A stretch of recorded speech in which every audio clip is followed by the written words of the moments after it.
Hello. Hello. Are we good? Yes. Should be no feedback. Right? Hopefully no feedback. I don't think so. Right? Everybody can hear me. No feedback that I have to mess with. Right? No? Everybody hear me? Maybe.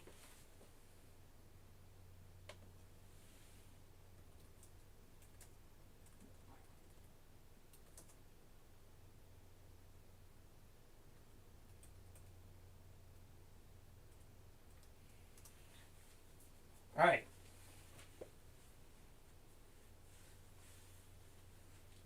No feedback.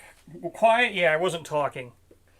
That's correct. I was waiting and reading to see if there was feedback, so I was not talking. I'm going to fix the focus slightly on this one real quick here. Put it at a new position. Slightly fix the focus. Slightly.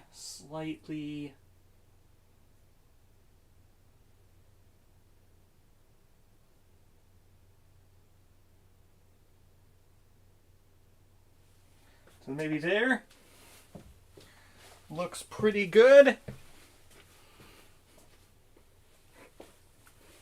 Right? Does that look better? Yeah. Yeah,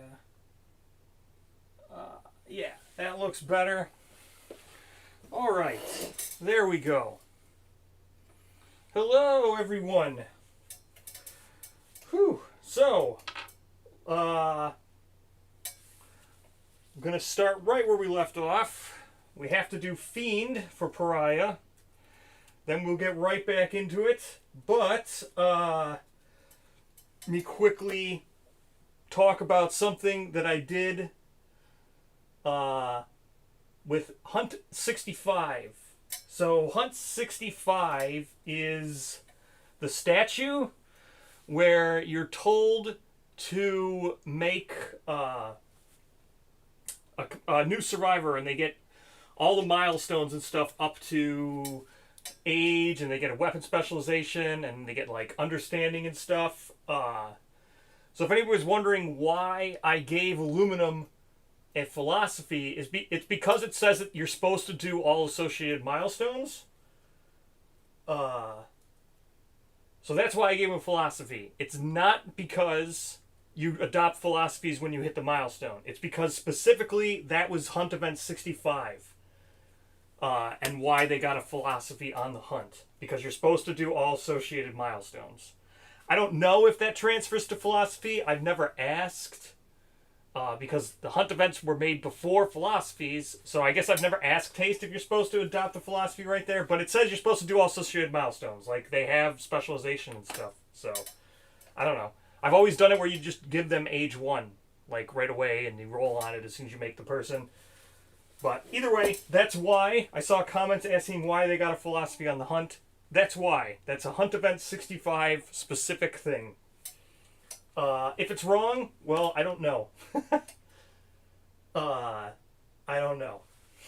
So, I think it's right. I don't know. So, we're going to do a Lope today. Then we're going to do Pariah.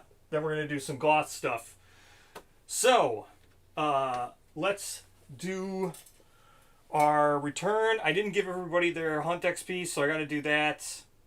I ended right after we beat the lion. Or not the lion, the croc. So we got ourselves a Lantern Halberd. So, Sanity 2... Survival 1, Insanity 4. Let me just quickly update all of our survivors here. This is correct. Survival 1, Insanity 2. This guy goes up 1 Insanity. For triathlon of death. Well, hopefully not. Insanity 1, that's correct. Survival 2. Alright, so we gotta do Glorman, Brabro,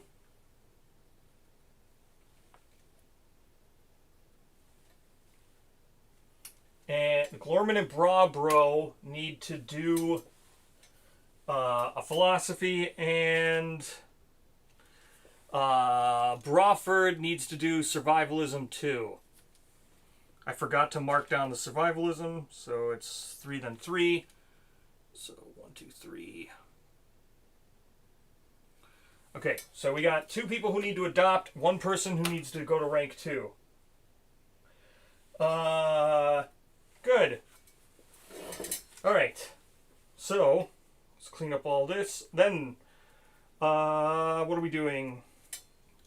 If this turns out to be whatchamacallit, I'm going to be pretty upset, because I really don't want to do triathlon. It's not too bad right now, because I mean, if a survivor gets bricked, that's okay, but I really don't want to do triathlon right now. We don't. These are all pretty good. These are like our best survivors, so one of them could get bricked, which would be bad. So I don't really want to mess around with that. All right. So there we go. Switch it up. Let's go to the settlement phase. We don't need Crocky Boy. Crocky Boy, we're doing Lope. Let's go to the settlement phase. We'll have a new mini. Everybody here. We get 5. Clinging Mists. I would not do Clinging Mists. I mean, I don't have a choice, but I wouldn't do it. I would probably just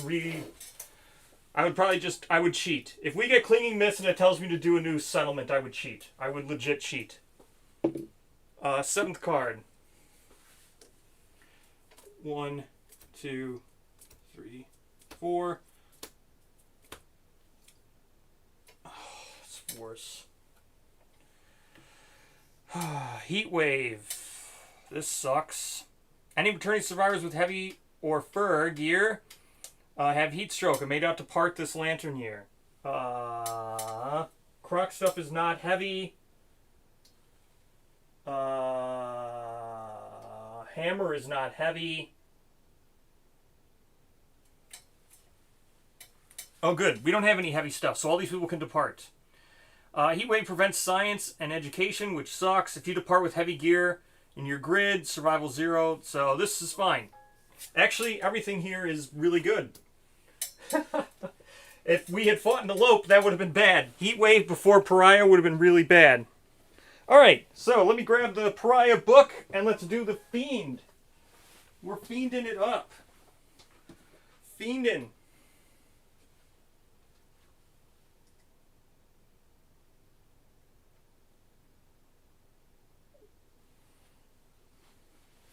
Fiending. Here we go.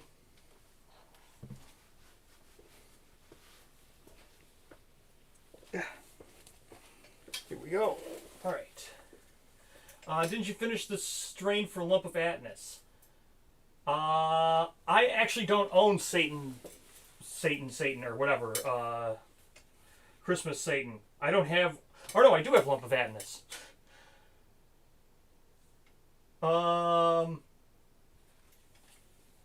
Yeah. No, I'm not going to remove Heatwave. I do have Lump of Atnus. I've just never bothered with that strain. Some strains I just don't bother with. Another strain that I probably would never bother with is the, so here we go. We're doing Fiend. No real good way to put this on camera. So I'm just going to read it. Survivors discover the Fiend has stolen... Oh, wait. Does this really just start like that? Yes, it does. So this just starts abruptly. Too late. Survivors discover the Fiend has stolen into the settlement. Well, I can do it like this, I guess.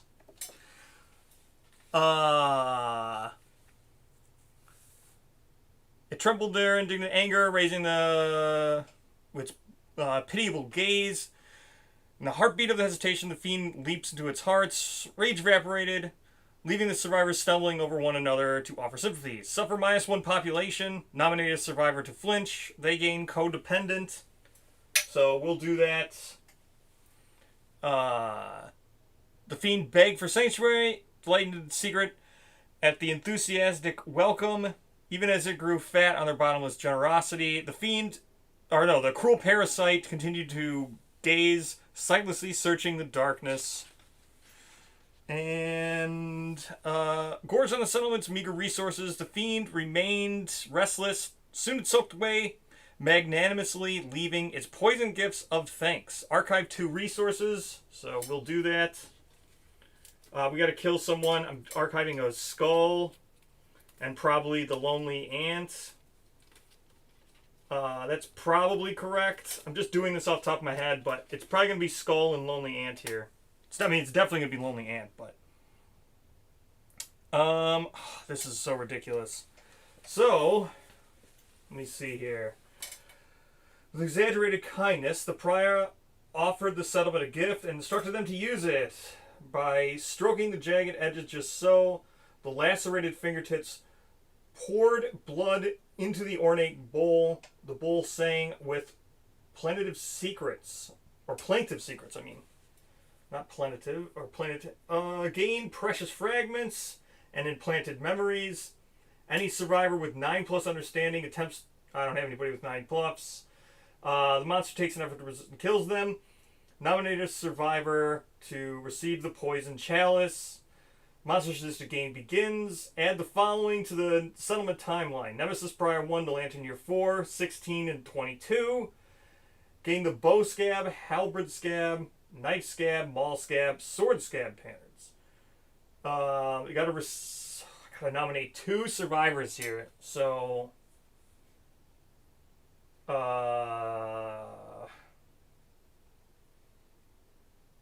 alright, let's do the first one. So someone's got to gain codependent. So someone's got to die. Then someone's got to gain codependent. Then I got to nominate another person to do this nonsense. All right. Someone's got to die. Let's look at our settlement here. So that's aluminum, right? We're all for killing aluminum. He's got fear of the dark, right? Yeah, we're killing aluminum. He's got a fear of the dark, so he's donezo. Not going to mess around with that. So aluminum's done. Fear of the dark, donezo. What are we doing next? So he dies. Then I gotta nominate someone to gain codependent, and then I gotta nominate another person. Okay, aluminum's donezo. We're gonna get another endeavor for Graves. So we're gonna go up to 6 endeavors.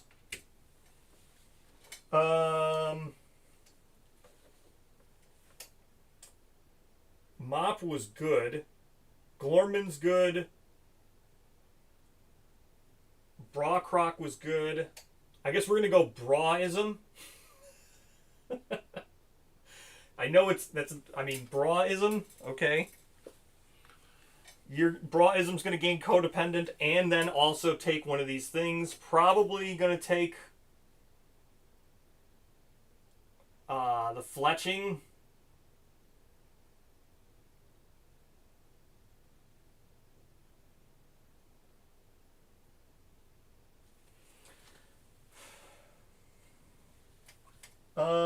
Yeah, this should have been broken up. You shouldn't be nominating multiple people and doing multiple things at one time, but that's okay.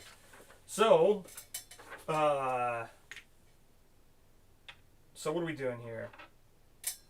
Okay, let's put aside everybody who can possibly benefit from this, because this does have beneficial stuff.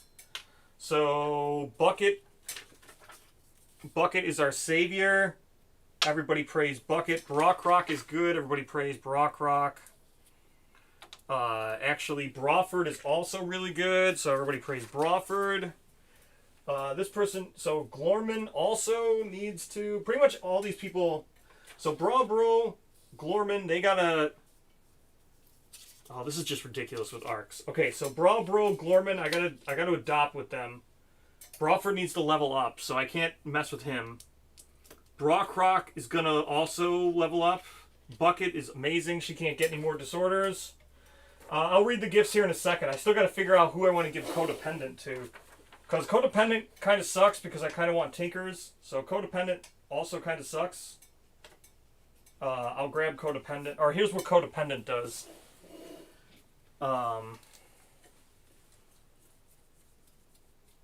Codependent kind of sucks. It's not as bad. Like Codependent. If we can get Codependent on Goth, I would totally have gotten this on Goth. This is amazing on Goth. So there's what Codependent does.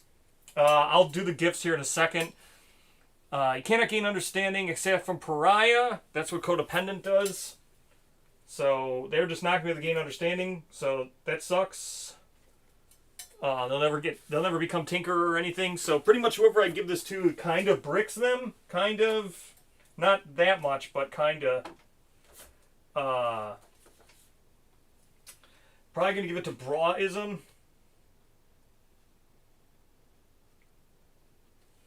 But if we can get Codependent on Goth, that's our get out of jail free card for sure. Alright, now I need to nominate another survivor. Alright, so now we're done with that. We've done that. We killed someone. We did Codependent. We archived our 2 resources. Now we got to get someone. So, receive the Poison Chalice. Choose one gift recorded alongside Precious Fragments. So we can take Seer's Eye. Desiccated Eye with bristling nerves. Your blood flows into the bowl as it instantly absorbs the eye. The bowl keens with barely formed words of woe and doom. Blood-red tears flow from the corners of your eyes. Suffer blind, severe head injury. Your blood-clotted sight swirls with shadowy vision. Gain +1 understanding and +1 permanent luck. So, Seer's Eye. We won't be taking Seer's Eye. You dip your knuckles into the bowl. Copper string, or this is Brawl's hair, or Brawl's locks. You dip your knuckles into the bowl. Copper strands whirling on the surface. Your skin swells and cracks with unbearable pain. If you have if you have less than 9 courage, you faint walking with exhausted muscles, clenched with determination. Gain 1 understanding, 1 permanent strength, and rageaholic. Otherwise, you choose a weapon type and gain proficiency until you reach mastery. Then we have Nico's Feather. You cradle the bowl in your lap. The floating feather turns crimson and sinks to the bottom. Suddenly, the bowl is unbearably heavy, sinking to the ground with immense force and mangling your leg. Suffer the broken leg severe injury. Congealing blood spills from the bowl and scabs over your wounds. Gain +1 understanding and +1 permanent speed. We're probably going to gain the understanding and the strength and rageaholic. We're going to take Brawl's Locks. So we're going to take Brawl's Locks. Then I got to record the 2 innovations. And then we got to record Brawl's Locks. We're going to do this on Broche to give him 3 understanding. So we can get designs and dandelions. And start getting seed patterns. So where's Broche, my man? Aluminum is now dead. Borsch, my man. So Borsch is gaining insight. But we got to gain those things. And then what does he get? Rageaholic. And permanent strength. So he's actually at 2 strength now because I didn't mark him with survival of the fittest. So he's 2 strength, 1 evasion. We got an insight. I don't think anything messes with insight. I don't think any of those innovations mess with insight. So let me just roll insight here. And then we got to do designs and dandelions. I got a 5 on insight. Settlement phase, insights. He's 2 tinker with thingy. It's going to get another endeavor. No, Borsch. B-O-R-S-C-H is what we did. So now let me go grab those innovations. Then I got to do designs and dandelions. Then we got to get a seed pattern. And we got to roll on designs and dandelions. Then we got to rank up to 3 people in philosophies. Hooray! Where you at, Pariah? Give me your stuff.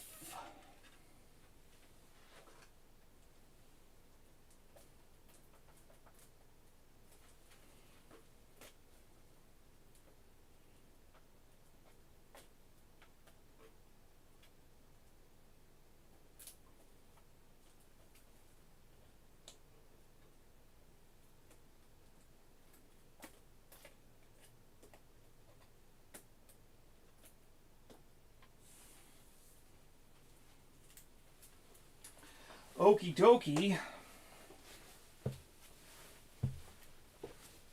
Hooray. Pariah. Give me your stuff. So here's all these things. Knife scab, 2 organs minus 2 population. 2 organs minus 3 population. 1 organ minus 2 population. 1 organ minus 2 population. 1 organ minus 1 population. Maybe we'll mess around with these. After we get Goth, maybe we'll mess around with those. Precious fragment. Well, here. This one, implanted memories. Recollected snippets feel foreign yet ring true. With deeper meaning emerges. Departing survivor gains departing survivors gain +1 understanding. If a survivor would trigger white secret, replace it with dark secret. Next, cherished patient filled with spoils of war. If the settlement would trigger white speaker, the monster springs from the darkness, eviscerating the outsider. Replace it with white speaker is dead. There we go. Precious fragments is the one I gotta redo here. That's the one I gotta say we took Brawl's stuff. So let me write on here for our innovations. We have precious fragments.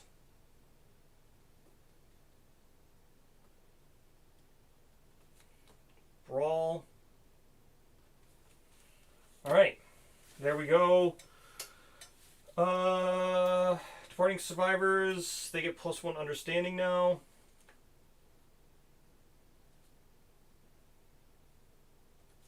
And they get +1 survival. And we're at 2 survival limit. Okay. That's all that. Is that everything for this year? Yep, this just the Fiend. Sick. Alright. Now we got a lot of upping to do. But we're going to look at what we can build first. Because... So we're going to go Crimson Crockery here in a second. Where's Crimson Crockery? This is our innovation deck. We're going to be drawing from the innovation deck here in a second. Crimson Crockery. Let's go. So we want to make the dress so we can get the thing because we got the one of. So we do the fin and a hide to make the dress. And then the only other thing we need is we have the helmets. We have the gloves. We need the waist. So the Crimson Falls, pale flesh and an organ.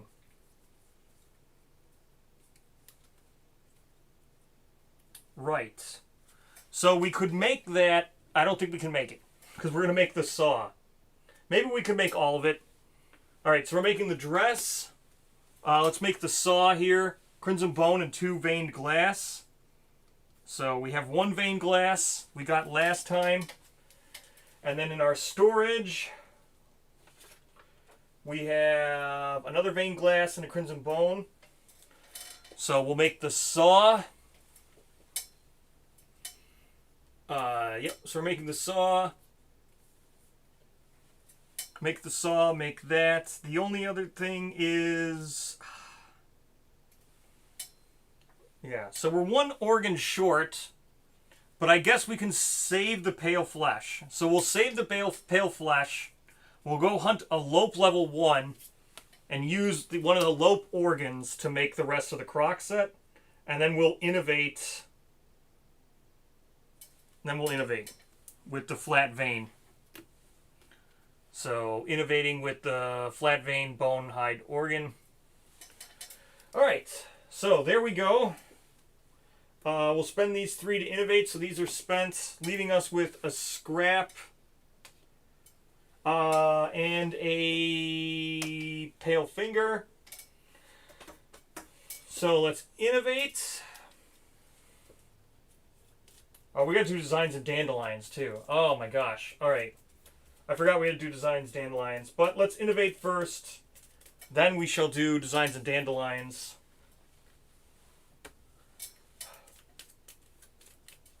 Whew. Oh my gosh. Okay. Alright, let's innovate. Pick this up. Pick all this up. Pick this up. We don't need this. Here we go. Here's our innovation.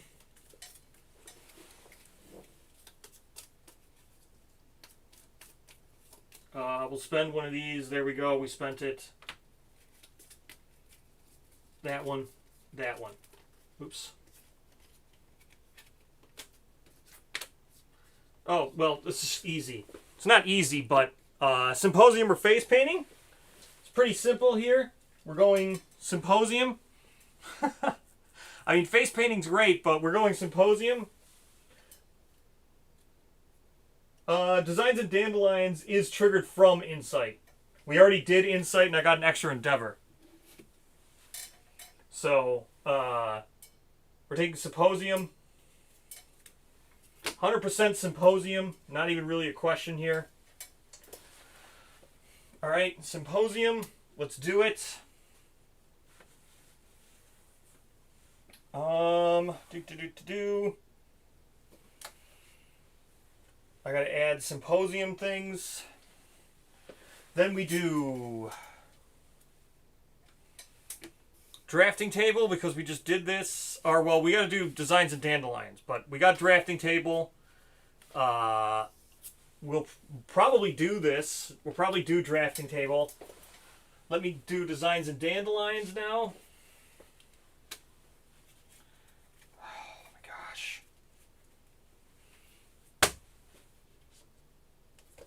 Settlement phase.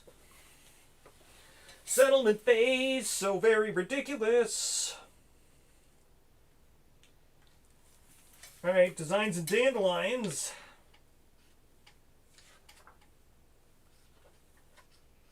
Death of Song. Designs and dandelions. Create the seed pattern deck. Already did that. Examine your seed pattern collection, blah, blah, blah. Survivor does a bunch of stuff. Gain the drafting table innovation. Survivor clears the vegetation and examines the surface.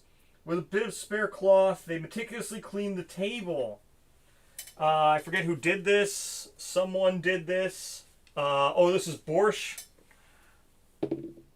Borscht with a 9 is going to be a...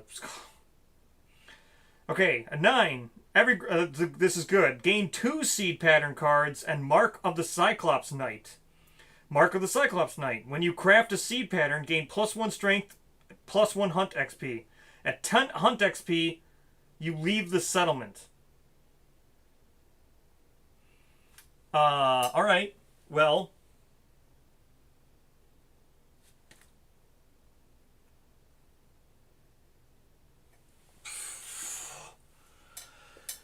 Alright, Borscht. 2 seed patterns. Alright, Borscht is getting 2 seed patterns. Gonna do... Oh my gosh. Everything takes so long!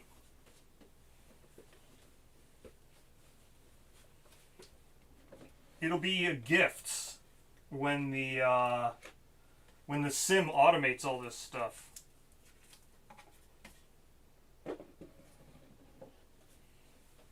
All right, seed pattern deck. Let's go.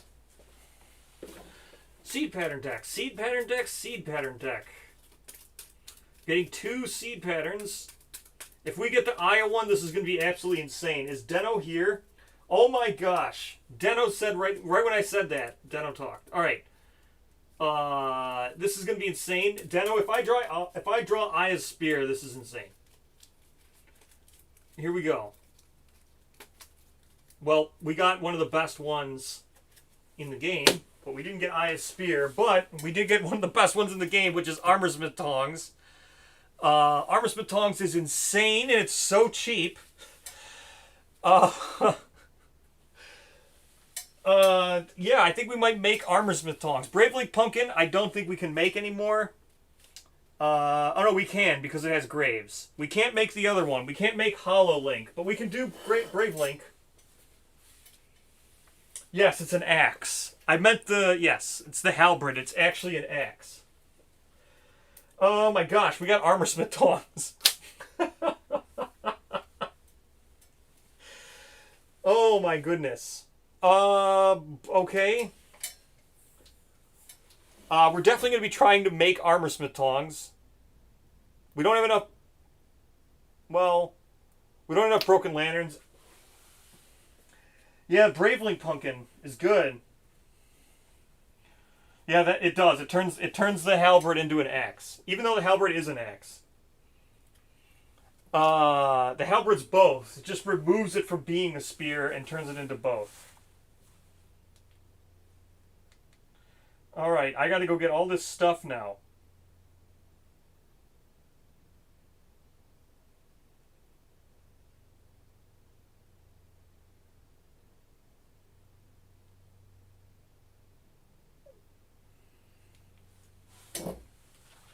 So we want... Oh, glaive is both, that's right.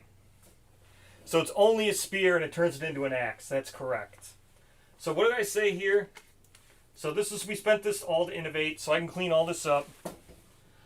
Vermin goes back, skull goes back, bone goes back, hide goes back, vein goes back, pale flesh, what did I say? Oh, we're saving the pale flesh, and we're saving, yes, we're saving all of this. The crimson fin and the hide, that's for the saw. No, the crimson fin and the hide's for the body. 2 vein glass and a bone is for the saw. Alright, let me grab the saw and the body, and that should be it.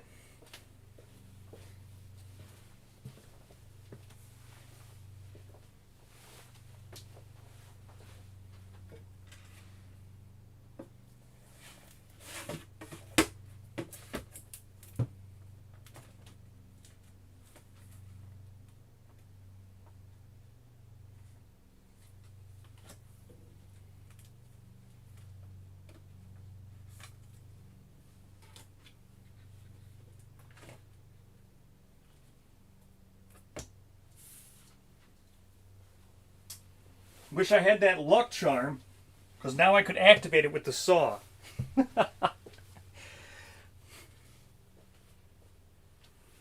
Wouldn't it have been great to have that luck charm now? Because I could put the gotta make a rawhide headband and then put the luck charm here and I could activate the luck charm. But next time, we'll do it next time. Alright, now we got a bunch of stuff to do. So I gotta erase, what are we doing here? Erase this vein glass. Erase the crimson bone.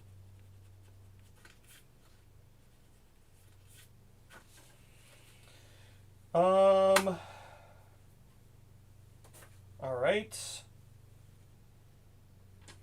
What else we got? We have a pale flesh, pale fingers.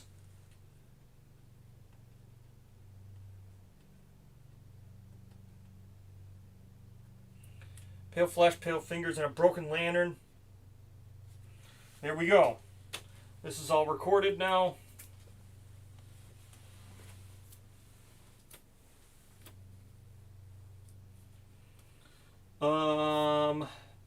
Don't need this. Don't need these. Here's our seed patterns. We have drafting table that goes in there.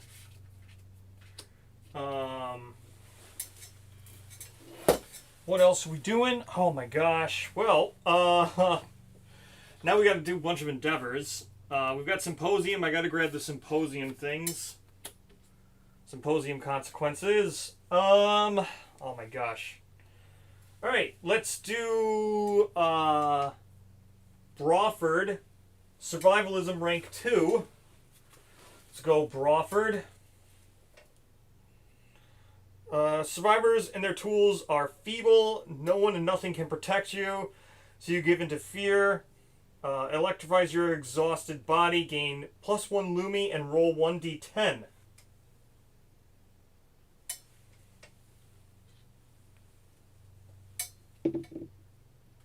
Eight.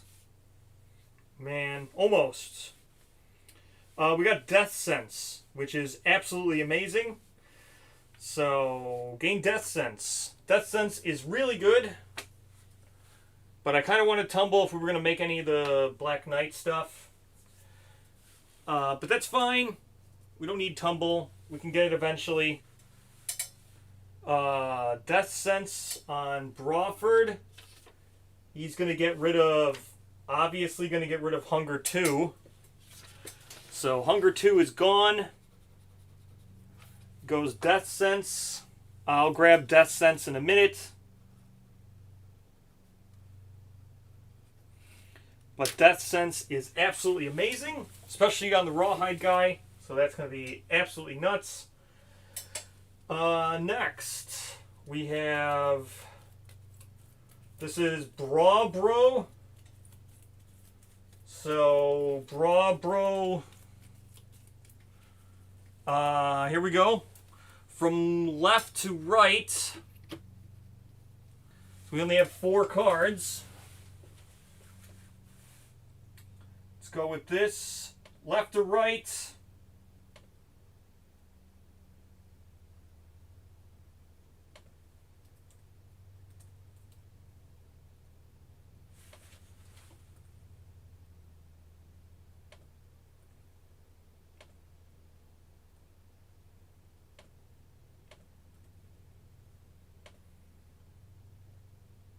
All right, which one am I taking? 1, 2, 3, or 4? Again, from left to right. 1, 2, 3, and 4. Let me grab Death Sense and the Lope stuff while that one goes. So we're fighting Lope. Let me grab all the Lope stuff. This is for someone who needs to adopt. We only have 4 philosophy cards, so... Gotta get Lope stuff. Where you at? Here we go. Lopey Lope, Lope stuff.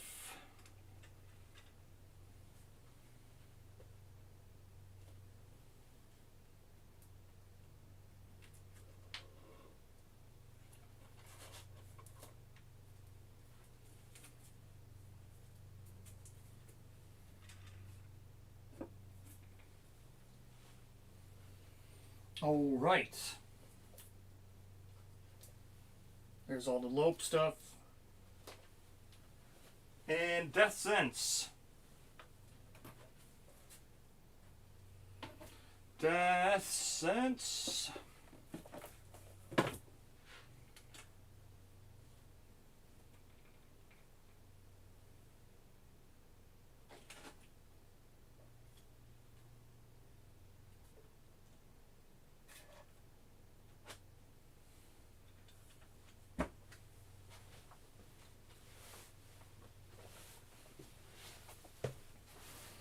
All right.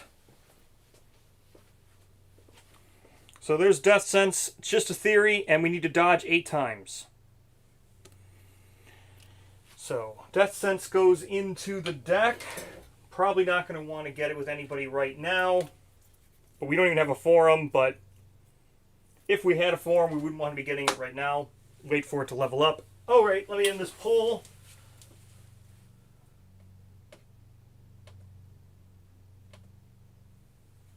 All right. 3. That's this guy. 1, 2. Facism! Oh my goodness.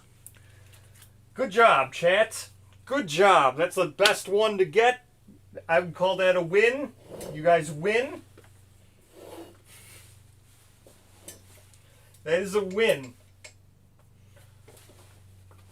Bro got Facism. This is a huge win. We're going to get Physiognomy.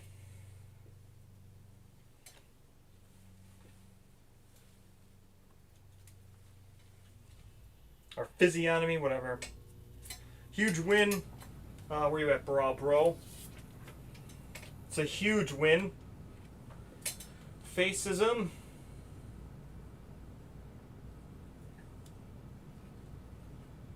Fixated.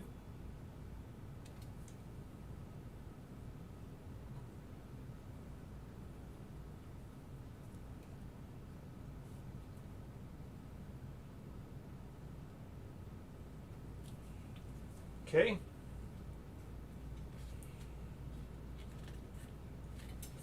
Facism, here we go. Gain 1 Lumi and roll a d10. A 1. Not great. 1d5 Insanity and Seizures. So he gets 4 Insanity and Seizures. Either way, doesn't matter. We got the tenant. Didn't get a knowledge with that, but we got seizures. Wait, isn't it danger seizures? Oh no, seizures is just a thing.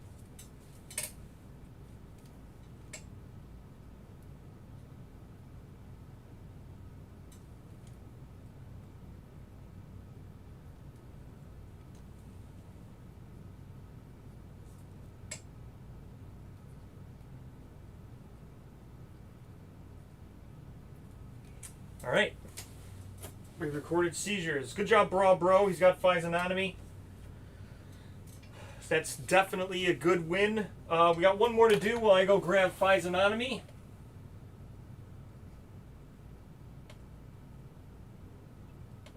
Next person.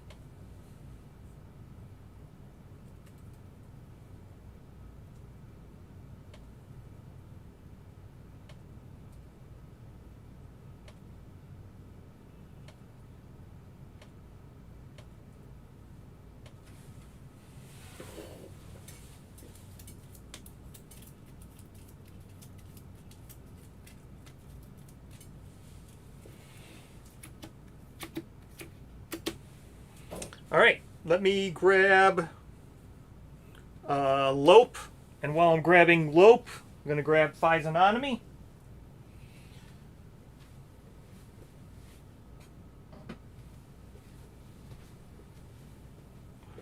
Lope, my boy.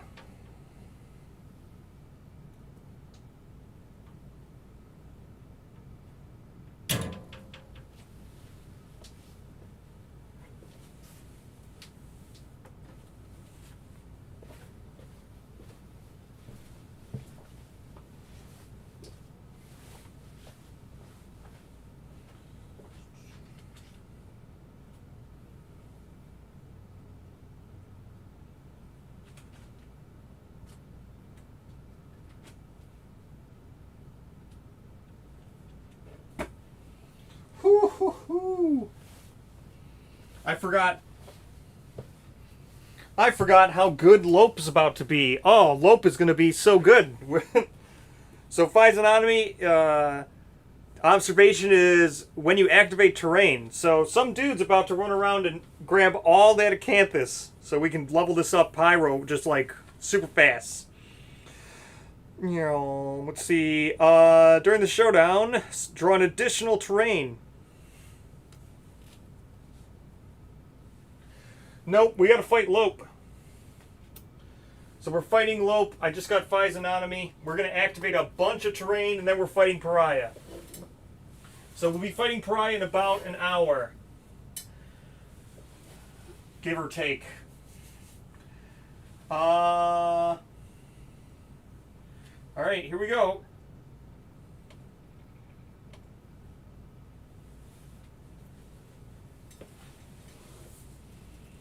Number 4.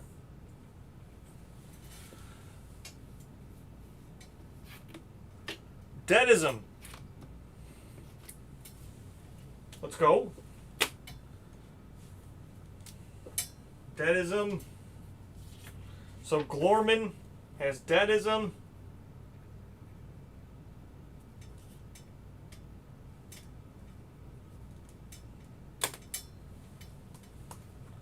All right. Glorman's got his Deadism. Where's my book? Deadism.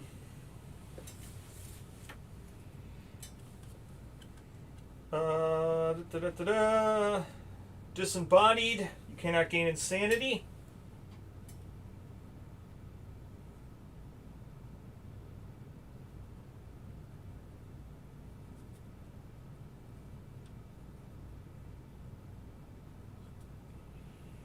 And Death Poet.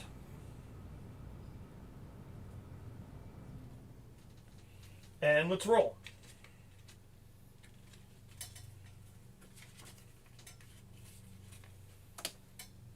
Death Poet. A 7. We do not have 7 CC, so we gain Evermore.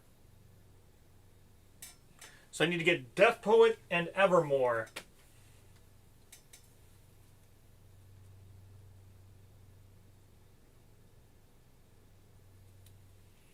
All right.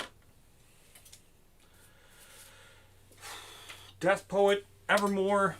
Let's go.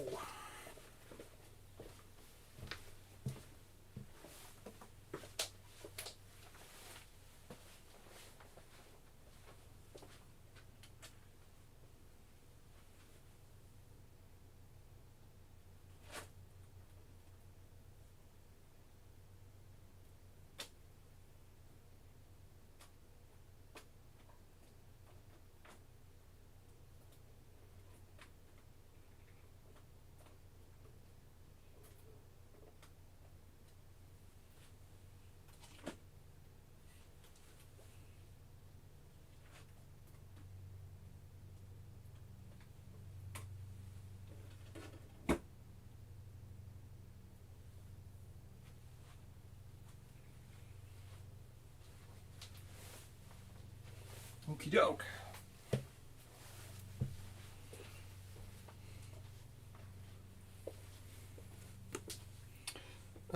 Death Poet 1. When you suffer brain trauma, gain a strength token once per showdown. You know this worldly afterlife, you are undeathable. When you would die, roll 1d10 on 6+, you survive. When you survive, gain +1. Alright, there we go. Undeathable.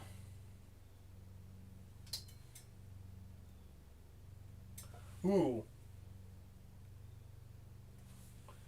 Wait a minute. I think Evermore, this gives you the undeathable ability? Because undeathable is an ability. Yeah, I think this gives you the undeathable ability. So if you ever can't use abilities, can you not use undeathable even though this is or you cannot use Evermore because it's giving you the undeathable ability? Ooh, that's interesting. Not that I fear of losing abilities, but I'm pretty sure that's what that means. Alright. That took forever. Yeah, that took absolutely forever. I need to get Symposium now. Alright. Let's add Pariah to Pariah.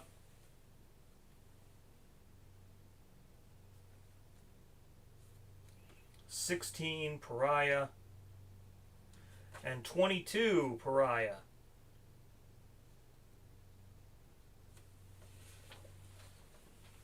Okie doke. Now let's set up Lope.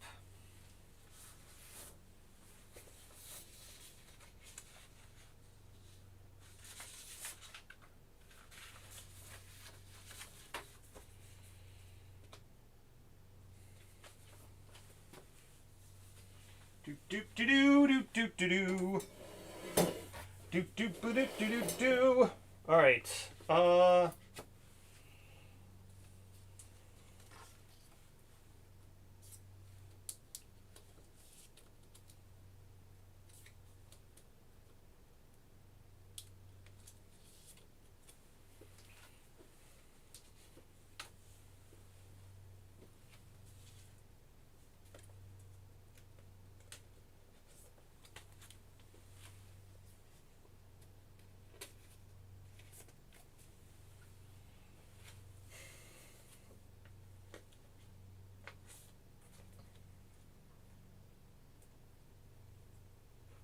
No, Pariah's next. Pariah's next.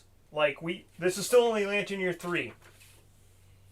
So I gotta fight this Lope, then Pariah. So by the time Deno gets back, we'll be fighting Pariah. Assuming I don't need to rank up like 4 survivors again. But if I need to rank up all 4 survivors and do like all kinds of stuff, it will take a minute again. Alright. So, this is...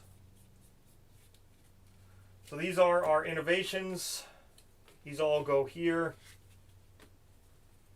We're up to survival limit. Survival limit 3. Nope, we're doing Lope still.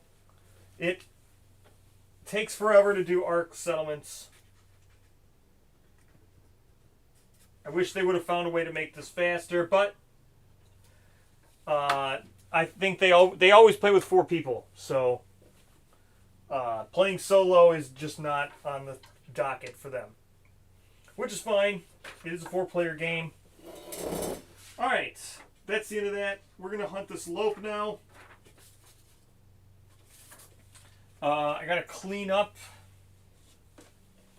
a bunch of stuff. And clean up all this mess. Oh yeah, so people were asking why am I not using the Showdown board. Mostly it's because of this that I'm not using the Showdown board, because I just want to do this really fast. And the Showdown board is not good for rolling dice and writing on and setting stuff. The Showdown board's great. It's just not great for speed and using it as like a table. The board is better for speed and using it as a table. Alright.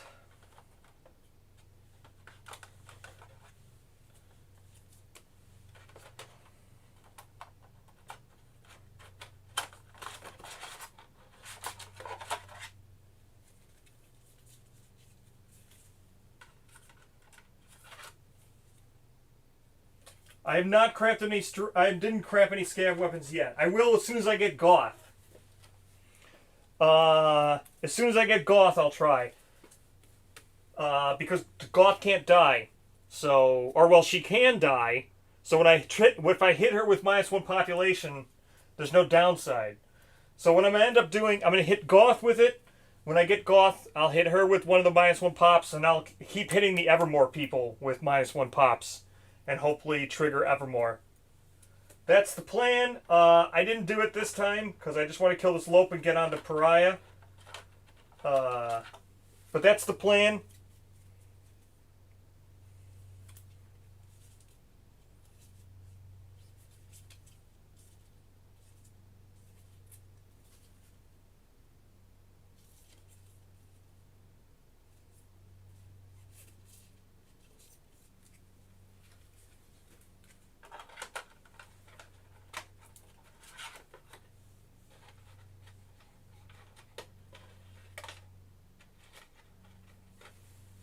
Seed pattern deck back. This is our knowledge. No, this is our philosophy deck.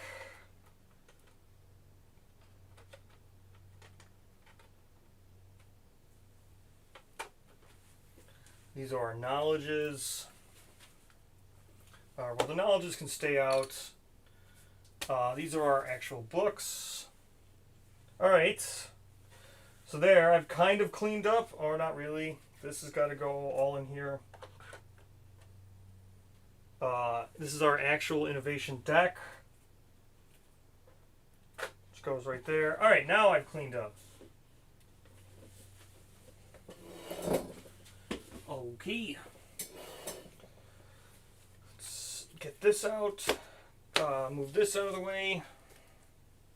Don't need the Pariah book for a long time.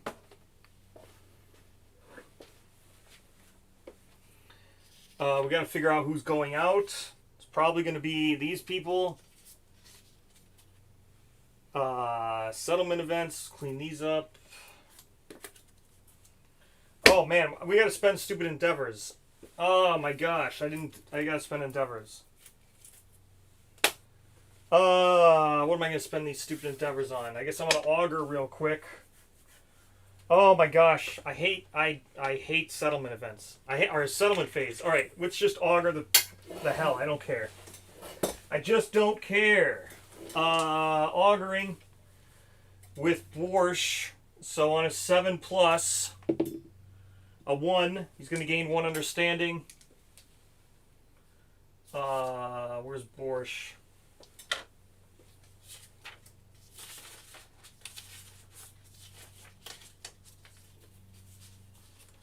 Okay, these are the people who are going out. Okay, Borsch here is going to gain 1 more understanding. And yeah, I could do drafting table, but I kind of need more pop too. I can do it, but sure, I'll do drafting table. I mean, I can't make any of those seed patterns, but I guess just to draw them. Alright, let's archive a resource.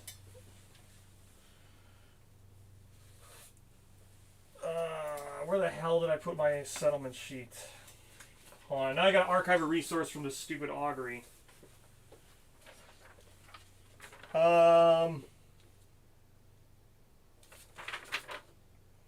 Just get rid of this. Alright.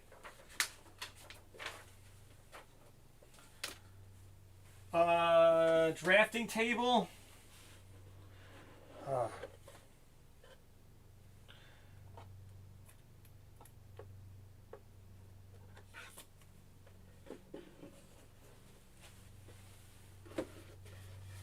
Alright, drafting table. I gotta pick who does this because it could only be done once per year, or once per lifetime. It's drafting table with not Borsch. Brawford. Yeah, it's drafting table with Brawford. Nothing happens, so it's drafting table with Brawford. A 4 + 1 understanding, once per lifetime.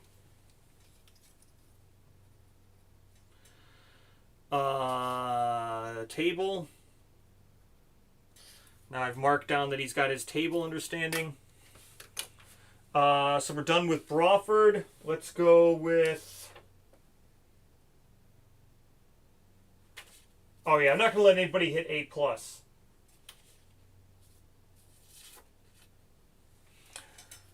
Oh yeah, that's right. You have to skip the next hunt if you get a seed pattern.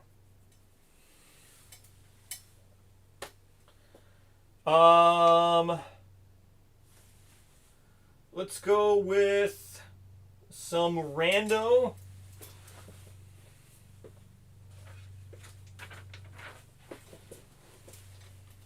Let's go Brawism. Brawism gains nothing. Let's spend another one. So Brawism has codependent, so she can't gain understanding anyway. So she's just going to keep going. Nothing. 7+, nothing. Alright. That was all the seed patterns. That was quick. Alright. we are done. That was a lot of wasted endeavors.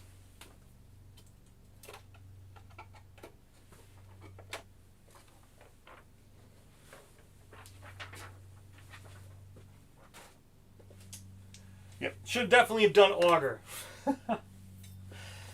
All right. Let me put all this away again.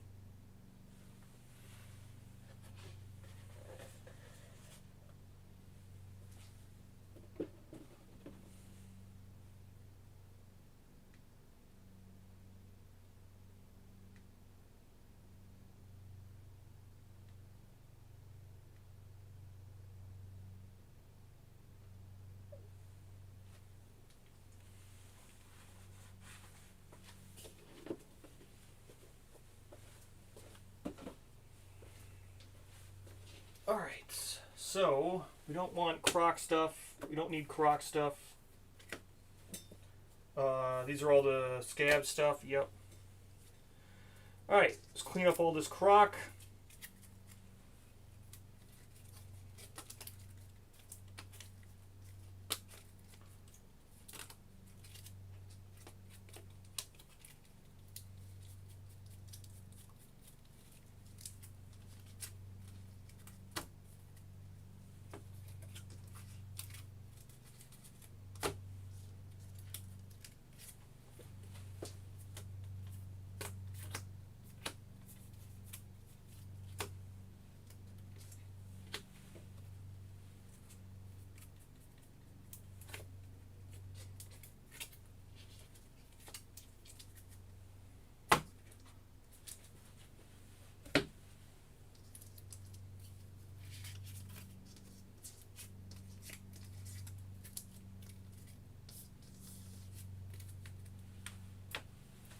All right.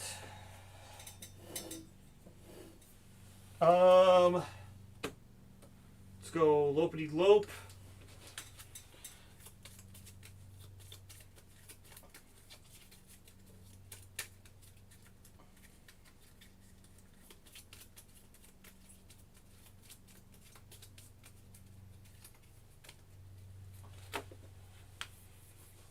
I need 2 Lopes.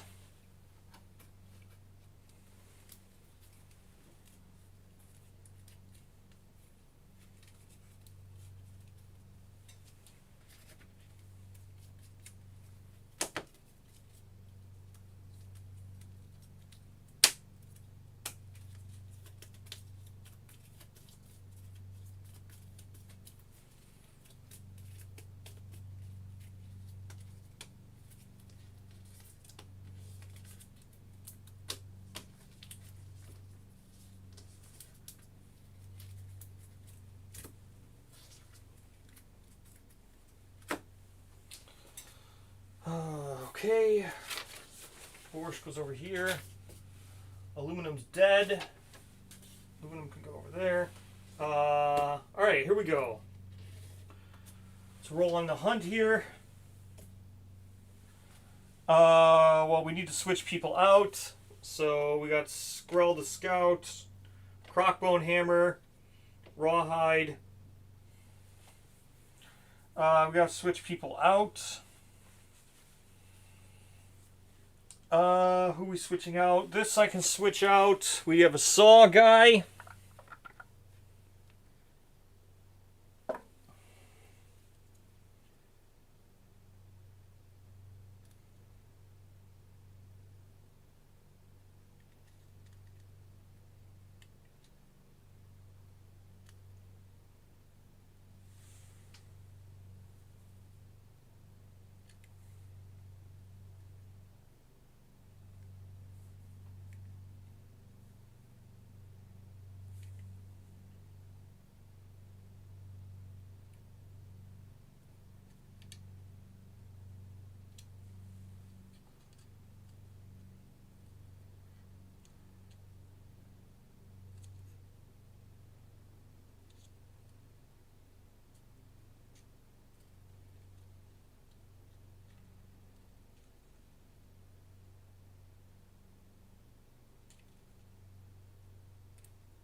here.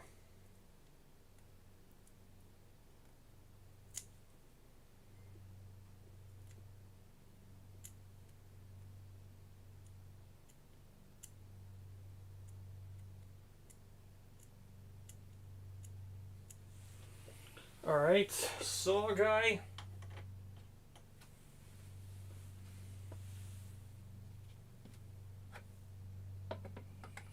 And when I say who's the third one I need? Oh, Lantern Halberd. I don't think I've ever built a Lantern Halberd survivor. I guess Thaya?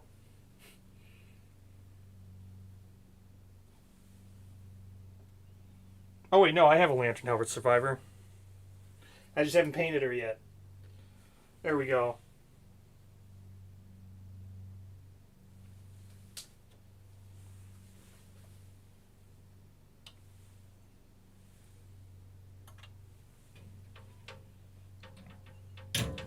Alright. There we go.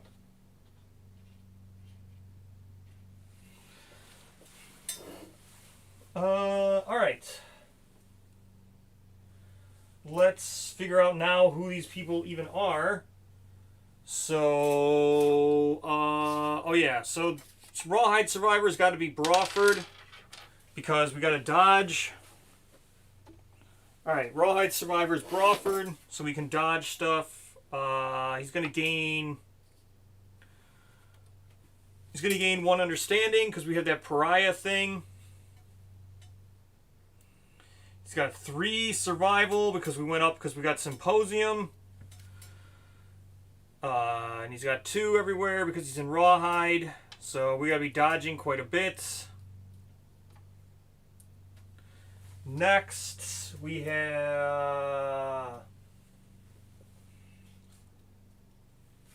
Oh, yes. This one. Yes, I'm using the Saw one. This one.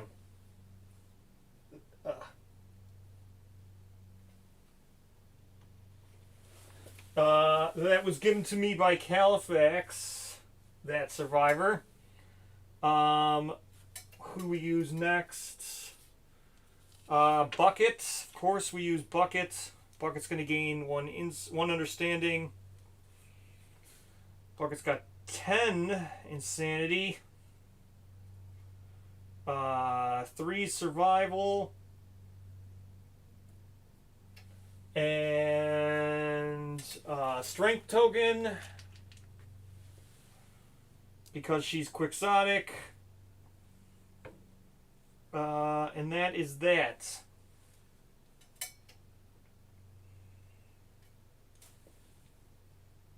Alright, next. Who else are we bringing out here? I guess we do Bra Bro. Sure. Bra Bro's got 3 survival. He's got Physiognomy, so that'll be good. He's got 3 insanity. He's going to have 3 at the head, 2 at the waist, 3 at the legs, 3 at the body. No, yeah, 3 at the body, 4 at the arms, and he gains a bleed token. And 4 at the arms. Alright. Next. Who else are we bringing out? Brockrock, I guess? Yep, might as well. Brockrock. It's going to have 2 evasion because of grease. And that's it.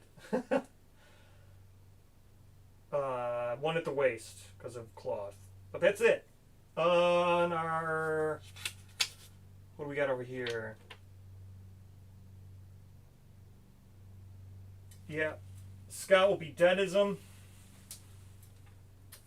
He's got 1 at the waist. He's going to have 3 survival. 1 insanity. Or no, 2 insanity. All these guys gain understanding. because the stupid Pariah thing. This guy's got 3 survival as well. And that looks like it. Alright. No, yes, it was punishment for there being a J-Ville. So all of these are bra something. Alright. Finally. Can start. We can't. Oh no, we can. But I'm going to have to do some other stuff. Oh my gosh. Because I'm going to have to do... yeah, lots of stuff. Alright. First hunt event. What do we got here? Teething. Each survivor may scavenge. Roll 1d10. Everyone's going to scavenge, so let's go. So we just get 5 rolls on this. Scavenging. 8. Nothing. 2. 1 damage to the arms. It's fine.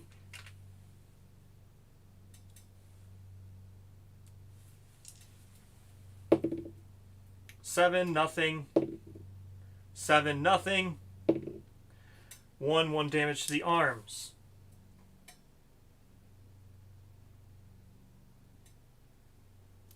Okay.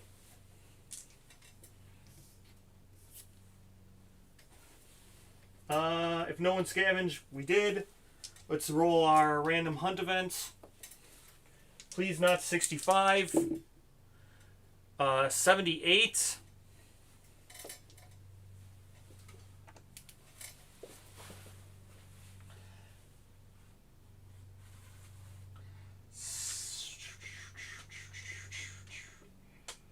78. Dead Great Game Hunter. Too bad I don't have that beta. Dead Great Game Hunter. The event revealer may investigate. This is... Sure, we'll investigate. If they do, they gain +1 courage. Sounds great.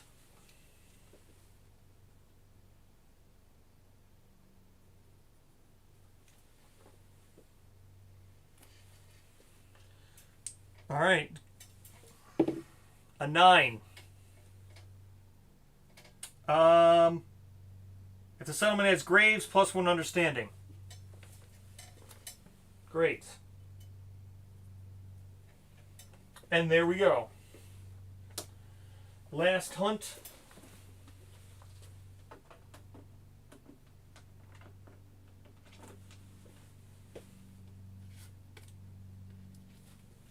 Grazing field.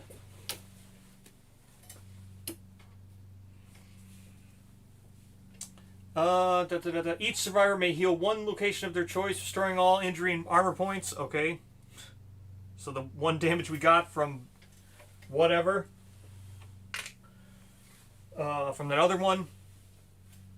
If any survivor has a sickle, they gain 1 fresh acanthus, strange resource. Roll a random hunt event. Not super excited about the random hunt event, but here we go. 87 this time. So not 78, we'll go 87. And then we'll hunt the Lope here. 87 is... Weeping Faces. Any survivor may consume from the pool, roll 1d10. They have 3 understanding, they add +2 to the roll. Insane survivors are inconsolable. If any survivor is insane, roll again on the hunt event table before moving on the board. Alright, so...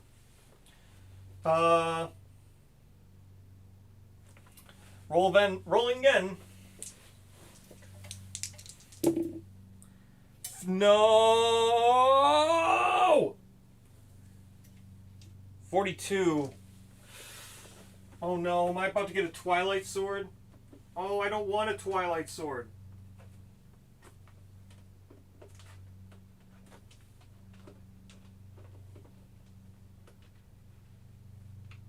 No, I'm not. Good. Surgeon. Greek carriage approaches survivors, pointed red and gold. The carriage is carved, blah, blah, blah. A massive twitching eye adorns the front, while the door of the carriage is waiting, open mouth, small window, handbag. 1 survivor with 3+ courage may choose to enter the wagon. They remove 1 impairment, 1 severe injury, and gain a disorder. No one has 3 courage, so we're donezo here. That's the end of the hunt.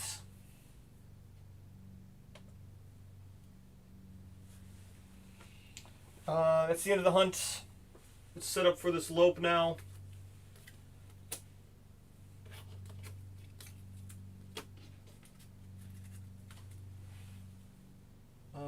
This can go here.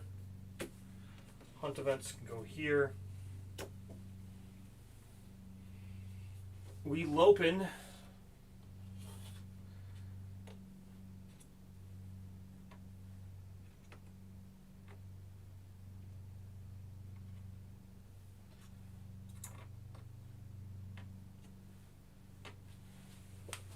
We Lopin.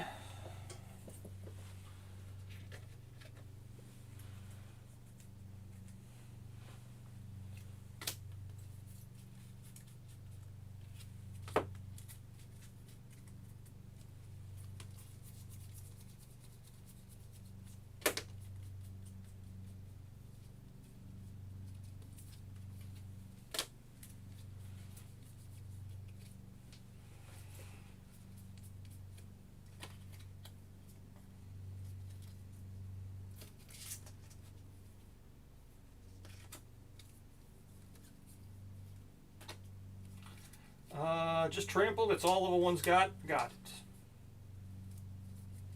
it. I need 3 of these.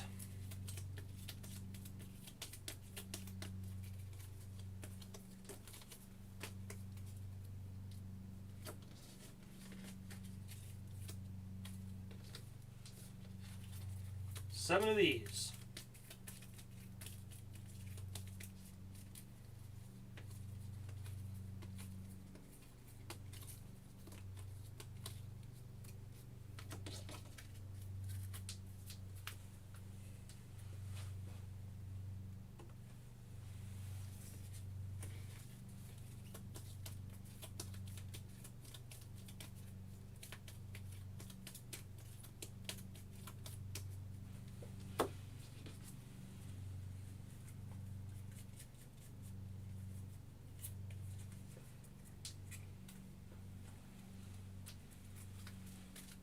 Yeah, it was a pretty good hunt.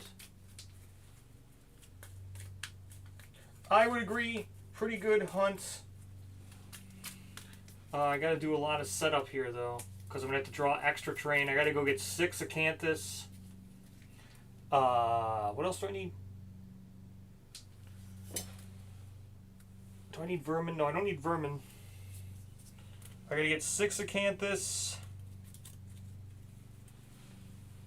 Vermin deck. Train deck. This is what I need. Alright. Acanthus. Acanthus. Acanthus. Yeah, whoever's got Phison on me is gathering all these plants.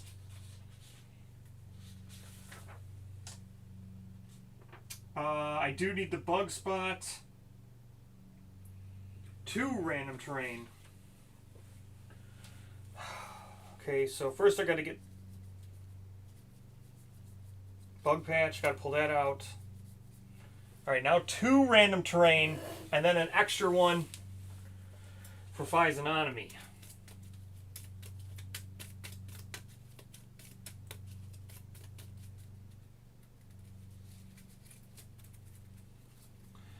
Random ore vein.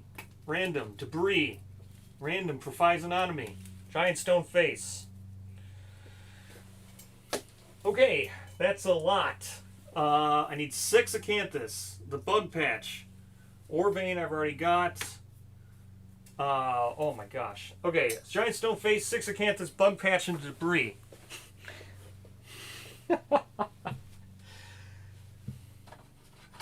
Debris.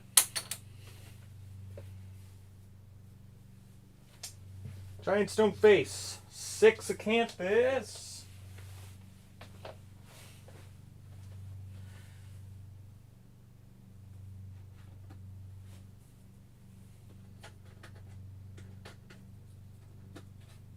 Bug patch.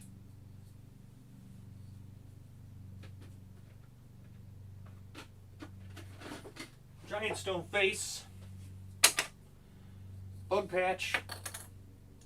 There's 3 acanthus.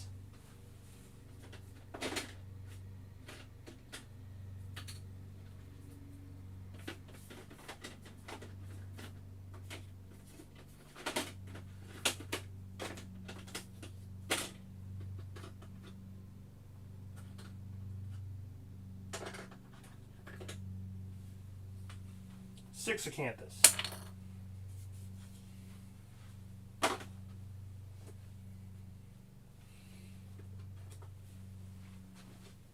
Oh, wait a minute. In my rush, I forgot to get another stone thingy.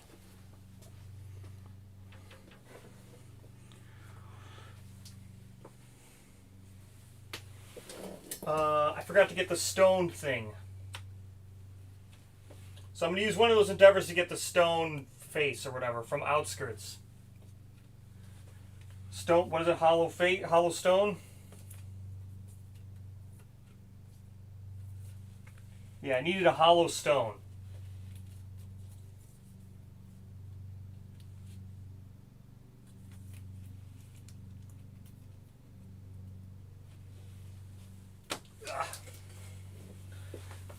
Alright, let's set this all up now. Acanthus.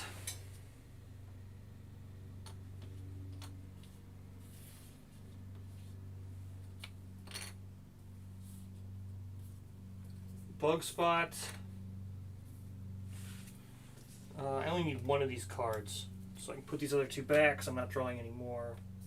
Orbane, 6 spaces from all other terrain. Sure.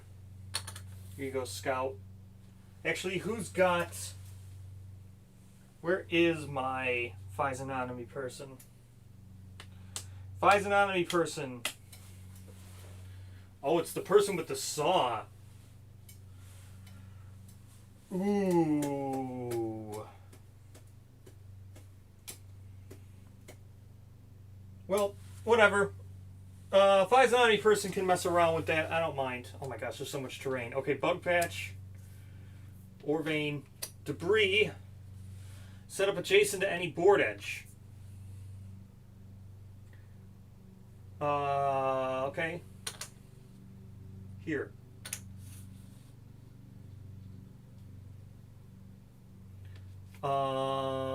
That's debris. Giant stone face. Whatever. You can go here. Well, whatever. Giant stone face. 5 spaces away from all board edges. Here, right? It's fine enough. They can just jump up and down. They can jump up and down on the stone face if I need to trigger Physiognomy.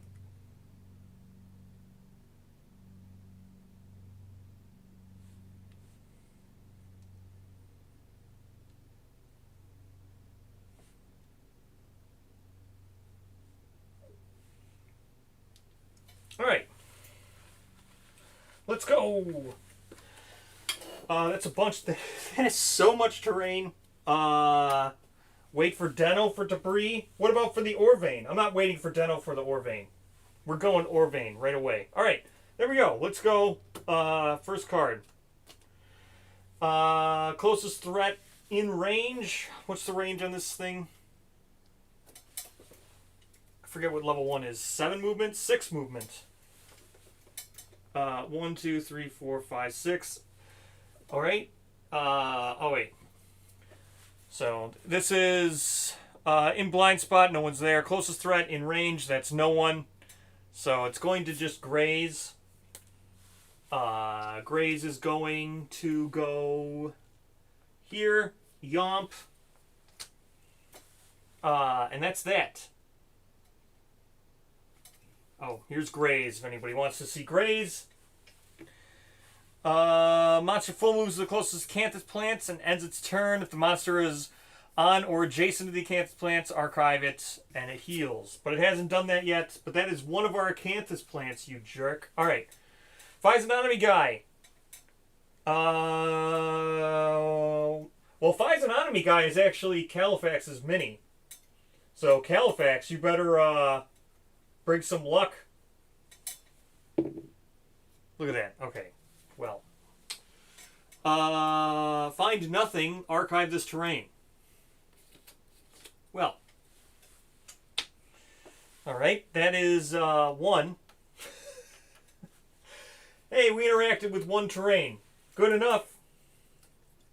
How many do we need to do here? 5? 5. Alright, it's 1.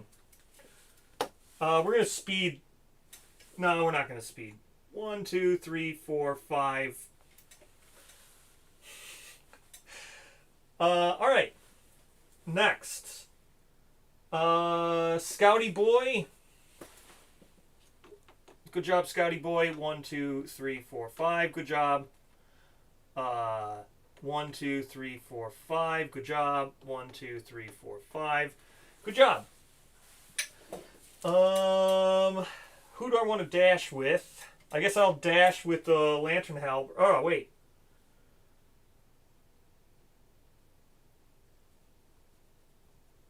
Lantern Halberd's got no knowledges or observations to make. He's actually should be facing this way. So 1, 2, 3, 4, 5. We'll go to here and attack from there with the Lantern Halberd. Hitting on a 4+. That's 1. Reflex turns to face. Wounding on a 1. Or wounding on anything but a 1, I mean. 5. That's a wound.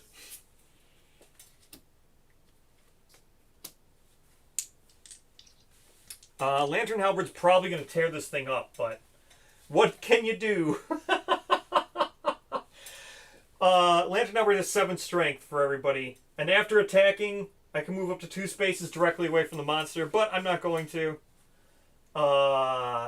There we go. That's pretty much that. Lope can go now. Here you go, Lope boy. Random survivor in range. That's everybody. Even the Scouty boy. So let's figure this out. Random survivor in range. Scouty boy. A 10. Probably not going to be him. I'm not even going to keep track of the dice. Lantern Halberd person. A 6. I'll track this dice. Lantern Saw guy.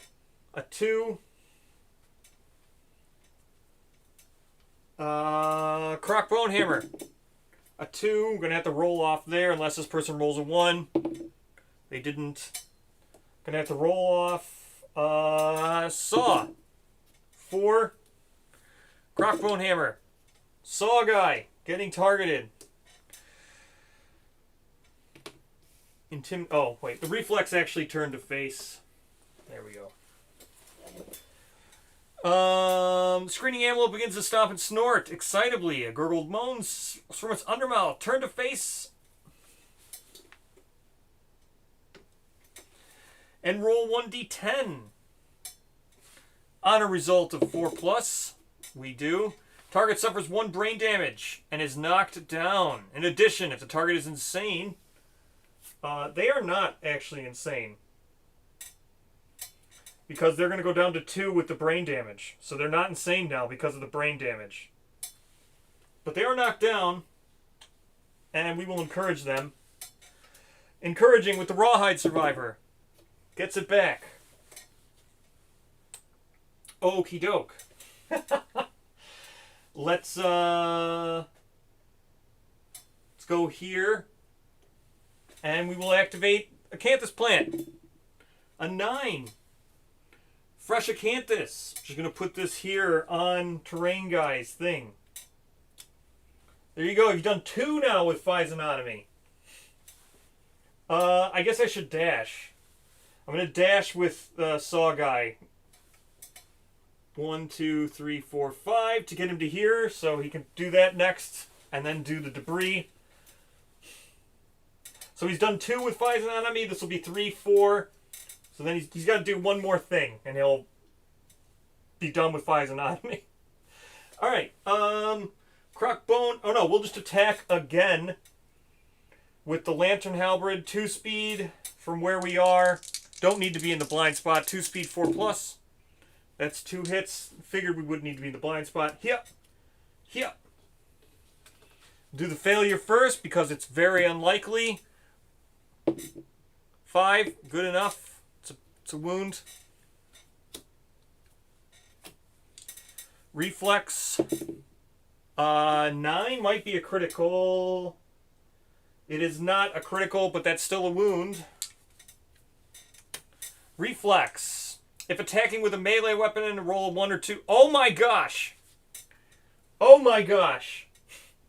I didn't realize this was the one where they're going to consume the weapon. Well, they don't consume the weapon.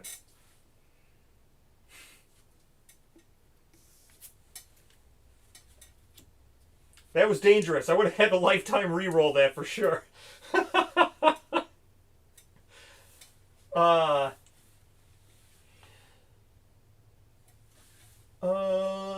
Scouty boy, 1, 2, 3. Rawhide guy can go in the blind spot. Rawhide attacking with fist and tooth. It's going to be on 7+. Oh no, he's got accuracy training. So it's going to be on 6+. That's 2.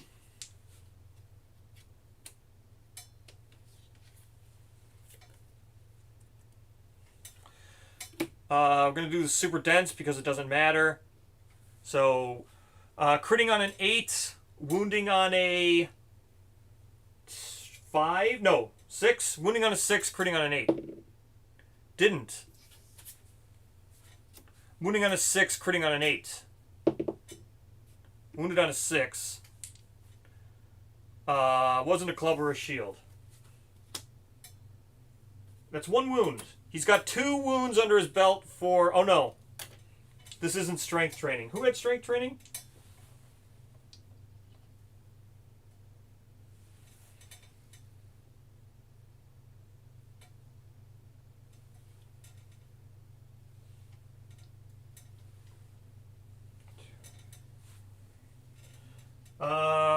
No one has strength training. Strength training dude died? Oh, yeah, strength training dude died. Alright, so no one has strength training. That's fine. Alright. So we've gone with everybody but the Crockbone Hammer. Crockbone Hammer. You can attack from the side in case it runs forward. Crockbone Hammer hitting on a 7+. Double miss. That's fine. Here we go. Oh no. Not great. Infested. When this comes into play, the monster gains +1 toughness. Discovering the ticks is gruesome. Roll 1d10 for each survivor. On a roll 6+, they take 1 brain damage. Is it adjacent? Nope, it's just each survivor. Okay, Scout. A 3. Fine. Lantern Halberd. 1 brain damage. Goes down to 1. Saw. Goes down to 1. Crockbone Hammer. Goes down to 9. Rawhide. 6+. So Rawhide's nothing. Draw an AI. This stays in play. So +1 toughness. So he's at 9 toughness. And then when a survivor ends their act adjacent, well, okay. That's fine. We don't need to worry about that right now. Draw AI. Slam. Closest knockdown survivor. Nope. Furthest threat. In range. Field of view. Is that Saw Guy? 1, 2, 3, 4, 5, 6, 7. That is definitely Saw Guy. Oh no, he's only got movement 6. 1, 2, 3, 4, 5, 6. It is not Saw Guy. It's actually going to be Scouty Boy, which is not great because it's going to trample. We're going to have to dash. Yeah, we're going to dash with the tank. Dashing gets my survival back. Going to dash to here. And he's going to go here. So we don't get trampled. Alright, now back to Slam. 1 speed, accuracy 2+ on Scouty Boy, who has 1 evasion. So 3+. That's a hit. 1 damage to whatever. The waist. It's fine. He is wearing cloth. Alright. That's that. Let's go, Saw Guy. We're rolling on Bug Patch. Orvane is done. I'm going to discard this card. Bug Patch is about to be done. Bug Patch. Random Vermin. Archive this terrain. He's done 3 of his 5 now. We'll get the Random Vermin. Here we go. Random Vermin. Crab Spider. Crab Spider.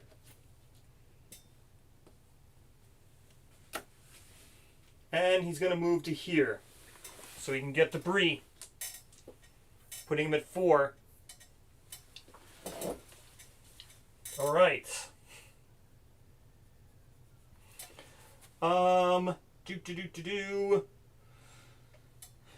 Scouty Boy doesn't need to really do anything, so they'll just run away. Our 1, 2, just to get to there, because I don't want to end my act adjacent and have to get -1 strength.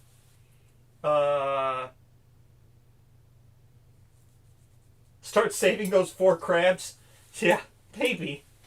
I'm going to move here because we're going to attack not adjacent, so I don't have to end my act. So, 2. Oh, wait. Well, I don't need to end my... So, I don't even need to move yet. Because I can attack. As long as I'm standing, I'll be able to move just by the Lantern Halberd. So, I'm just going to do that to move out of the way from the Lantern Halberd with the Lantern Halberd. So, 2 speed, 4+. It's 2 hits. Not the trap. Not the trap.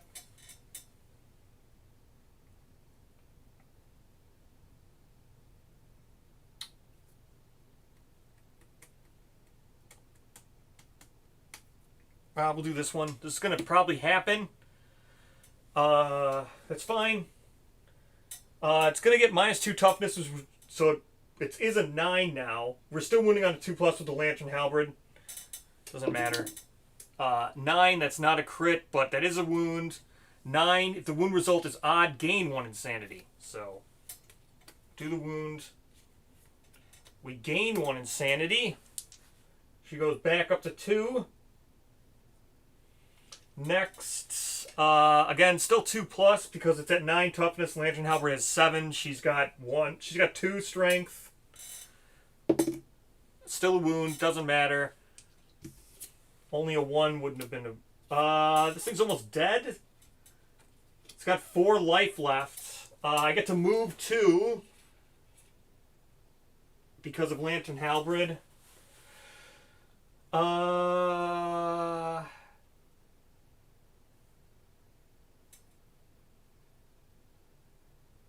I want to make sure to get targeted.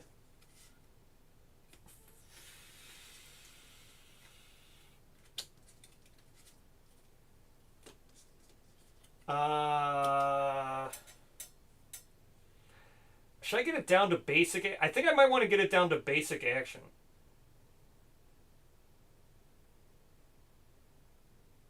Well, this is going to sound insane, but I'm going to move it. I'm going to move... No, I don't want to move anywhere. All right, whatever. It's going to be pretty hard for me to get the tank targeted here, because I don't want to end my act next to it. I guess it doesn't matter if I gain strength tokens. Who cares, right?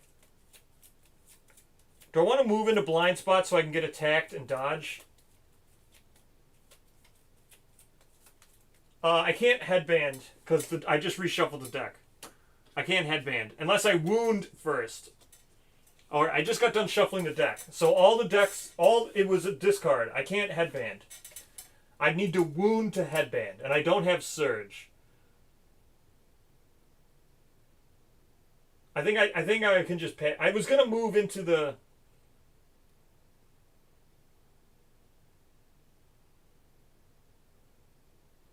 All right, let's I'll try to headband. So 1, 2, 3, 4. I'll move to there, attack with Crockbone Hammer, hope to a wound, and then I'll discard a card, and then I'll be able to headband. So Crockbone Hammer is 2. On a 7+, 1 hit, so we just need to wound here. It's 2, 3, 4 strength to a 9 toughness. Wounding on a 5. 9 is not a crit, but that is a wound. So your attack disables the Screaming Elf, gains -1 movement. So I discard the top card now. Now I can headband. So I will headband. I'll look at these 2 cards. Yeah. Furthest Threat and Random Survivor. So I wounded off the 1 card I wanted to... I blame this on Califax. The other card that was there was Back Kick, because that was the one it opened with. And I was hoping to keep that card on top so I could just stand in its blind spot and keep dodging. But because Califax bullying me to want a headband, I have now wounded off. I've wounded off Back Kick. Wounded off. Yeah, well, I'll probably dash. Yeah, well, all right. Yeah, I'm probably gonna dash with the guy to get out of there. But I wanted to headband, and now I've done with 2 things that I can't control onto the tank. So I need to get him down to basic action. I blame Califax for this. Guaranteed 100%. This wound card right here is Back Kick. I know it is because it was the first card it did on its first turn. Yep, Back Kick, which would have been amazing because then I could have just been in blind spot or closest threat. No, the slam's going to be furthest threat. It's going to be furthest threat and field of view. I could do it with the tank 1 time. You are correct. I will leave slam up. I'll get a -1 strength token. Again, I don't really care about the -1 strength token. That doesn't really matter to me. So get a -1 strength token. And then I could go here. 1, 2, 3, 4, 5. Yeah. I'll move to there, and now it will come get me. So slam. Furthest threat in field of view in range. So Saw Guy's not in range, but the tank is furthest threat. So 1, 2, 3, 4, 5, 6. Oh wait, it has a -1 movement token because of that stupid wound. Hold on, I forgot to account for the movement token. So I should have actually moved only here. All right, so we can slam. I need to give him a movement token. All right, he's only got 5 movement. All right, so we shall slam. 1 speed. Hitting on a. Oh no, hitting on a 5. Okay. Alright, well, it's going to be pretty hard for this thing to make me dodge. But I guess we'll just let it keep trying.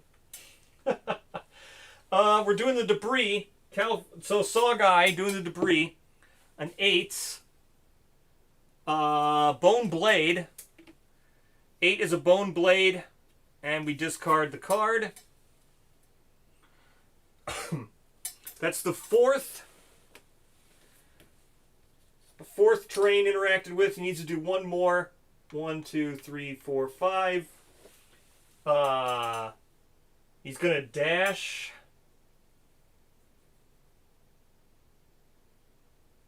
Do I need to dash? Whatever. It doesn't matter. I'm dashing.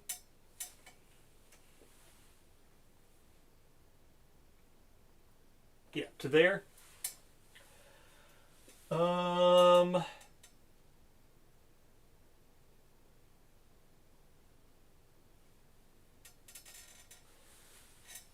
Random survivor in range. Doesn't matter. I just don't want to end my act next to him. So we'll move there. Scouty Boy is going to go for this terrain. A 5 is +1 survival, and this is gone. Crockbone Hammer's going for the terrain. 7 plus, nothing, +1 survival, and this is gone. What do we do next? I can go to here with the halberd and attack with the halberd and maybe get it down to basic action. So 2 speed, hitting on 4 plus. It's 2 hits. First strike. Massive Glisten. If the attacker is insane, they are not insane. They have 2 insanity. Cancel all hits, and the attacker suffers 1. Well, we're not. So wounding on anything but a 1. That's a wound. Get it down to basic action would be great. Anything but a 1. 3 is still a wound. It is now down to basic action. What is its basic action? Closest knockdown survivor in range or graze. It's going to graze.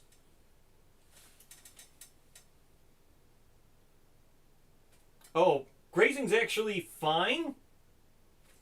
After her attack, she can move 2, so 1, 2.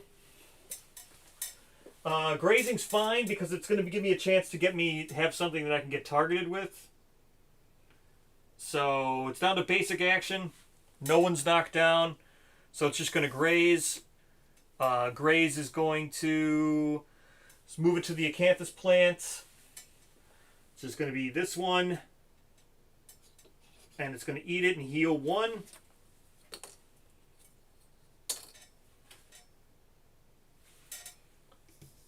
Why do I suffer 1 brain damage? Is it because if they're not insane? Oh, otherwise. Yeah, it is otherwise. So she goes down to 1.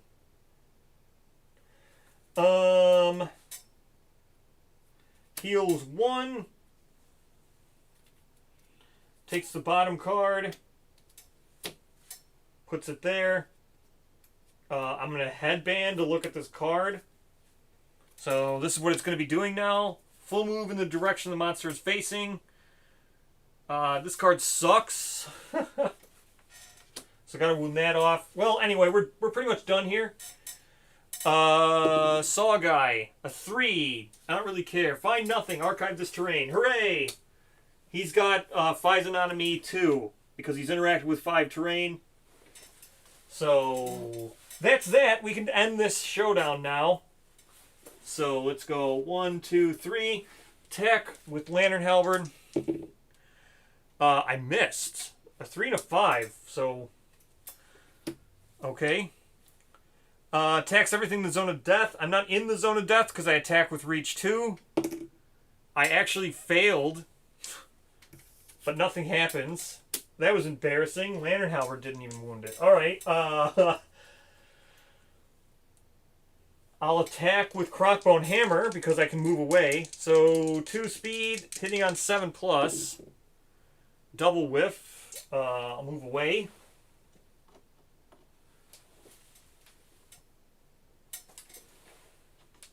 Scouty boy. Alright, now he's going to gore. Full move in the direction the monster is facing and turn to face the closest survivor, which is going to be Crockbone Guy. So 1, 2, 3, 4, 5. Turn to face. Random to target in range. 1, 2, 3, 4, 5. Not 1, 2, 3. Yes. 4. 1, 2, 3, 4, 5. Yes. 1, 2, 3, 4, 5. No, no. So it's just between Halberd and Crockbone. Oh yeah, he was in Zone of Death. Sorry, I was just looking at just the attacker. Perform basic action. So yeah, Crockbone Guy is going to get basic actioned. The 3 misses. No, 3 also hits. Because he's only got 1 evasion. So 3 hits. 2 damage. Body and a foot, those are both lights because he hasn't taken any damage yet. Body, foot, so he's got 2 lights. Now he'll get gored. Or, well, we'll see who gets gored. Crockbone guy. A 6 or halberd. A 7, so Crockbone guy is going to get gored. Survivor, no target. I could just dash. Crockbone's going to dash. 1, 2, 3, 4, 5. 1, 2, 3, 4, 5. Yeah. There we go. That's that. None, nothing, nothing, nothing. Halberd. We'll go here. Attack with halberd. 4 plus. 1 hit. What's a slow roll? 8, that's a wound. That gets rid of gore. Not a fan of the slow rolling. Basic action's now just going to send him running because there's no more Arcanthus. Crockbone's going to attack him and hopefully kill him. 2 on 7s. Double whiff. Looks like I meant to say that the Saw guy will do it. Saw guy can probably dash. Nah, it's okay.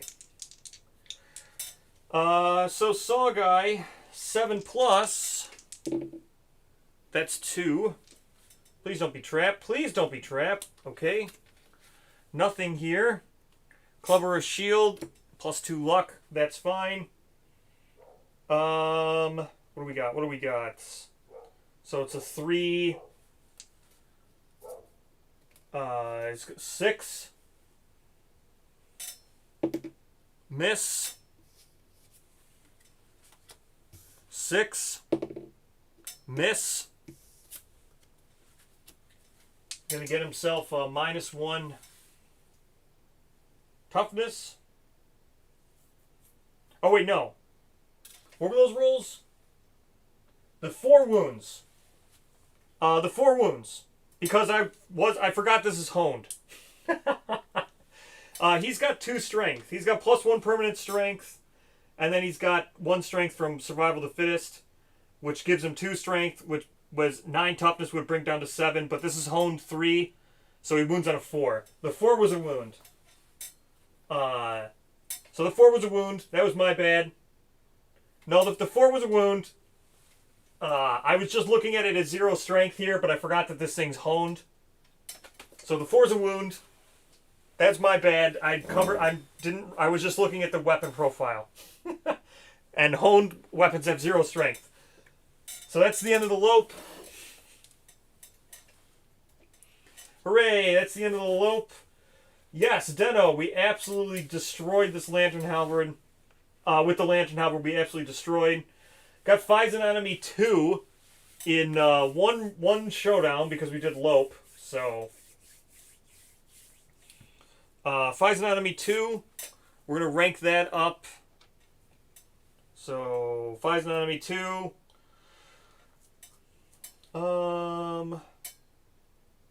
Everybody gets 1 Hunt XP. 1 Hunt XP. Someone's going to Survivalism 2. Bucket is going to Survivalism 2. Alright, Bucket goes to Survivalism 2. Brockrock adopts. And Glorman doesn't. So, let's get this Lope here. So we got 1 fresh Acanthus. I got to remember to do that. I got to get that from the Strange Resource deck. Let's get our 4 resources.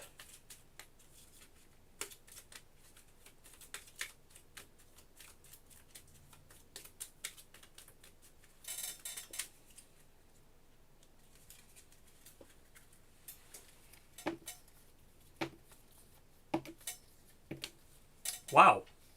Oh my gosh, we got 3 pelt from this. That's amazing. That's amazing. 3 pelt is absolutely amazing. Alright.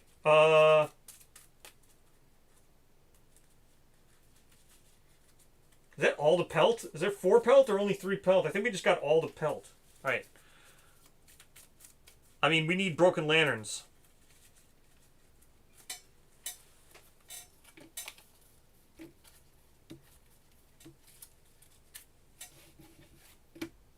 Oh my gosh.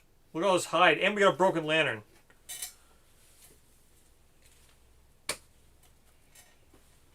Alright.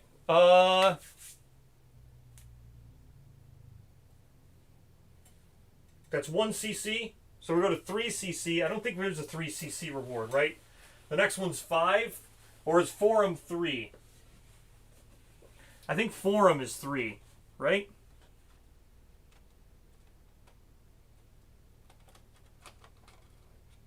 No, the next one's 5. Alright, so we don't get anything. We're at 3 CC. So 3 CC total.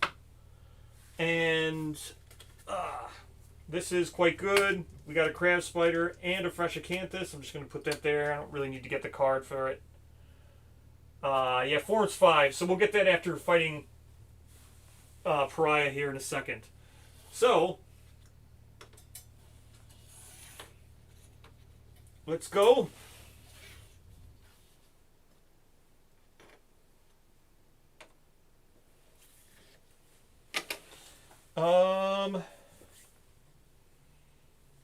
Settlement event deck. Where'd I put the settlement event deck? Right here.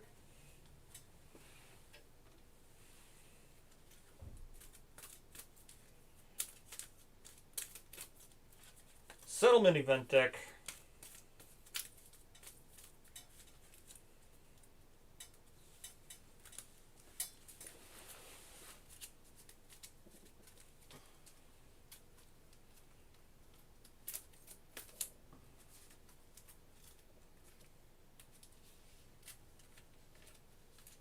All right. 7th card.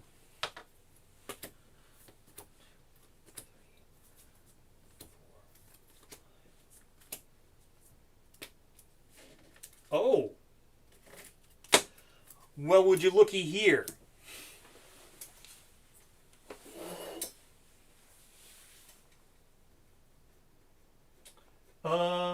Yeah. Look at that. We will get to Pariah in 1 hour. I was correct with what I said. Yeah, we're about to fight Pariah. This should be a pretty fast settlement event. I think, I hope.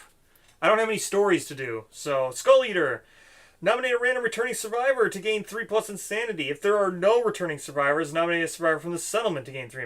Nominated survivor consumes the skull of the deceased survivor. They awaken a hunger that cannot be stopped and gain the marrow hunger impairment. We do not have cannibalize. No. Skull Eater's new diet glances of fear. Roll 1d10. Nominate a random returning survivor. Okay. 6+ the settlement agrees to exile nominated survivor and Bone Witch to the timeline 1d5. Otherwise, settlement takes matters in their own hands. Skull Eater is killed. Tainted teeth removed to the ground of the dust. The ordeal costs the settlement all its endeavors. Okay. Here we go. We'll figure out what we're doing first before. On a 6+, the settlement agrees to exile the nominated survivor. Add Bone Witch to the timeline. Okay. 1 year from now.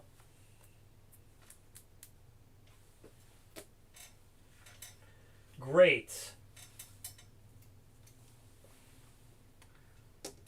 Alright, so they're exiled. None of this other stuff matters. So, like, all of this stuff doesn't matter. The nominating a random returning survivor, but recording marrow hunger and doing the insanity, none of that matters. That's why I rolled first. So we're going to do a random returning survivor now. But all the other stuff we don't have to do. Let's see. Scouty Boy first.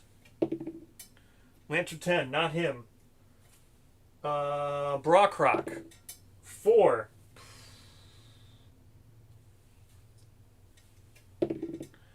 Okay, not great.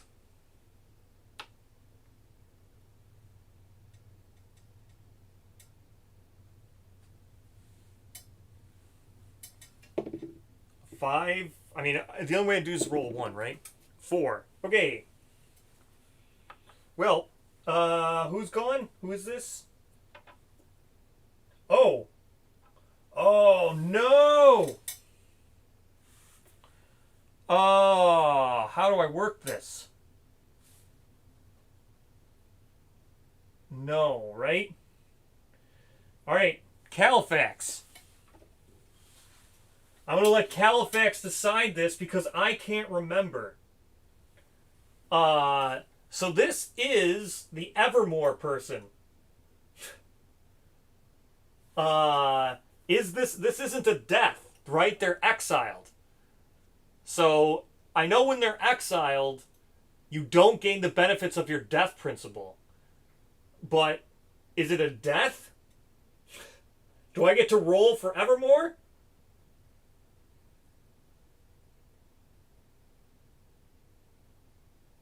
I'm not going to gain the benefits of death principle because they're being exiled. I know that.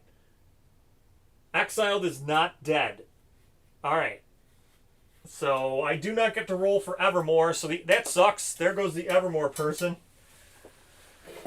Alright, so Evermore person's dead. We don't get the benefits of our death principle for that. That sucks. Goodbye, Evermore.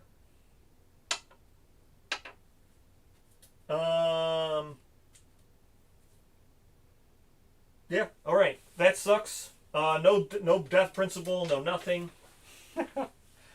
Goodbye. Let's get my settlement sheet. So we got Pariah.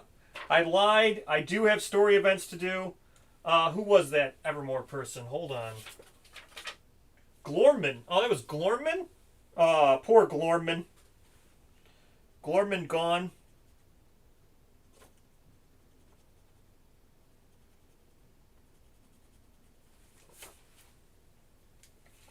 Our death count becomes 4.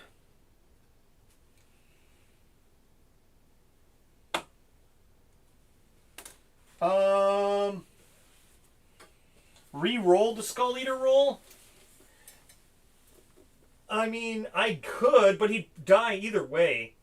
Okay, so you want me to re-roll into seeing if I re-roll and then they do kill him, I could roll on Evermore, but then I lose all my endeavors. I'd rather keep my endeavors, I think. He's dead either way. It's a 25% chance, right? Because I re-roll, then I have to roll low so he doesn't get exiled, but then I have to roll Evermore because he's dying either way. It's a 25% chance to keep him alive and 100% or 50% chance to lose all my resources. So, is that worth it? I don't think that's worth it. It's a 50% chance to lose all my resources and a 25% chance he doesn't die. Seems like a scam. That seems like a scam to me. Saving 75% of the time he dies and 50% of that time I lose all my endeavors. Scam. Sounds like a scam.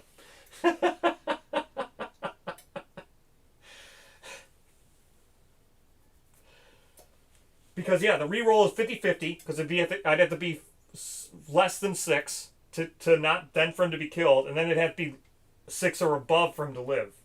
Yeah, it's not worth it. That's a scam. Alright. I lied. We do have an event. We have Goth.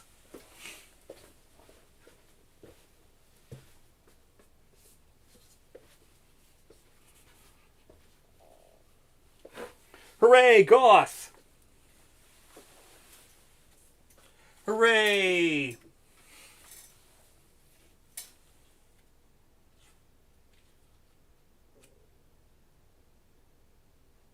Goth. She awakes with doom upon her. Despite the absurd horrors that haunt her dreams, the truth in her vision pulses, spreading a wound hidden beneath her dressing. Introduction for Goth here. A buzzing sensation in her core guides her footfalls in meandering spirals. Her mind persistently returns to the suffocating sensation of being trapped in an airless husk. She is drowning. She is not alone, but the others are dead. Still they reach for her. A glow in the distance brings her back to her aching body. She emerges from the darkness stained with the cloying residue. Goth joins the settlement. Create her record sheet and increase the settlement's population by 1. Roll 1d10.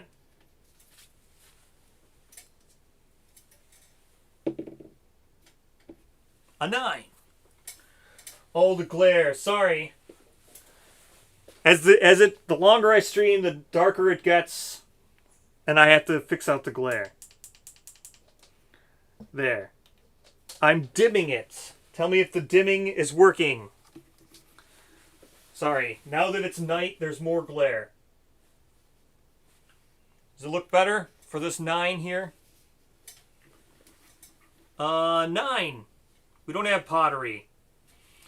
Heady fermentation fueled by her fluctuating body heat fills the settlement with ecstatic vapors. Gain 2 disposition. Departing survivors gain 1 survival this lantern year. Oh yeah, there we go. The glare is better. As it becomes night, the lights are much brighter, less actual sunlight. Alright. I gotta make Goth's sheet. And let's go Goth. Who was that who died? Oh yeah, that was just the scout. No, was it the scout? Well, either way, I don't remember who died, but I have Goth somewhere. Hooray, here's Goth. Look at that. It's Goth.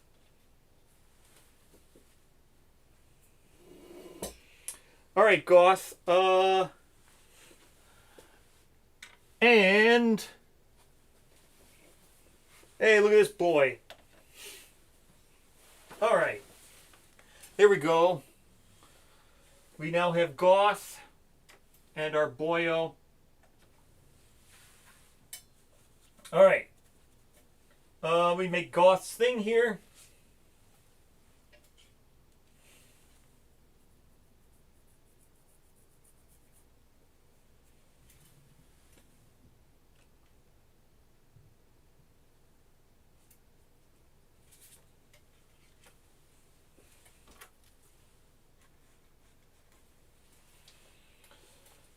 Do.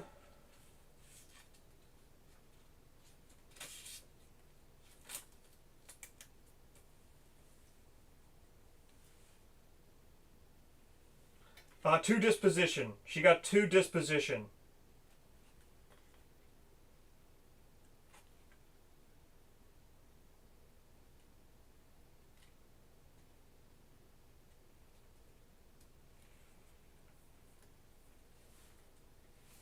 She does get the katana right away. Hold on. I have to fill in all this stuff.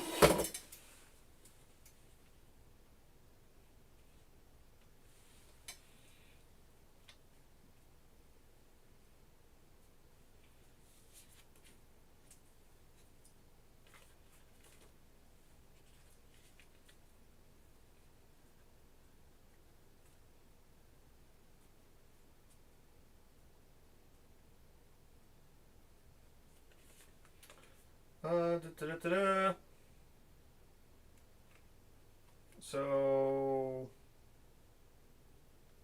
veteran. I'm disappointed in these. Very disappointed. So they come with just a regular sheet.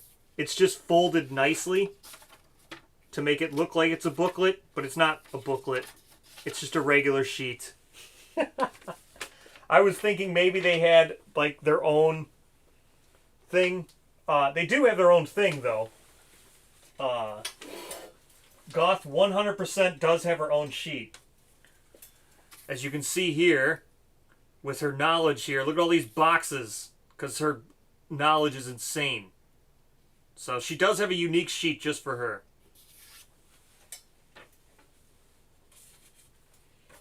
Hold on, I gotta fill out the sheet. She's got a bunch of stuff. So she gets veteran.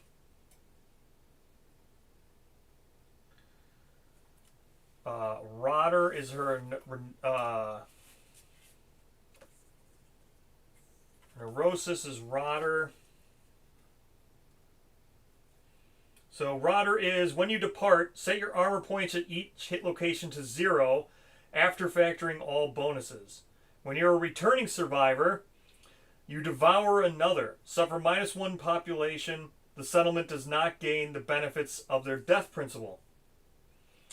That's what Rotter is. So bad. Rotter is so bad, but you know, whatever. Here we go. Rotter. So when she departs, everything goes to 0. Then when she returns, someone dies, and I don't get any benefits. That's her neurosis.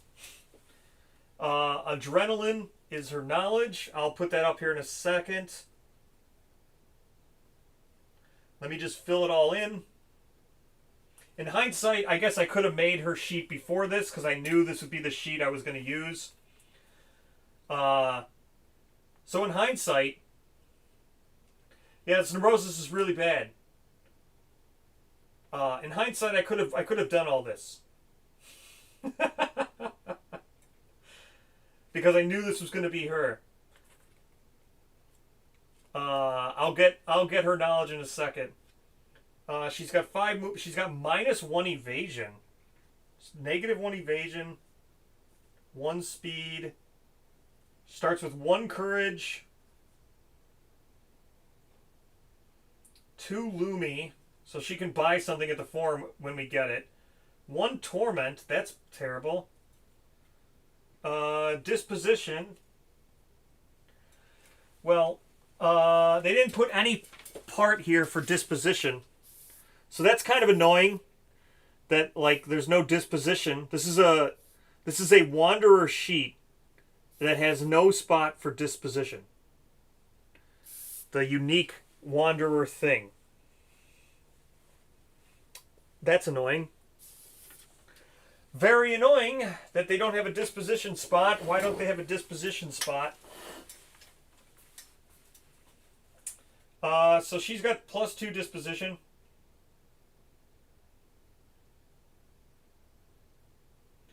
Oh. They also have rules. She's another Dragon King situation.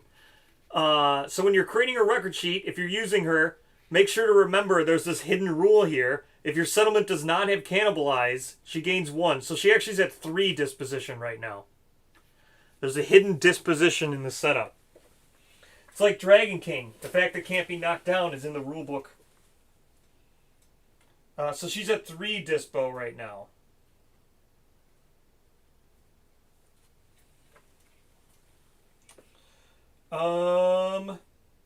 Sorry, I just have to go through everything here so I don't miss anything, because I would have missed that dispo. So yes, Goth gear. She begins with the common katana and the rapture bracelet. People were asking. So I do start with her gear. I'll get that in a second. I just have to read literally everything here, just in case. Have to read literally everything.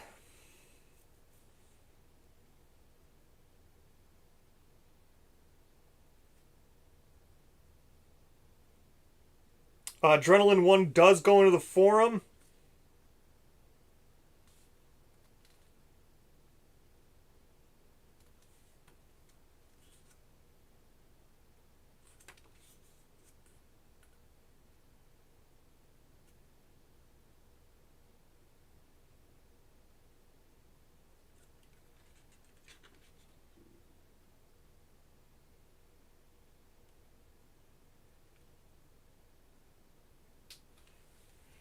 All right. This is the reason why I picked Graves. This is 100% the reason why I picked Graves. not to gain the 3 disposition. But yes, fine. I will be fully...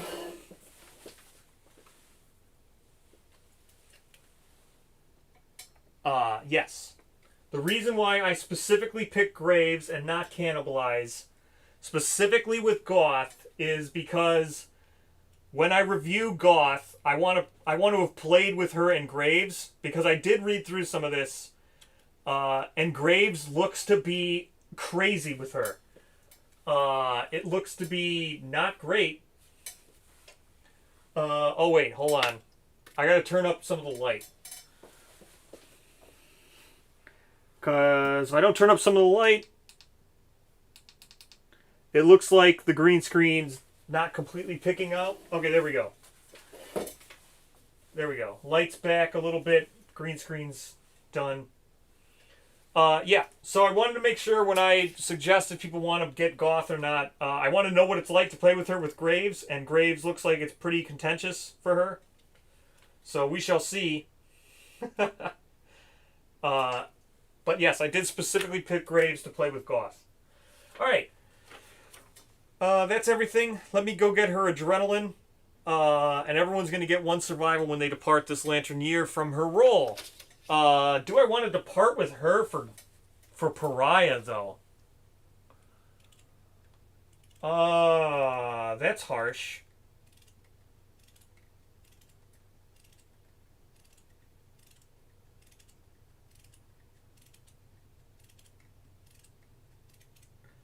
I'll have to think. Do I want to use her for Pariah?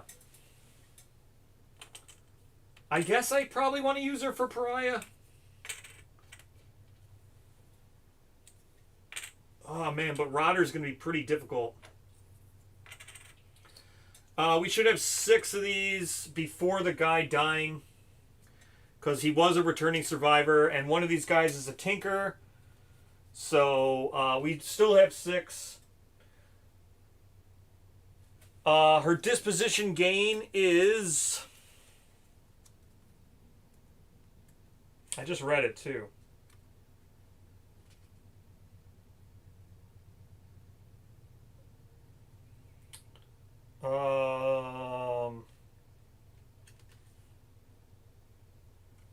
Where is it?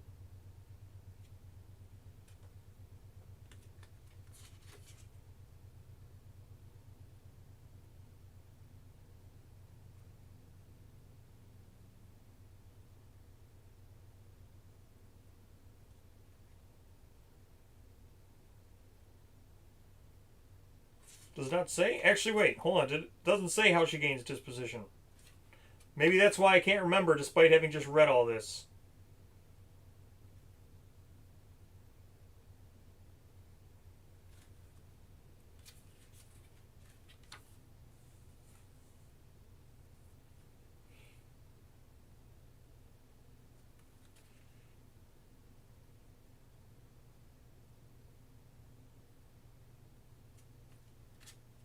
Doesn't look like she has a disposition gain.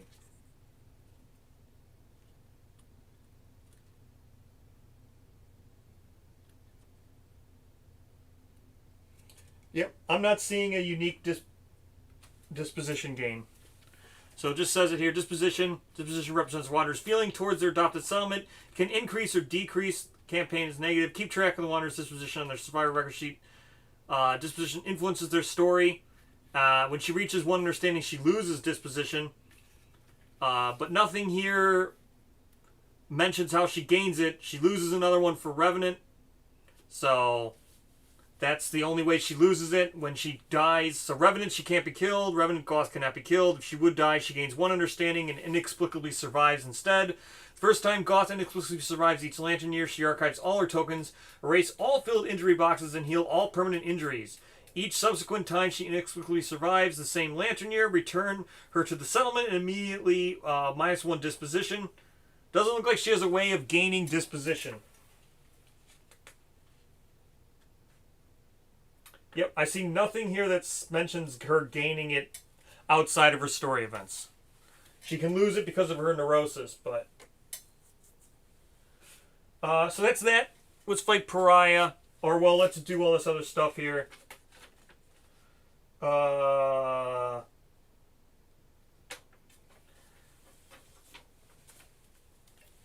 right, let's get back to the settlement phase. Let's fight Pariah. Let's set this all up.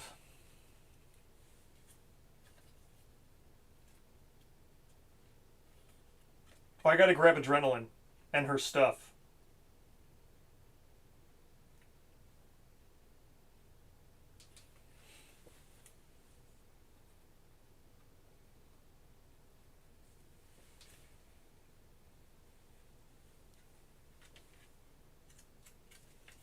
All right.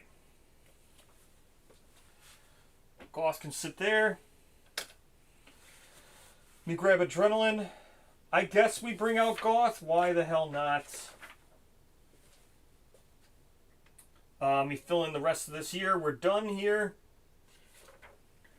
We'll make some stuff. We'll take out Goth. Let me grab Adrenaline. I gotta grab Physiognomy 2. Gotta grab that. And then I gotta grab... Oh, well, here. Hold on. Someone is... let's rank up Survivalism quick. And then we gotta adopt another thing. Here we go. Survivalism, we're ranking up to 2. Another person ranking up Survivalism to 2. A 9. We get Rolling Dive. We get Rolling Dive. So I gotta get Rolling Dive and Adrenaline. So Rolling Dive and Adrenaline. Who just was that who gained Rolling Dive? Bucket! Bucket gets Rolling Dive. There we go. Good job, Bucket.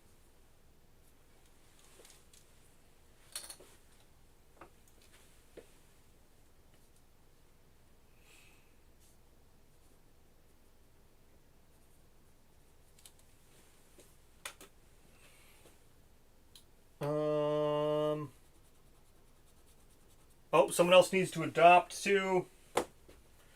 Let me grab our thingies. Because we're going to have to adopt. So, let me grab this.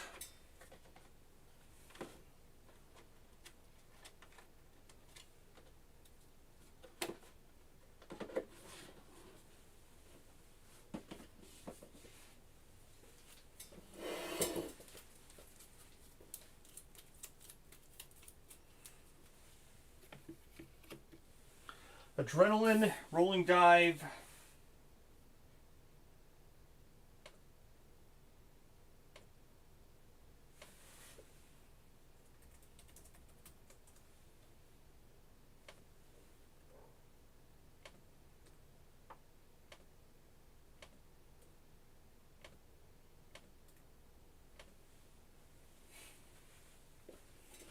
Adrenaline, Rolling Dive, Adrenaline and Rolling Dive.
Okay, got everything. There's more than just what I said. Here we go. What number did we pick? What number did we pick while I was doing that? What number did we pick? What number did we pick?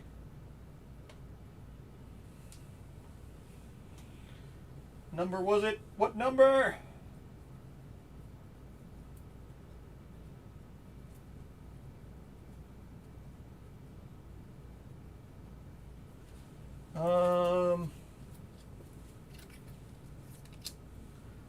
What number? Why did it show me the number?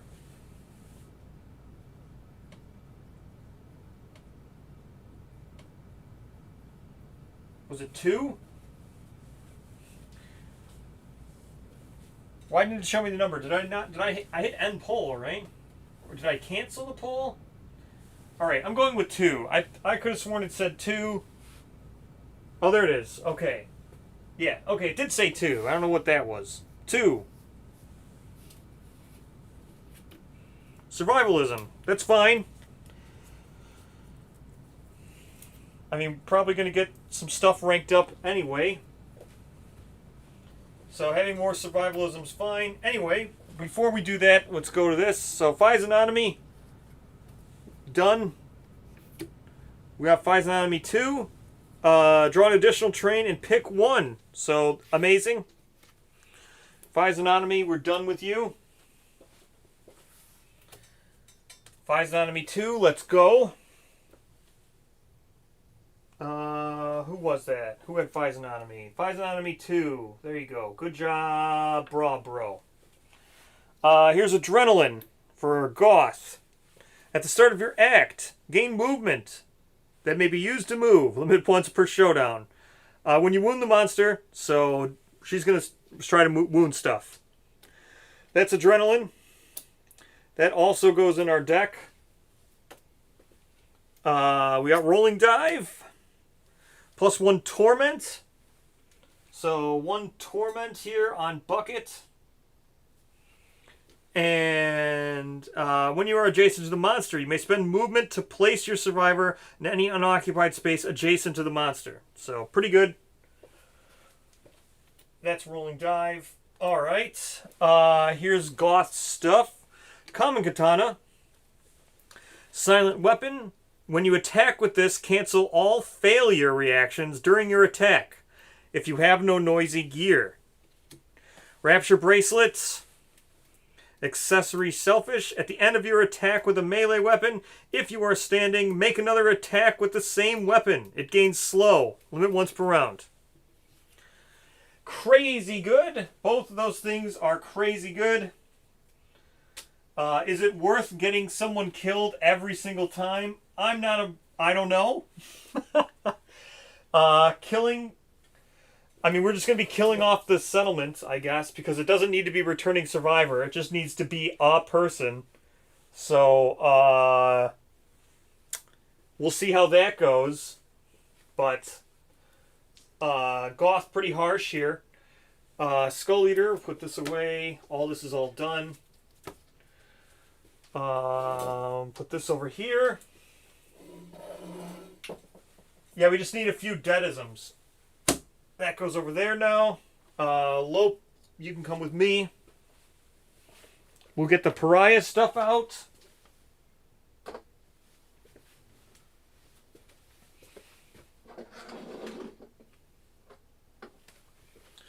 All right. What else do I have to do? We have to do another survivalism person real quick. So, what are we doing? Survivalism.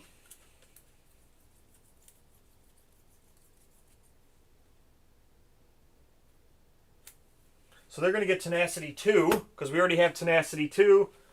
So, Survivalism, they have Tenacity 2. Everybody's going to have Tenacity 2 when they get it now.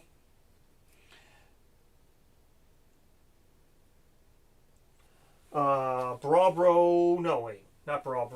Croc. You're going to have Meat Shield, or no, Selfish is the thing, right? Yeah, Selfish. Tenant is Tenacity 2. And let's roll survivalism rank 1.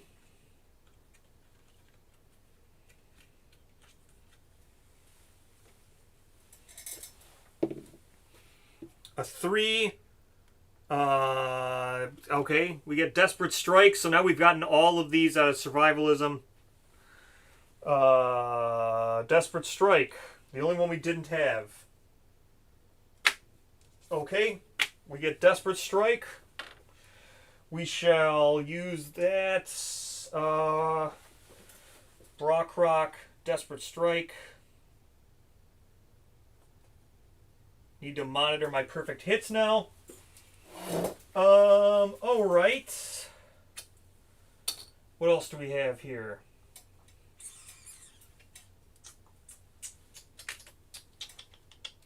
I think that's it. Yes, that is it. Alright. Now, we look at making stuff. Whew, what are we making? Croc set. Alright, so let's look. We have 1 acanthus. We can use that for augury. We've got just so much pelt.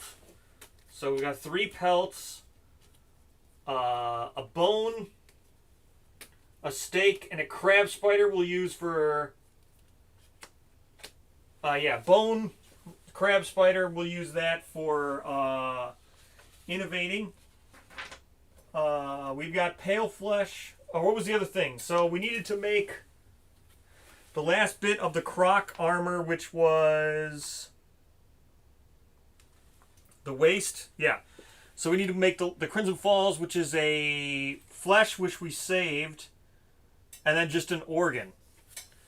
But did we only draw 1 organ? Dude, we only drew 1 organ.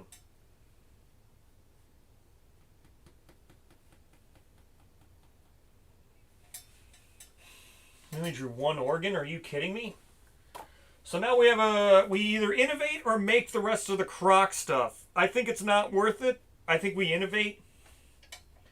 I 100% think we innovate and then just make the croc stuff next. I don't think we need full... I mean, full croc set would be nice. But I don't think we need it, like, without innovating. So I think we're going to innovate. Barber Surgeon. I want to make a Barber Surgeon. I have a perfect hide. I could total... Barber Surgeon's also a scab kit. So I totally want to make a Barber Surgeon. Don't you worry. What are we doing here?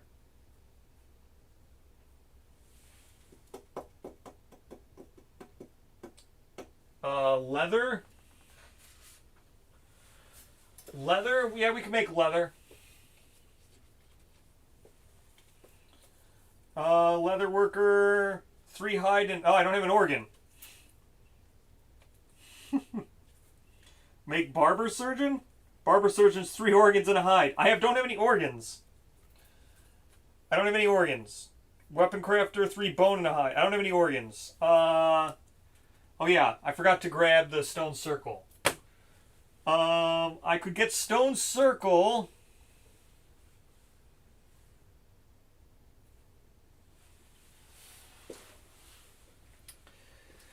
Yeah, I think we get stone circle. I already did fiend. I'm about to fight Pariah. I'm about to fight him.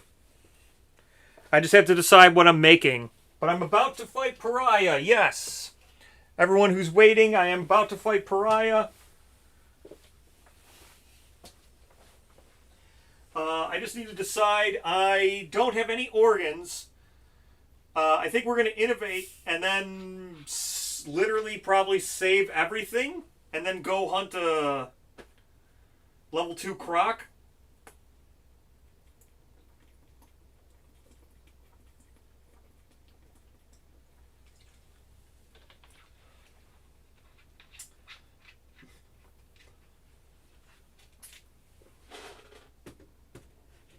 I mean, does that sound right? Is that actually what we're going to do? We're just going to save everything and fight a level 2 croc? I'm looking at stone circle. I guess I should get the thing that lets me slam. Right? Because then if I can slam, I can at least start working towards the that strain. I can't. I can make a screaming coat.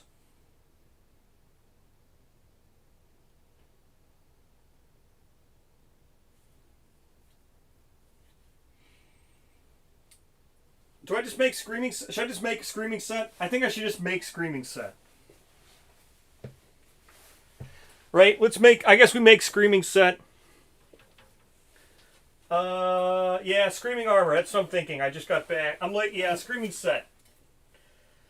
All right, let's make screaming set. Screaming coat is a pelt and a bone. So we have a bone in storage. Yep, Festophobia will eat it. I'm aware of that. Groomed nails. That's a bone. So groomed nails.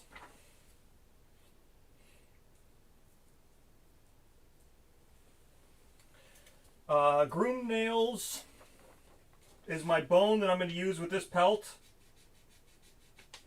So that's screaming armor. So that's the chest. Or screaming coat. And then pelt and a hide is the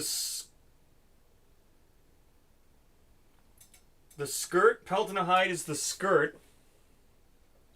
And pelt and a hide is the boots.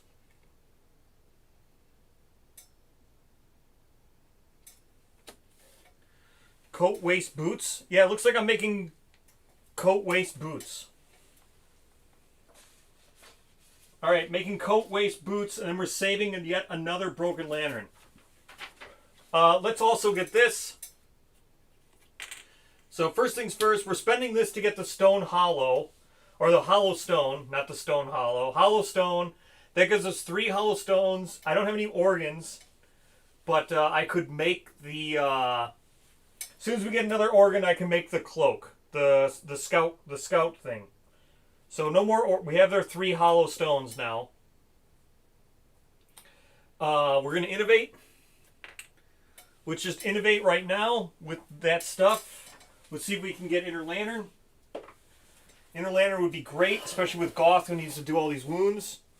Here we go. Inner Lanterning. Oh, I need to get all the crap from Symposium. Ah!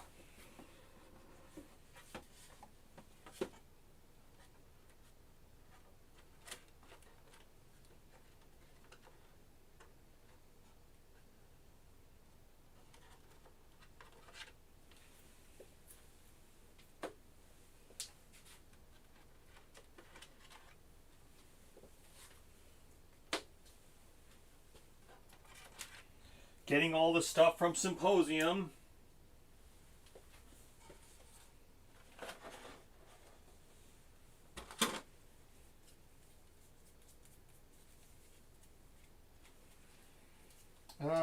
So here's this is our actual innovation deck. I just need to put the stuff for Symposium in there. I'm not going to be getting anybody from Insight. I mean, for me to get Insight, I would have to roll really bad on Augury. Alright, fine. I'll innovate last, just in case we get a 5th card. That's fine. I'll innovate last, but I don't think I'm going to hit anybody with Insight. Well, maybe.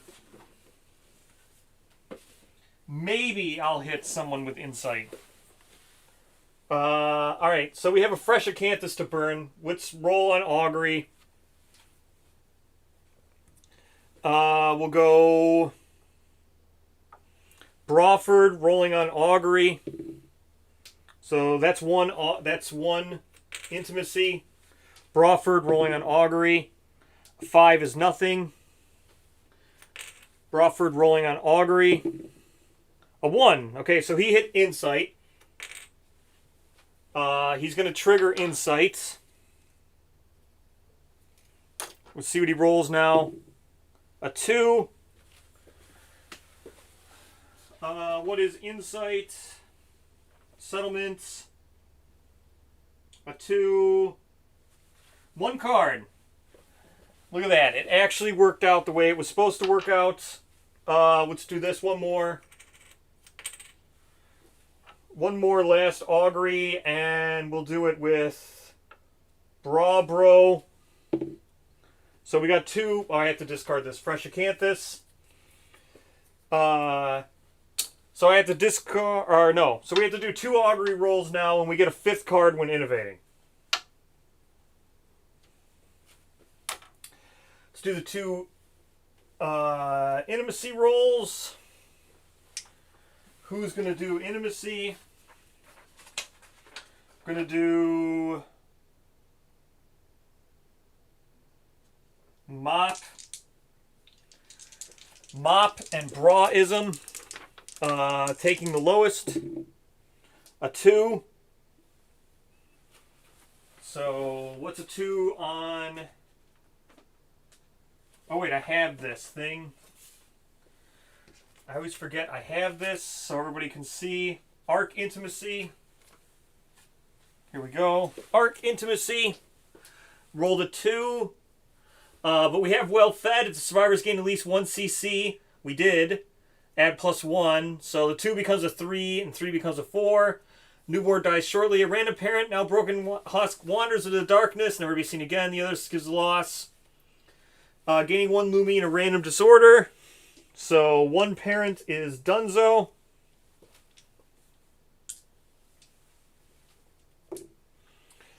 One parent's Dunzo, so it's the codependent one. So Braism is done.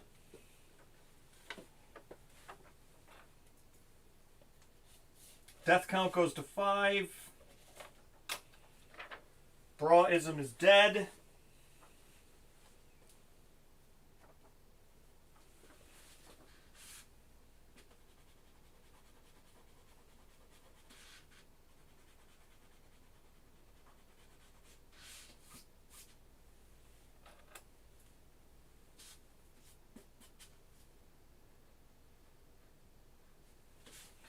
I'm gonna have to spend 2.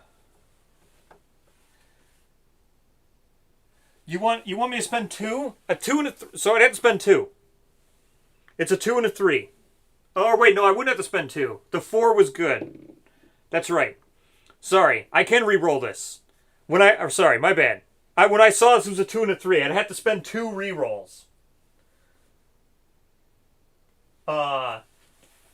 With a 2 and a 3, I forgot that we get +1. A 2 and a 3, they would have died either way, so I would have had to spend 2 re-rolls. But because I get a 1, I can re-roll the 2. So I will re-roll it. Alright, so I get a 5. We don't have bed. Alright, so Braism can stay. That's right. I forgot we got a +1. I forgot we got a +1.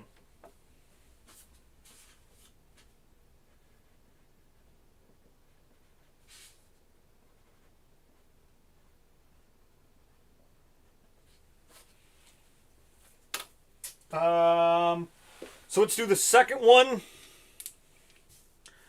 Arc Intimacy, again, this is the second one. Same situation. So, I used the reroll already. So, have to use the other reroll now. Have to use another reroll. So it would be a 4 to get another person. And, yeah. So, that's that.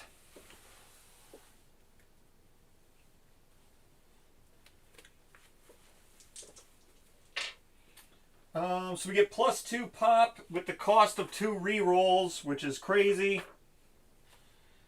So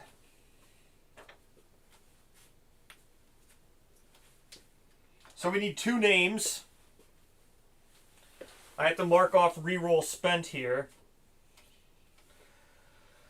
So we need 2 names. First 2 names I see are the ones I use. So we need 2 names, 2 names.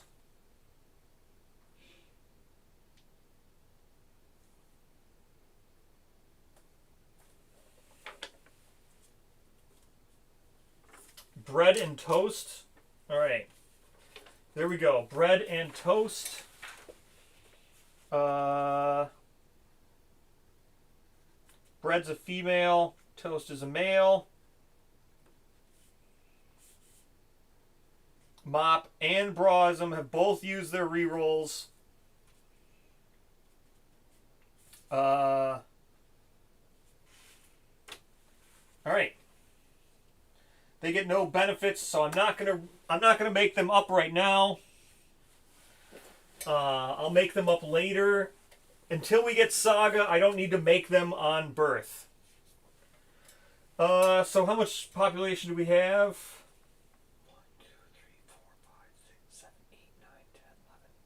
1, 2, 3, 4, 5, 6, 7, 8, 9, 10, 11, 12. We have 13 pop because we have Goth. So we're at 13 pop.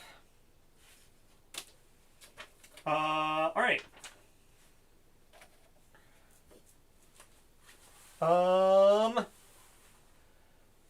This looks good now to me. Now we do the Innovate, and I draw 5 cards. 5 cards. I gotta go. Okay, now I gotta go get Symposium. What else do I gotta get? I gotta get Symposium's Consequences and Pariah deck. Symposium Consequences and Pariah deck. What was the question? So these things, yes. Where did I get these from? If you ping, whoever asked me that, if you ping me in my Discord, when I'm done streaming, I'll link it to you. I saw it was asked. So, ping me in my Discord to remind me in like 4 hours from now when I'm done streaming, and I'll link it to you. Where I got all the... Because I have a whole bunch of them. It's pretty neat. I think I've shown these before, but there's Arc, Intimacy, like all the waste, like all the Severes are here. Regular Intimacy, Emotional Breakdown for Smog Singers, Herb Gathering, Mineral Gathering, Overwhelming Darkness, Vaultless, Bold. They're all double-sided. So then like the other side's all the bonuses. The other half of the things, there's Age. The other half, Emotional Breakdown. This is Explore the Swamp. Worm Tunnels. Explore the Maze for Vaultless, Insight, and Bold.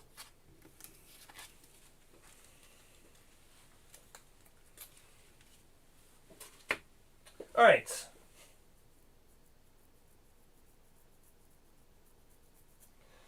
For Pariah stuff. The coat, skirt, or I need the chest, waist, and legs of chest, legs, waist of Screaming. Pariah, hit location, and AI.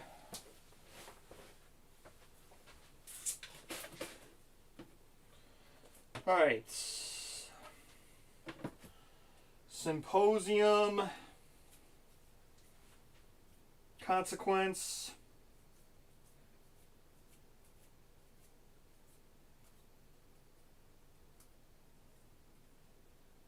I gotta get Butchery anyway, so there's Butchery. We're about to get that. So Storytelling. Nightmare Training.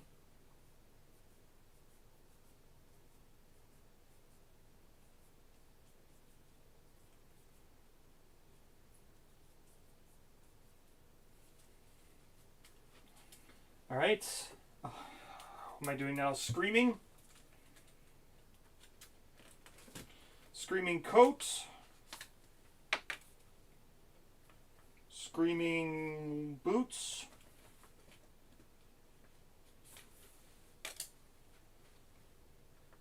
Screaming Skirt. Alrighty. And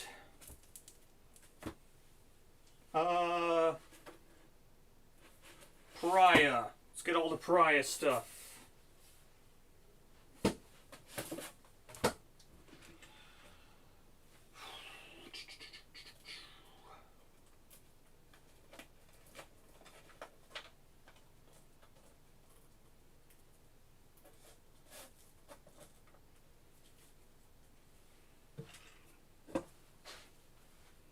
Okie doke.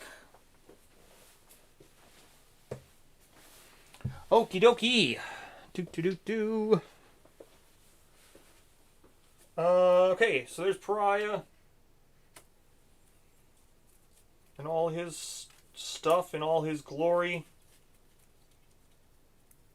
I don't need inverted.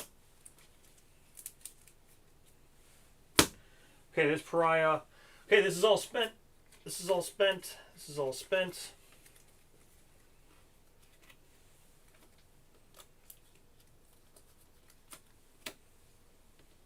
Broken Lantern, I gotta record that. This is the Innovate. This is Butchery, which we'll get next year. After Pariah, there's the 3 gear I need. Here's what goes in our Innovation deck. We draw 5 cards.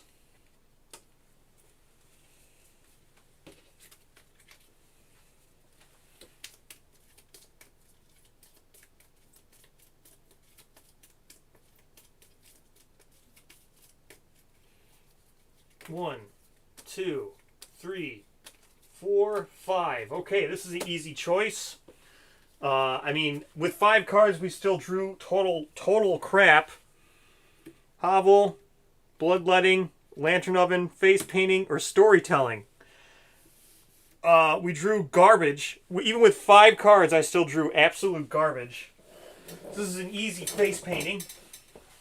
This is an easy face painting. I'm just going to do this, but everyone knows this is an easy face painting.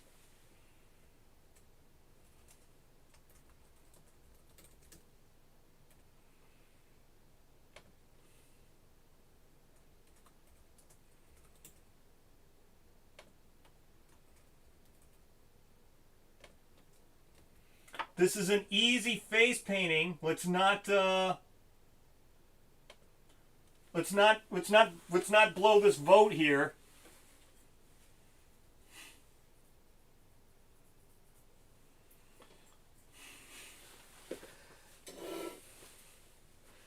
Yes, this is Lantern. It's Lantern with arcs.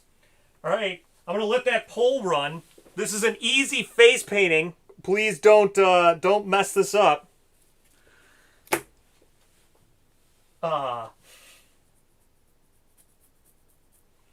I'm going to set up Pariah, and I'm going to ignore the fact that face painting isn't winning.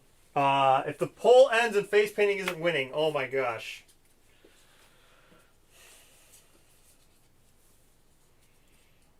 So Screaming, yeah, we'll go there.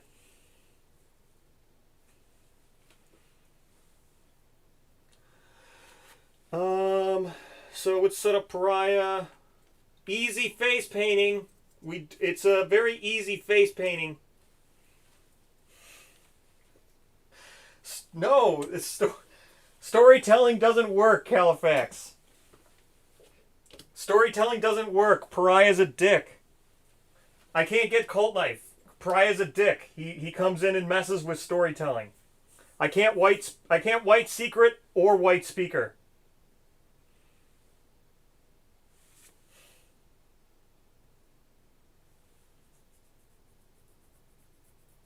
Yeah, I can't white secret or white speaker with Pariah around.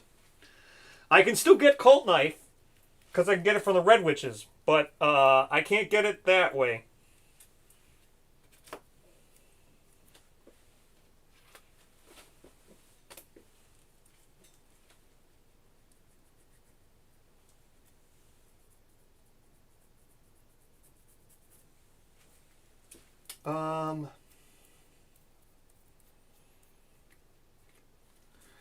What's he got? So he's got Somatic Empathy and Somatic Static. Okay, he doesn't have Cyclopean Cruelty. That's a level 2 thing. Alright, here we go. I'm going to start talking Pariah as we easily take face painting. The Pariah and its prey are connected by a ruinous bond. Survivors that reveal an AI suffer the Somatic Empathy on that card. When a survivor wounds the monster, they reveal the AI move to the wound stack. Return it to its wound stack face down. This occurs after critical wound effects, but before monster reactions. So that's his one trait. Somatic static. Your pain momentum, or your pain monetarily muddles the monster's emotional connection. After you reveal an AI, you may choose to remove a token from this to ignore that card's somatic empathy.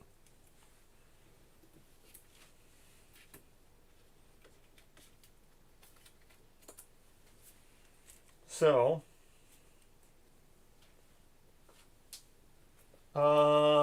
Cyclopean Cruelty is not this level, so I just put this to the side. Let me build the deck now. 7 and 5.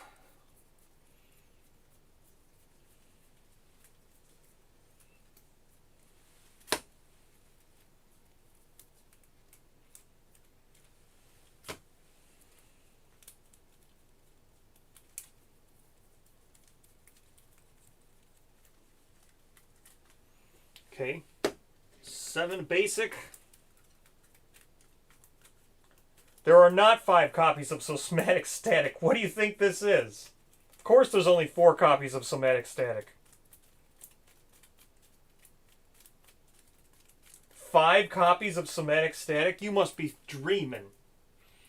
1, 2, 3, 4, 5, 6, 7.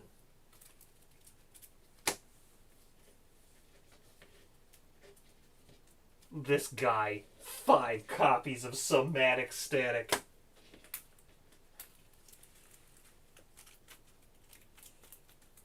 What is it? 5 AI or 5 advanced?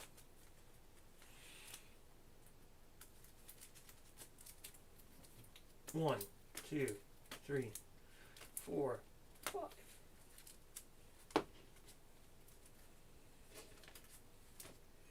This guy out here. This guy out here. Well, we're about to start Pariah.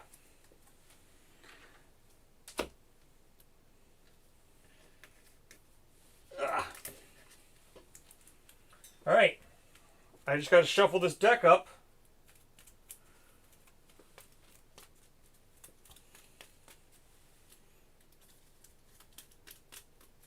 Alright. I gotta clean up Lope. Or, well, I guess I can shuffle the hit location.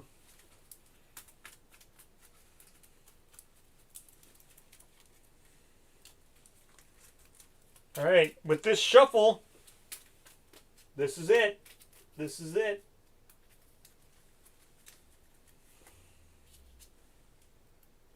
Oh no, who's going to tell him?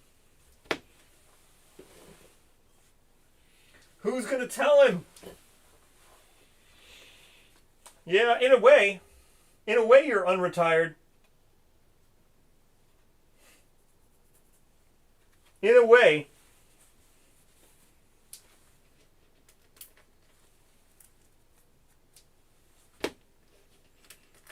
Alright, so easy face painting. I think I'm done setting up Pariah. I gotta clean up Lope here. Tell me what? You're dead. You're unretired permanently.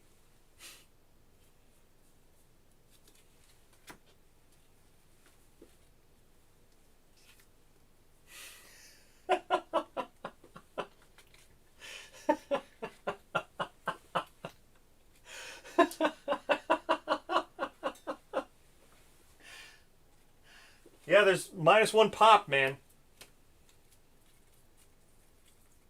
Gotta watch out for those -1 pops. They're deadly.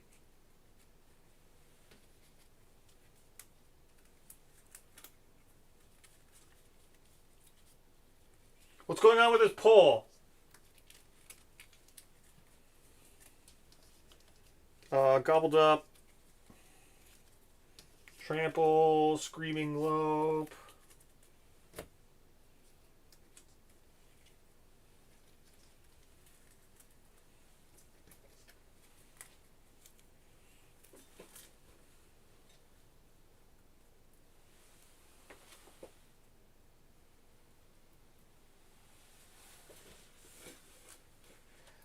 There was a -1 pop. So you ate that -1 pop.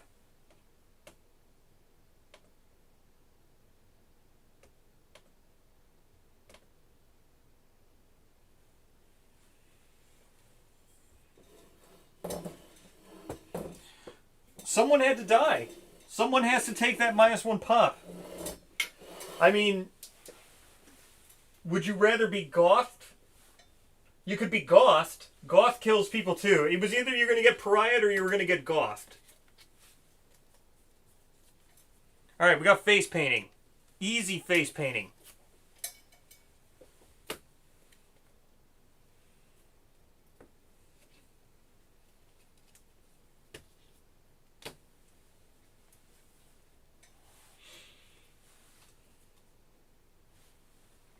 I mean, you can look at it either way. Either you got Pariah or you got Goth. Someone's going to get Goth. Every year, someone's getting Goth. Alright. There's the wound. Somatic empathy. Pariah. Somatic static. Everybody gets one of these. Who's going out? We got to figure out who's going out now.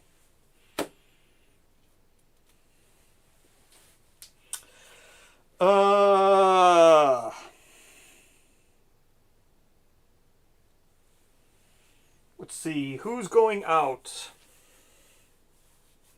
I guess we take Goth. How is Borscht doing? Borscht is still around. Yeah, Borscht is still around.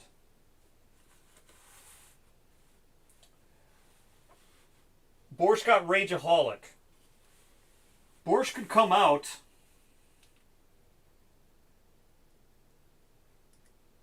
I mean, everyone's been taking a back seat, really.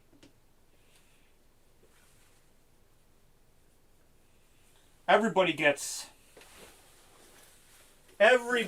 understanding from what's his name here?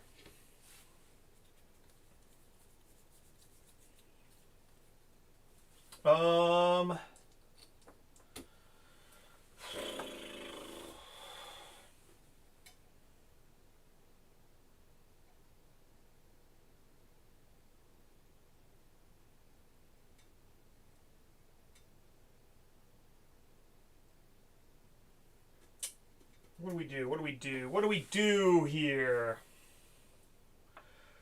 I want to bring out Goth, but how am I going to bring her out?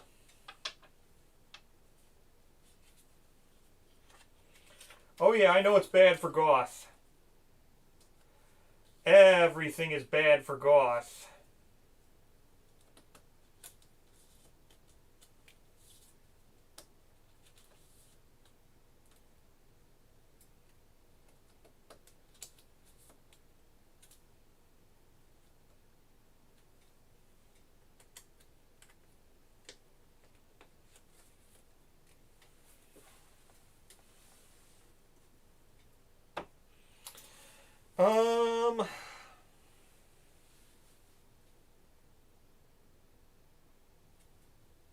I think that's it. Alright. I guess we're bringing out Goth. Well, I have to play with Goth, because I have to know how she plays in order to give any informed opinion on her. Oh my gosh, dude. So, gonna have to use her. But yes, she's a ticking time bomb for sure. Alright, let's go Goth. We're gonna make Goth the scout, I guess. Goth scouting.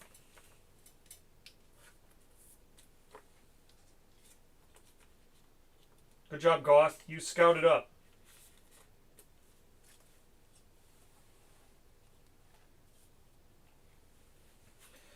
Alright, so Goth is scouting. Everyone else is doing their thing. I think we're all good here. Let me give everybody their stuff.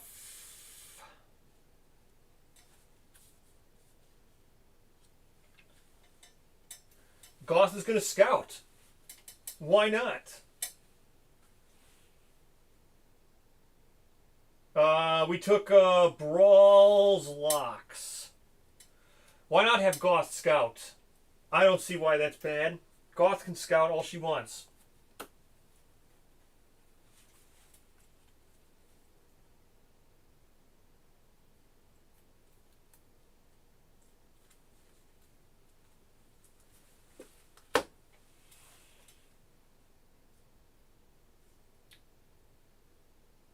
Yeah, she's just trying to rank up adrenaline.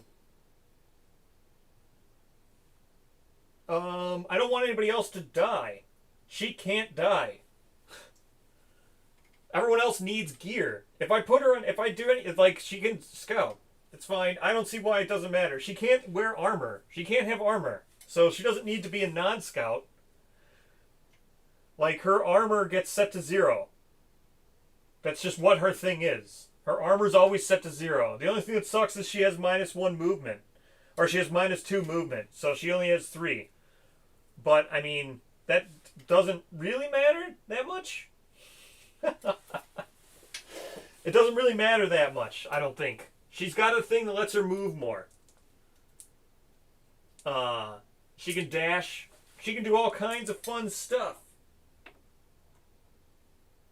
I'm not too worried about it. I think she'll scout it up as fine. I think it's much better to bring out actual people to beat Pariah than to worry about Goth Amy. All right, let me do all this stuff here.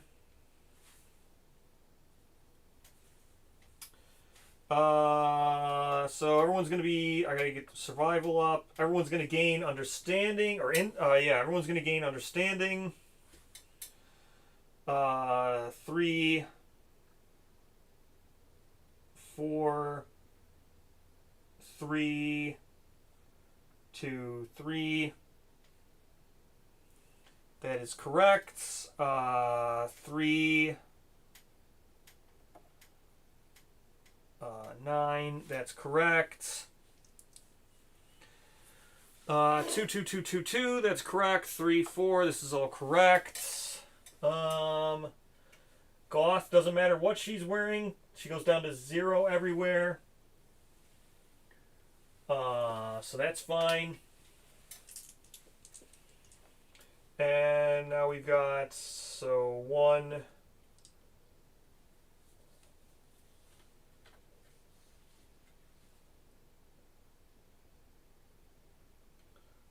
3 insanity.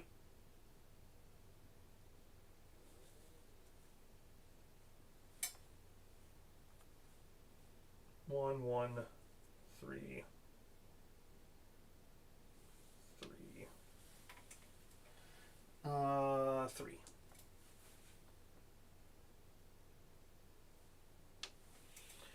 It goes up to 3 survival. 3 insanity on arrival because she got screen bracers, so we go to 5 insanity. Looks good. Alright, everything's good. Let's just figure out how to set this up now. How to set up Pariah.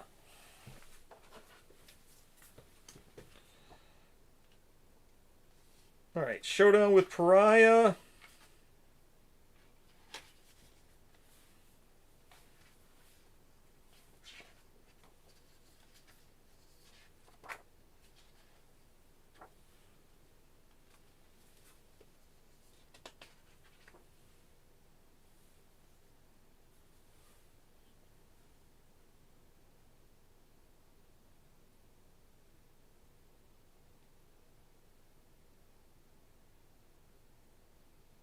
Alright. Simple enough. 2 random terrain. Survivors go first, and everybody starts back here.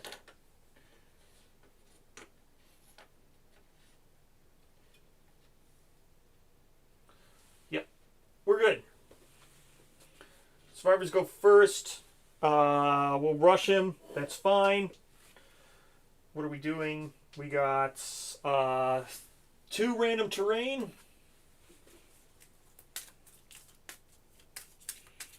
Here we go, 2 random terrain, and then Physontomy 2, so we draw 2 and pick 1.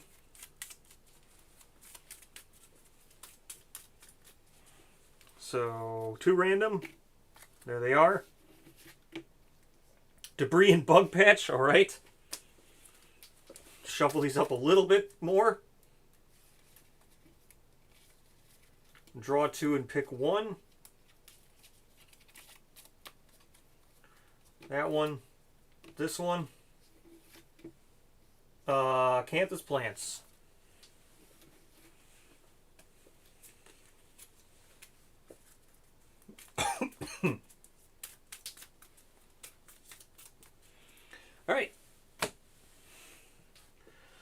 So, Bug Patch adjacent to the monster.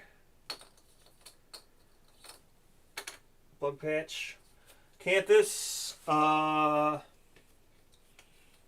Patch goes there. 6 places from all other Canthus. Okay, you can go there. 1, 2, 3, 4, 5, 6. You can go there. Debris adjacent to any board edge. There you go.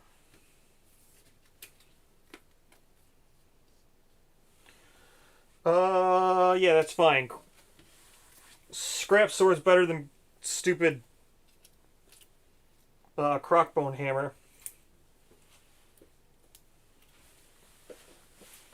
Alright, here we go. Alright, let's go. Survivors go first. We're going to go with Amy. 1, 2, 3. She'll use her adrenaline knowledge to move 3 more. 1, 2, 3. And we're going to attack the Pariah. Let's go. Attacking the Pariah with 3 speed.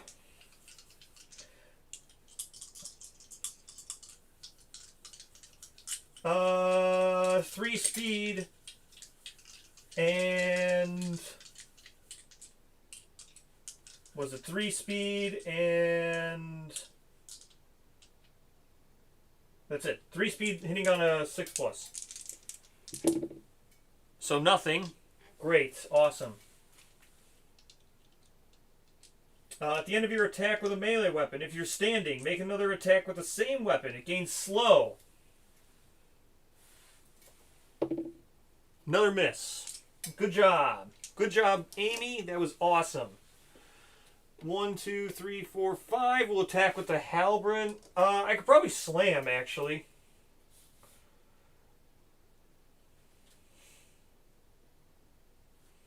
Yeah, sure. We're going to slam. So we're going to slam.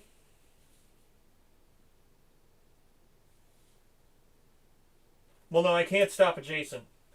So no point in slamming because I can't stop adjacent. So Lantern Halberd, 2 speed hitting on 4+. 2 hits.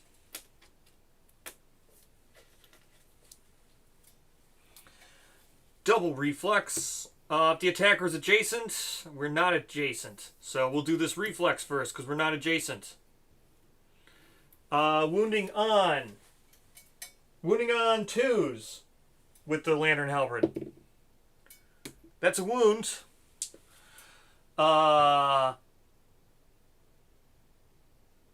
Nothing happens because, again, we're not adjacent. Roll 1d10, blah, blah, blah. Not adjacent. So don't have to worry about it. So I had to reveal this when I wound it. Gain -1 speed token. Great. Then it goes unrevealed. When Survivor wounds a monster, they reveal the AI card, turn to the wound stack, so...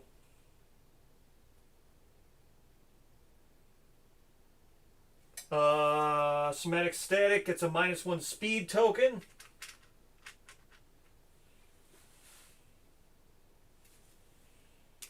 Boop. There we go. We attack with wounding on 2. Right there. To wound, perform basic action targeting the farthest survivor. That's weird. Alright. Basic action targeting the farthest survivor. It's equidistant, right? 1, 2, 3, 4, 5. It doesn't even say in range. 6, 7. The farthest survivor isn't even in range. Can basic action have, like, infinite movement or something? No, it doesn't have infinite movement. It's not even within range. So he's going to target the farthest survivor, but it doesn't matter. So we're going to do this.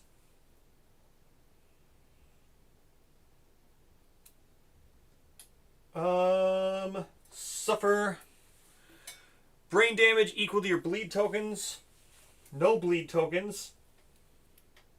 That's another wound. Alright, so this is weird. 1, 2, 3, 4, 5, 6, 7. I mean, cool. was insanely helpful. He just came to these guys.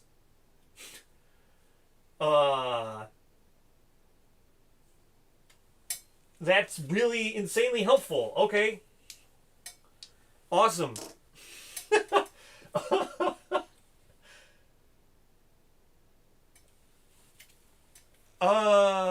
I mean, at least if it would have been in range, that would make sense. It just literally walked over here and didn't do anything. Alright, that's fine.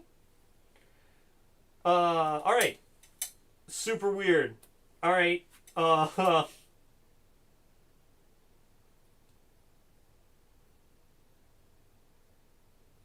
Cool. I'm so confused by that. Alright. Well, now he's in range of everybody. So, I guess... Should I spend 1 survival to dash to get +2 luck? I suppose. I'll spend a survival to dash. Get +2 luck with the saw. 1, 2, 3... to here? 2 speed, 6 plus? Sure. That's 2 hits.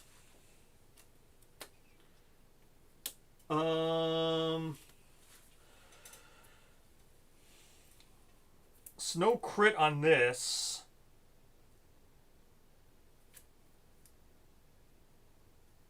Ooh, this has glimpse. What is this? Glimpse.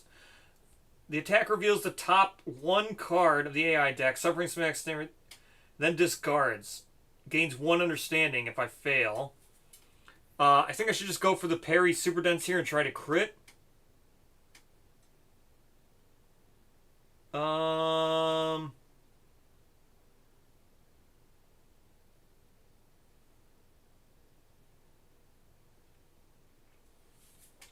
Yeah, I guess I go for the parry super dense and try to crit.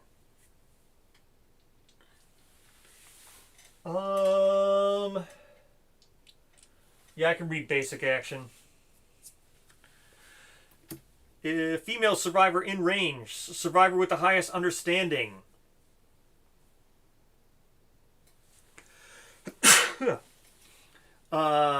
If this attack caused no damage, the monster is furious.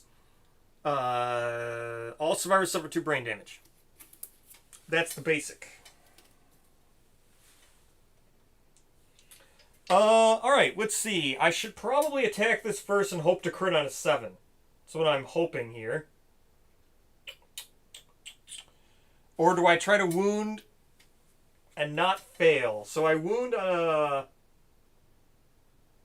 a 4. I guess I'll try for the wound and then I'll try to crit on a 7. I would have crit, but this wounds, so it's not a failure. So I reveal this. Change all attribute and bleeding tokens with a random other survivor. Change all attributes and bleeding tokens with a random other survivor. With tokens? Like, should this say a random survivor with tokens? Well, I guess it doesn't matter. Here we go. Lowest 1 is the one I switch with. Goth, 7 is probably not going to be the lowest, but I'll keep it there. So, Goth, and then Halberd, 7, okay. Then myself, no. Then Crockbone Hammer, 6, okay. Then the tank, 5. So I exchange with the tank. He doesn't have anything. I guess I give my bleed to the tank. Because I had a bleed because I was in Croc stuff. There you go, I have my bleed token. Whatever, there's a wound. Alright, now we try to wound this on a 7. I mean, crit this on a 7. Another crit. Claims against Steel Point. This is another wound, and I gain 3 survival. What's this one? Suffer the Clarity Brain Trauma. Okay, that sucks. Clarity Brain Trauma. Do I want to ignore this one? Well, I get 3 survival. Maybe I want to ignore clarity. Because I'm going to lose all my weapon proficiency, right? Isn't that what clarity is? No, it's not. Clarity, you are knocked down. Add your current survival to insanity and reduce your survival to 0. This is bad. I probably want to ignore this.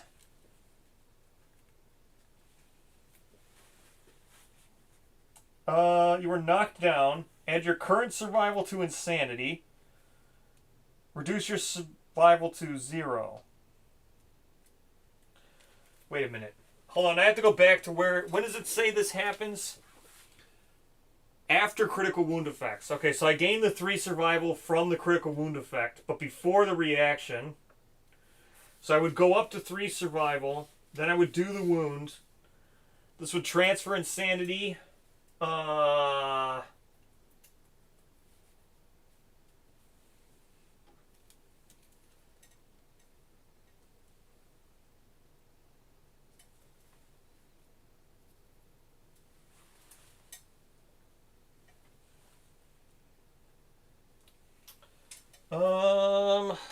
Do I want to...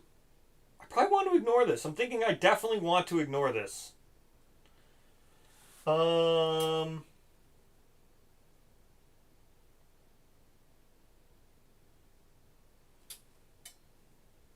I don't think I have any... I don't have any tokens on somatic static.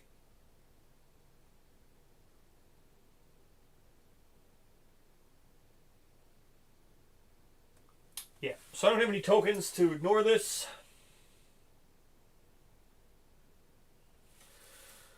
Alright, so I go up to 4 insanity. This is bad. 4 insanity, 0 survival, knocked down. What was the other stuff? D5 insanity? A random disorder.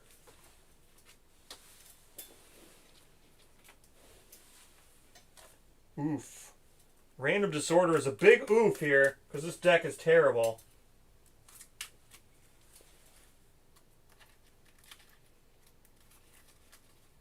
I don't want these false messengers disorders.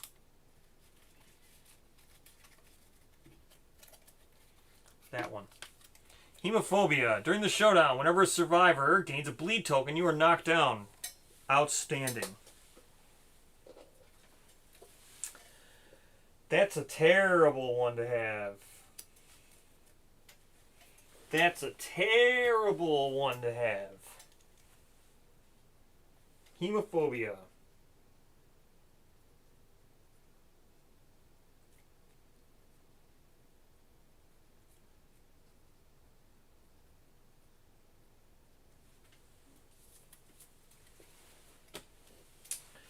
Oof. Yeah, it's not vestophobia, that's true. I guess we attack with the croc bone. 1, 2, 3, 4.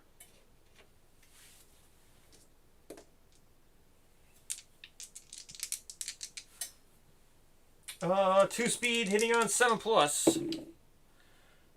Perfect hits. No perfect hits. Someone else. Yeah. So I don't have to worry about perfect hits with this guy. Okay, that's still 2 hits. 1, 2, 2 failures.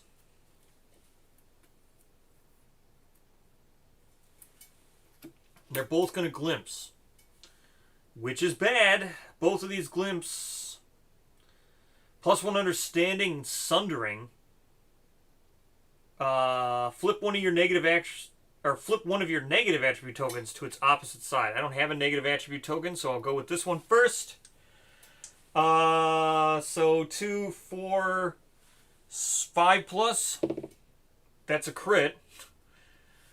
The monster's primary hands crackling. The monster forms. Flip one of your negative. Okay, well. Alright, well, I'm going to get some more somatic static. Cyclopean Singularity. Put this card into play. Okay, that's not great. Put this card into play. Alright, what does it do? When a survivor gains a negative attribute token, the monster gains a corresponding positive attribute token. Treat -1 tokens as corresponding to +1 damage tokens. When this is discarded from play, archive it. Okay. Well, this sucks. That's not great. Alright, now we do this one. Again, 5+. So that's another wound, but what do we get from this one? -1 evasion token. I wish I would have got that one first.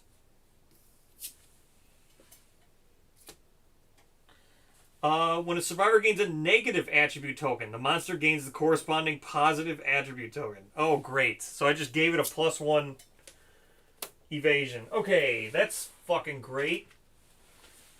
Not so great there. So I get a -1 evasion token. And it gets a +1 evasion token? That's great. That's grand. All right. Well, I did a bunch of wounds. So it's only got 1, 2, 3, 4, 5, 6, 7 wounds left. I think I did like 7 wounds. 1, 2, 3, 4 to get to here. And we shall do this debris. 7 on the debris is what? Another bone blade? Yeah, another bone blade.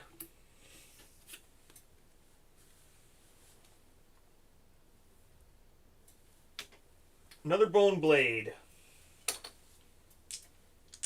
Alright. That ends the round. Oof. Oof, oof, oof. Okay, what's its turn now? Savage Push. Closest threat facing in range. Okay. Closest threat facing, so that's him. It's the tank. It's 2 speed. 2 speed. Accuracy 3, 4, 5. So it hits on a 5+. Here we go. Double whiff here. Not great, but that's, I mean, it's good. I would have rather it hit so I could dodge. So the tank has still yet to dodge, or has yet to needed to dodge in 2 showdowns. Death Sense doing really well here. Alright, he stands.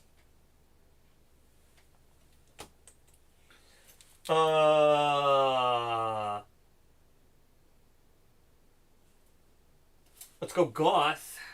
1. Oh, Goth can't get in range now. Oh, I guess she could dash. 2, 3. She'll dash into the blind spot. Whatever.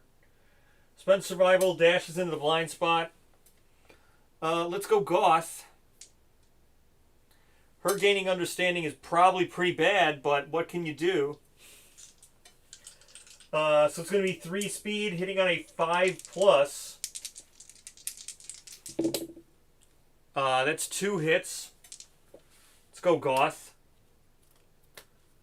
We'll go with this one that doesn't have a reaction. Alright. So she's got 5? Yeah, 5. Wounding on 5s? Wounding on 5s. Oh, it had +1 evasion. It didn't matter. The 7 and 8 still hit because I was hitting on 5s. So it would have been 6+. The 7 and 8 still hit. I forgot about the +1 evasion. But still would have been 2 hits. Alright, let's go. Let's wound this. Cancels all failure reactions. So that's fine. 5s. That's a wound.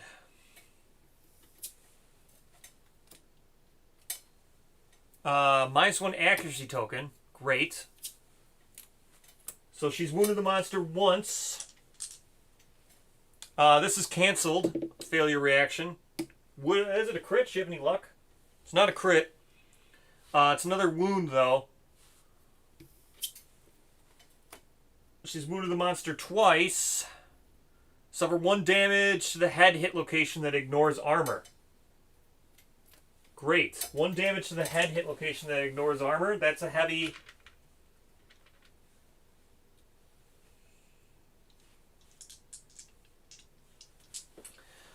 she's knocked down, so she can't trigger her Rapture Bracelet. But she got 2 wounds. 4 more to level up Adrenaline. So she got 2 wounds. Pretty good, pretty good.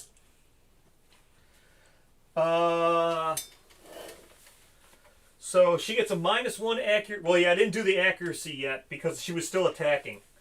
So she gets -1 accuracy now, which is fine. The monster gets +1 accuracy, which is not as great, but she gets -1. She's knocked down. That's fine. That was a heavy head. Monster gets +1 accuracy.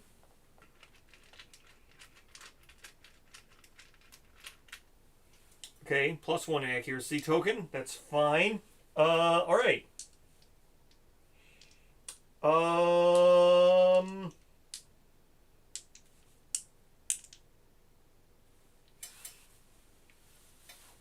I guess I'll... No, I can't dash now with the saw guy. Great.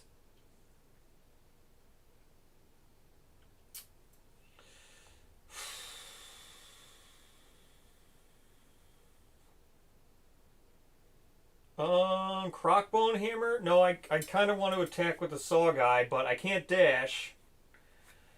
So I can't get the +2.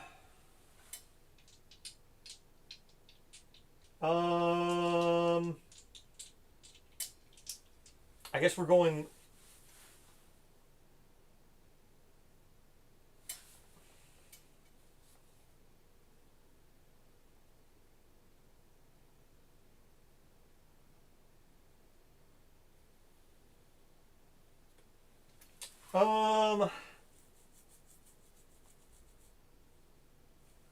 So I could go 1, 2, 3, 4, 5.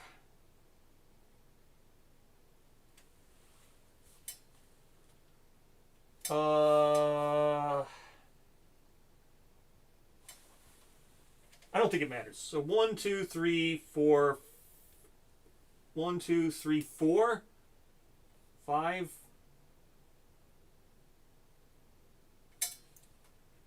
One, 2, 3, 4. I'll just attack from here. This is fine. Attacking from here with the Lantern Halberd.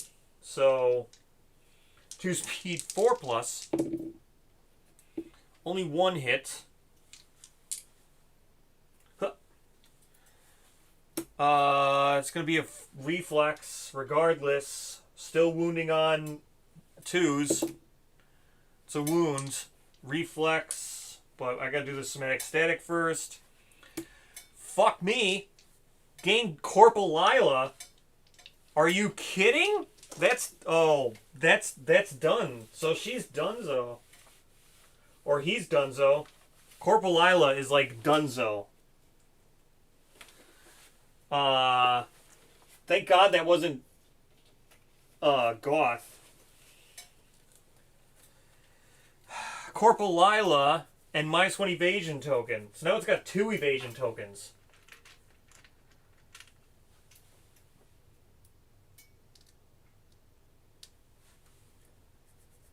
Dude, 2 evasion tokens? Now I'm hitting on like...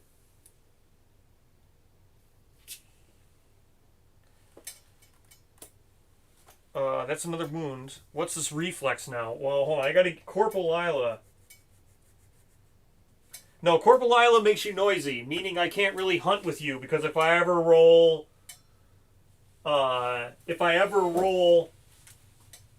Harvester, they just die instantly with Corporal Lila. Or Corporal Lalia.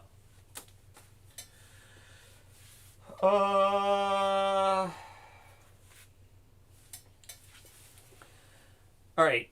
Pariah skitters away, mocking taunt. Move the monster 4 spaces away from all survivors. That's going to go this way. 1, 2, 3, 4. Seething frustration, the failure. Roll 1d10. Result is less than your understanding. Gain a -1 speed token. It's probably going to be less than my it's probably going to not be less than my understanding. It might be less than my understanding. It is not less than my understanding. I have 2 understanding. It doesn't gain a speed token, which is great. Dude, are you kidding me? It has 4 wounds left, but are you kidding me? This moon is insane. How can I get rid of this? There's nothing I can do to get rid of this. How can I get somatic static? Well, the only thing oh, well, it moved away, so it's actually facing this way now.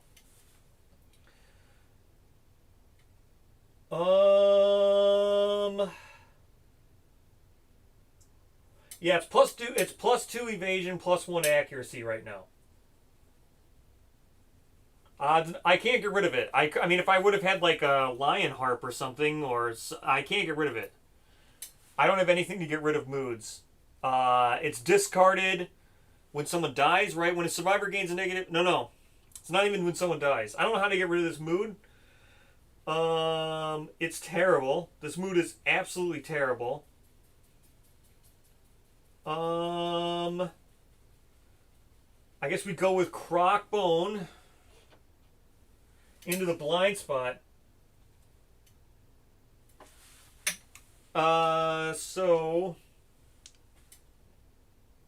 2 speed with Crockbone, yeah. 2 speed hitting on 6, hitting on 8s because it's got so much evasion now. I missed. I don't even know how I'm gonna hit this thing fucking now. What the fuck? 2 evasion is insane at this level, at this early. Like I can't even fucking hit it with Goth. I can't hit it with the tank, and I can't hit it with Goth. Well, I could probably hit it with Goth because she's got a bunch of speed, but the tank hits only on 10s and Goth hits only on 9s. Those 2 are fucked. The Crockbone Hammer only also hits on 9s. He's fucked. Pretty much the Lantern Halberd is the only thing I can do, and I don't want to get hit with. I don't want to do the Lantern Halberd because she's going to get fucked up by these somatic statics. Or somatic empathy, I mean.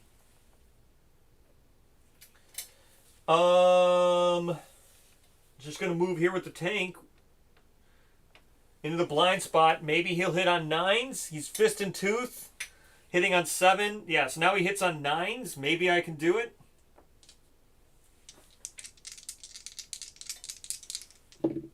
Nope. I ain't rawhiding this monster at all. Not rawhiding the monster at all. Alright. It's next turn. Oh wait, I get to move with the 2, 3, 4. He can't do anything, but at least I can move with him.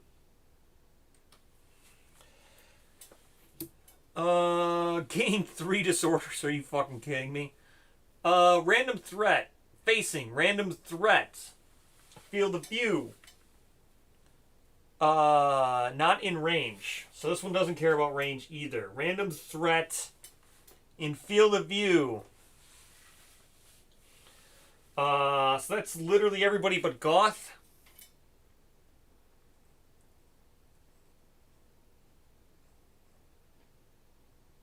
This is going to be quite insane. Okay. Literally everybody but Goth. Alright. Tank first. 5. 7 for Crockbone. 6 for Helm. Or not Helm, Saw, I mean. A 10 for Lantern Halberd. Oh, that's it. Okay, so the tank got targeted, surprisingly enough, because Goth isn't a threat. Tank got targeted. Whoop.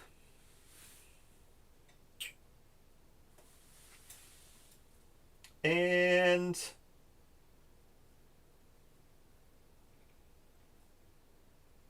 where did I put the, oh yeah, this is gonna be, dude, 3 speed.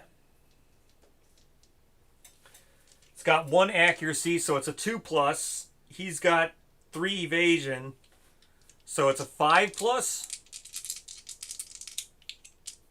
Yeah, 5+. 3 speed, 5+. That's 2 hits. He's going to have to dodge one of these, but the after damage is probably still nearly going to kill him because it's bleed 3.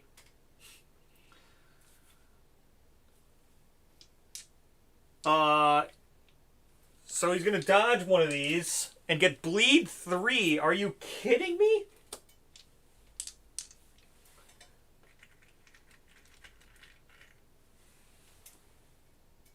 That puts him at 4 bleed because he traded bleeds with the person who had Croc.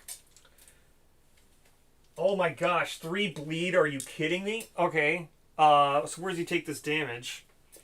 I'm dodging one of these. To the hands. So he takes 1 damage to the hands. It's fine. I'll just dodge the waist. So that's 1 dodge for extra sense, finally. 1 dodge for extra sense. Wait, can I dodge twice with extra sense, or is extra sense just a theory on level 1? That's sense, just a theory. Alright. No, it's not a TPK, but, I mean... so that's sense. He's got 1 dodge. Rolling for Rawhide. Please don't gain it back. I didn't gain it back, so I'll spend I'll spend a tenacity token to come up to 3. That's his 3rd tenacity token he spent. Can I just spend the tenacity tokens without actually gaining survival? I think for tenacity it says you have to spend a token to gain survival, right? Oh, just spend a tenacity token. I should just spend them. Fuck it. I'm just going to spend it so I don't forget. So that puts me at 4. I'm going to spend 4 tenacity to gain survival, which I don't gain, but I don't want to forget. So he's got 4 wounds left. I could possibly kill it this round.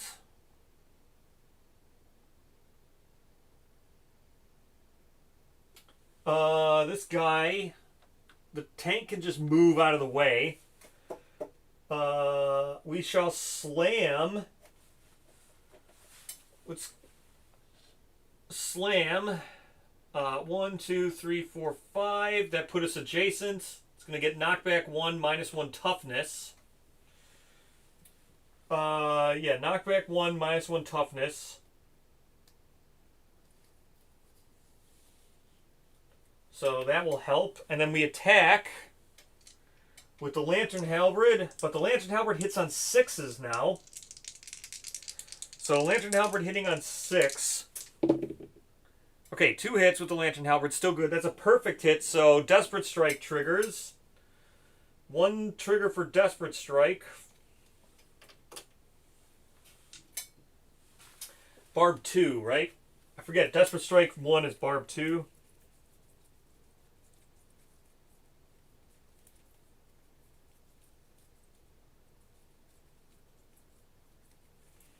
I didn't even grab Desperate Strike.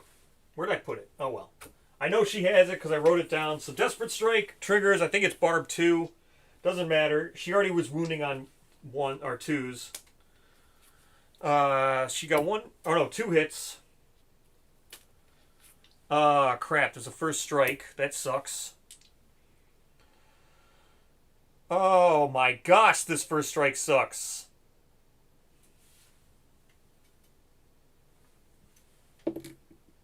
It's a wound, but oh my gosh, this first strike's terrible. Okay. I guess this is crazy. What's this last card? Suffer 1 damage to the arm's hit location that ignores armor. That's fine.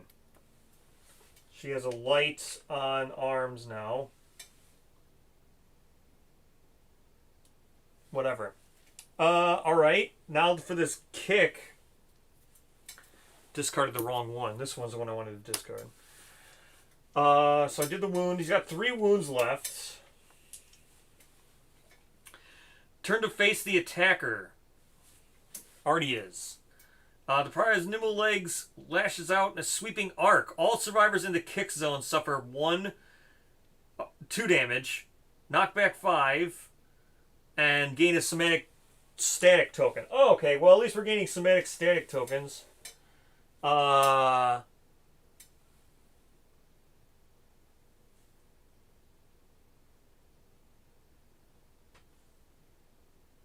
that hit Goth? So it's 3 away. 1, 2, 3. It doesn't hit Goth. But it does hit everyone else. So the tank gets a somatic static token. Tank gains a somatic static token. Halberd gains a somatic static token. Croc Club gains a somatic static token. Goth is actually standing now. They're kicked. Knockback 5. 1. 1. These two are both knocked down because they collide with each other, so that's just grand. That's just absolutely grand that those two knocked each other down. And 2 damage. So first, 2 damage to the tank. To the arms, which is fine. Just takes it. Gets a light to the arms. Next, do clubs. 2 to the body for club guy. That's going to be a heavy that would knock him down, but he's already knocked down. Next, to the lantern halberd.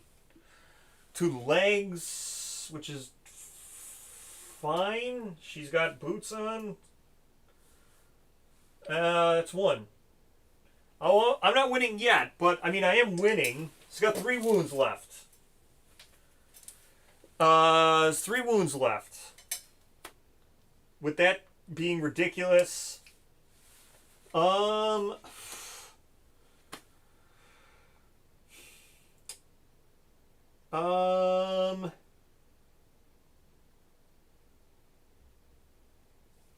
gonna do a mind lock token, I guess, because I can't wound this thing.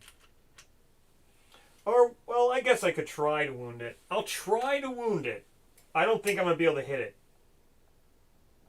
Whatever, I'll try. 1, 2, 3. I'll try to hit it with the saw. 9 plus. Miss, miss. So that's the end of the saw. Hey, Goth is up. Boop, boop, boop. Good job, Goth. This is terrible. Can you showcase the Mood of Doom quickly? Yeah, this is the Mood of Doom.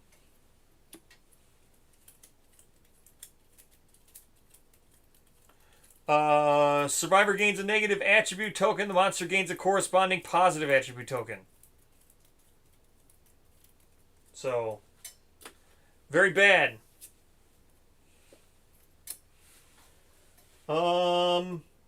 Here's its turn.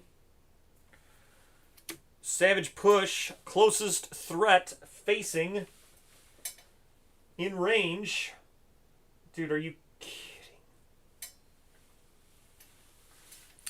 It's going to be Goth because none of these other guys are facing. So 1, 2, 3, 4, and the other guys aren't threats. I finally got somatic static tokens. I didn't have any somatic static tokens until now. But I finally got some. So he's attacking Goth. Goth's probably about to just totally eat it here. It's going to be 2 speed. Accuracy 2 plus. Yep, accuracy 2 plus because it's got an accuracy token and Goth has negative evasion. So I can't believe he missed once, so it was a 3 and a 1. She can just dodge this. I cannot believe hitting on 2 plus he actually Attack dealt no damage. Perform Malice Tantrum. What's Malice Tantrum? All survivors within 4 spaces? No. We want this to deal damage. We're not doing this. We're not going to dodge that. We're going to let that hit. And she's going to get Bash, Knockback 5, and she's going to take 2 damage to the body. That's a heavy injury to the body. She's going to take Bash, Knockback 5. 1, 2, 3, 4, 5. Oops. Bash, Knockback 5, and she gets a token on Somatic Static. There was a... Yes.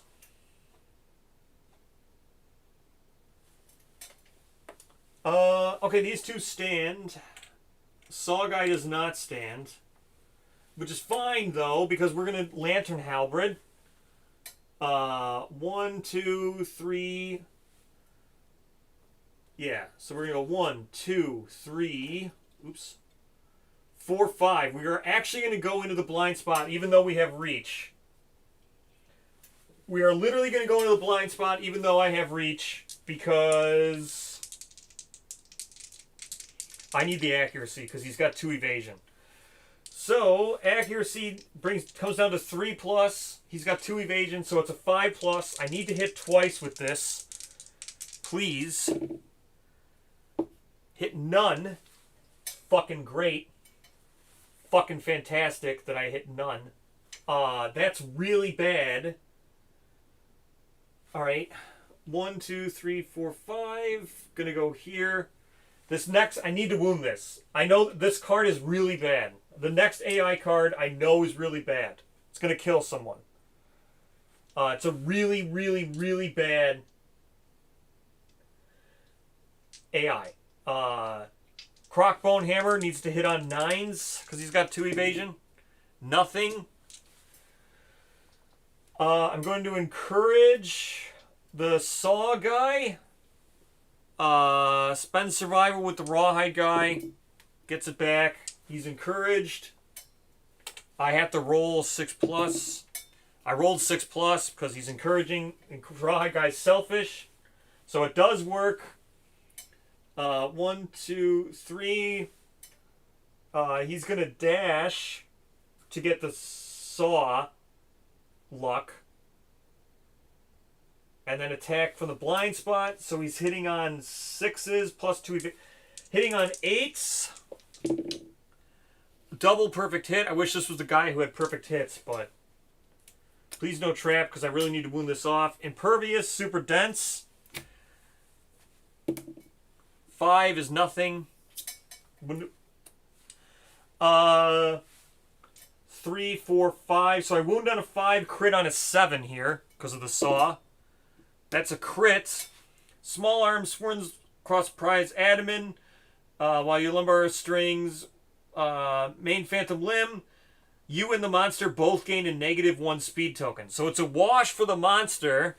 He's going to gain a negative speed token and then gain a positive speed token. And I'm going to lose the speed. But I'm going to get this out of here. So this got wounded off, which is great because this was going to give 3 bleed to someone and probably kill someone. But I'm going to ignore it with my Somatic Static token. So I don't gain 3 disorders. But I got rid of this terrible card. Alright. We do not have any... I brought 1 stone with me, but I don't have any way of scouting hit locations, and I don't want to throw a stone into, like, something that's bad. But, at the same time, this card is also really bad, but not as bad.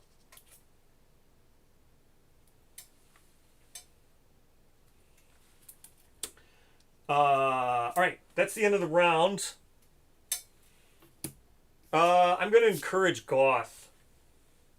Just because. The only people who have survival left are survivalists. Whatever. I'll spend survival to encourage Uh, a 1. So encourage didn't work. Great. I'll spend survival to encourage with Bucket, who's also a survivalist. It did work. She'll spend her tenacity token to gain it back. She's now done 1 encourage with tenacity token. I'm just going to spend the 2 tenacity tokens, whatever, to go up to 2 survival now with Lantern Halberd. Alright, that's it. Goth can move her 3, so she can try to wound. Savage Push, closest threat facing in range, which is now going to be Goth. 1, 2, 3. 2 speed, 3 plus. He gained a negative speed, then gained a speed, so... Yeah, Sin has been down for like a while. Sin has been down for 2 days, I think. But they've been doing a lot of patches. So this is still 2 speed because he gained... Yeah, he gained a negative token, I gained a negative token, then he gained a positive token. So it's a wash. 2 speed. He's got 1 accuracy, so it's 2 plus. She's got negative evasion. Yeah, it's 2 plus. That's going to be 2 hits. After damage is going to suffer. She'll dodge 1, I guess. She'll probably dodge the body because that's going to be a severe. So she'll dodge the body. Take 2 to the legs. She'll get bashed, knocked down, and somatic static. 1, 2, 3, 4, 5. That's fine. She can keep damage soaking. Oh, did it only go down today? I thought it went down last night. But, you know, time zones, my day could be your... I mean, my night could be your day time. So I don't know time zones. But I could have sworn I saw people posting the overwhelming... Opal keeps posting the recurring nightmare loading thing. I saw Opal was posting that, like, all day today. And a little bit last night. So she's knocked down. I'm not going to bother encouraging her again. We got 1 token, somatic static, which is fine. Yeah, let's get in the blind spot because I actually need to be in the blind spot because he's got 2 evasion. 4 plus goes down to 3 plus from the 1 evasion.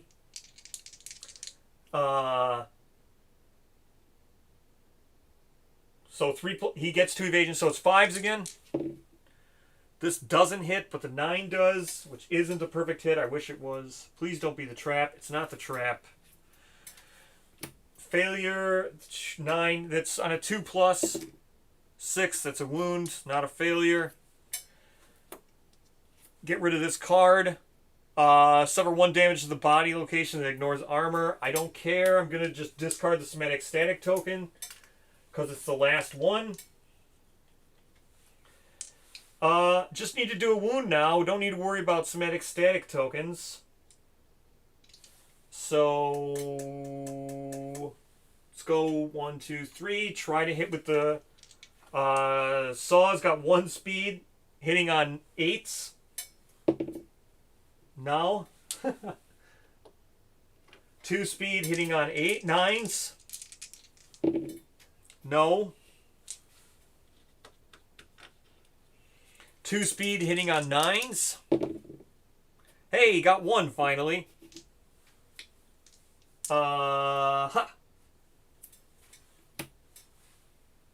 This is bad. It's really bad. So basically I need a 2 to 8. I need a 8 plus. Yeah. 8 plus.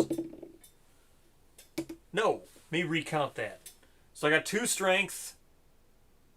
No. I have no other way of getting strength. Attack with Fist and Tooth. So that's it. It was 8+. So I have to take this reflex now. Pariah skitters away with Mocking Taunt. Move the monster 4 spaces away from all survivors. 1, 2...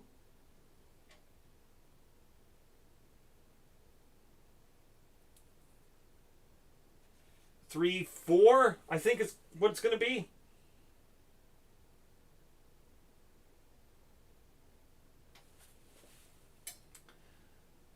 So this puts him 4 spaces away from those guys. If he goes this way, it's the same. 1. So 1, 2, 3, 4. No, because he's only 2 spaces away.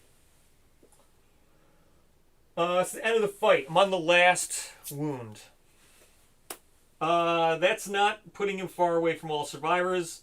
That's only putting him 2 away from here. 1, 2... Yeah, that's only going to put him 2 away, so he's got to go 1, 2...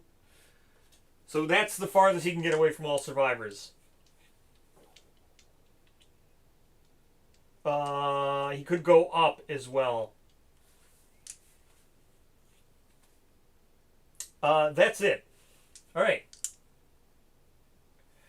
We are on Lantern Year 4. We're about, as soon as I kill the Pariah, next wound will be Lantern Year 5. I just got it. He's on his final wound. Final wound on the Pariah, then it will be Year 5. So he's going to do his basic action, because he's down to basic action. Female survivor in range. Alright, that is Goth. Goth is 1, 2, 3 away. It's not closest female survivor in range. It's just female survivor in range. So I'm not going to target Goth. I'm just going to go like this.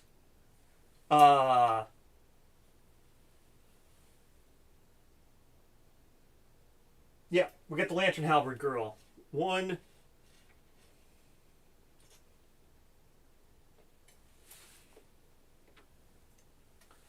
All right. Yeah, we do have still terrain stuff, but I don't really need a Canthus. I mean, I'll go get it. I can get it with 2 people. I'm going to go for the bug. But the... Oops, I put that on the wrong person. The tank is knocked down because he got stopped on. All right, so it's going to be 2 speed. She's got 1 evasion, goes down, so 4+. Okay, that's going to be 2 hits. It's 2 hits for 2 damage. I can dodge 1. Waste. Sure, I'll dodge a waste. She goes down to 1 survival. She takes 2 to the waist. She has 1 armor there still. If this attack has caused no damage, it did cause damage. So there we go. Basic action of attacking female survivors. Alright. What do we got next? So Goth stands. 1, 2, 3. She'll dash, interact with this. Canthus plant. A 4. Find nothing. Archive this terrain. Good job. 1, 2, 3, 4. We'll get this bug. 4+. Gain a random vermin. From the bug. That's all I really wanted was the vermin.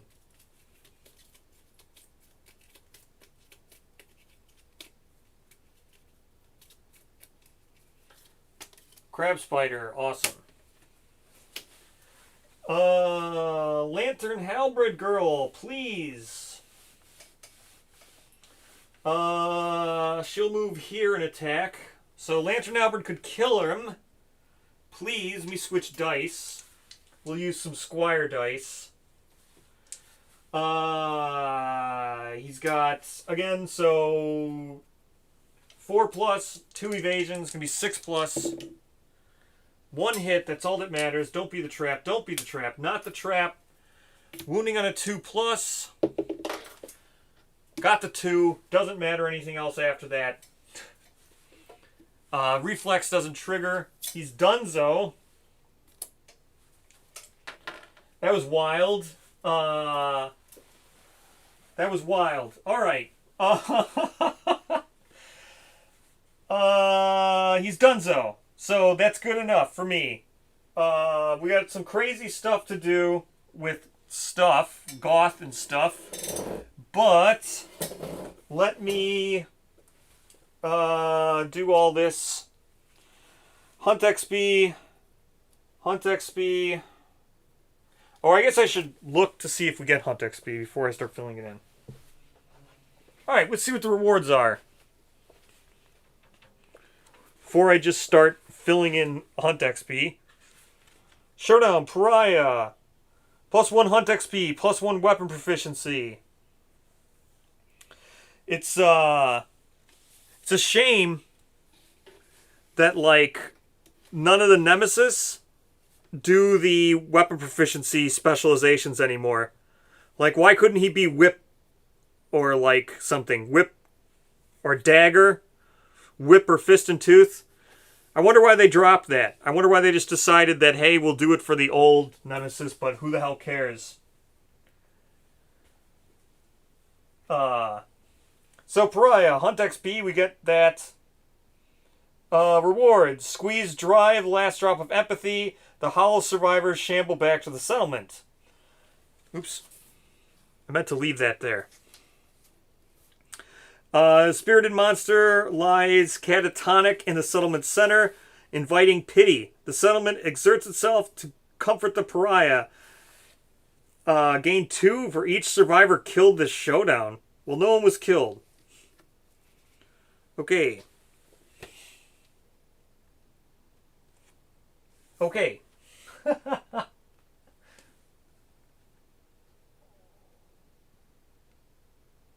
Yeah, Black Knight had club proficiency. I don't know why they got rid of it for, Pariah just gives nothing, I guess. The Red Witches give some, for depending on who you kill. Alright. That's Pariah. Good job, Pariah. We don't get anything else. Bro is 2 facism.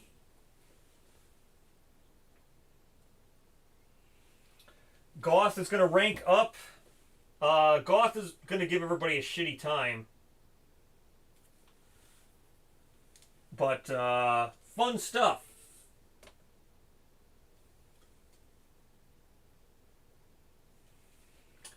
Oh yeah, Halberd's really good. I'm not about to be happy I chose Goth, though. Alright, Goth. Let's go. Let's do your fun stuff. We've got all kinds of stuff to do. Pariah, you can go there. Goth.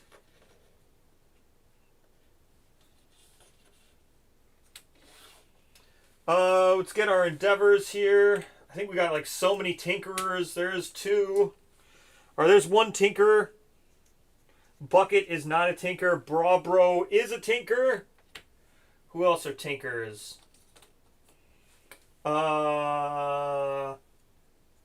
Croc. Or no, Croc is also a tinker.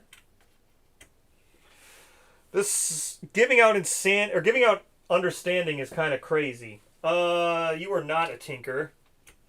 Goth is also not a tinker. Okay.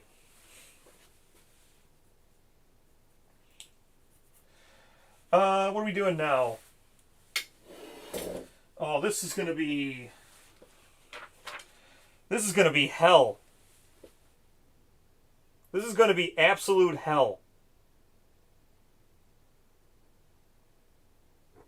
Alright, year 5 is absolute hell. So we have to do Hands of Heat, we have to do False Messengers, and we have to do Bone Witch. That's going to be absolute hell.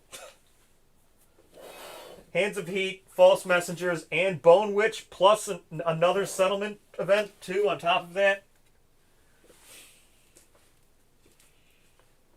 Well, oh yeah, we have to do Goth's aftermath.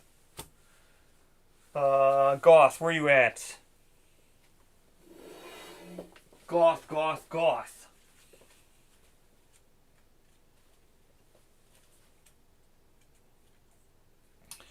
When you depart, I did that. When you are a returning survivor, you devour another. Suffer -1 population. So here's Goth, right here. Good stuff. When you depart, set your honor points to 0. We did that. That's why I didn't care if she went out as the scout, because it doesn't matter. When you're returning survivor, you devour another. -1 pop. Don't gain the benefits. Sick. Let's go. No, we don't have Hooded Knight. I took out Hooded Knight. So, she's going to eat somebody because she's a returning survivor. So, she's going to eat bread. She's going to eat bread or... No, bread still has... Bread, they still have rerolls. You're insane. Now we're going to kill Braism. I wanted to kill Braism last time. Alright, Braism is dead this time. No, used his reroll and everything because he used it when he did intimacy last year. He's no good to us. So Braism is now dead. He was codependent anyway. He loved himself some Pariah. Braism is dead. His reroll was already used.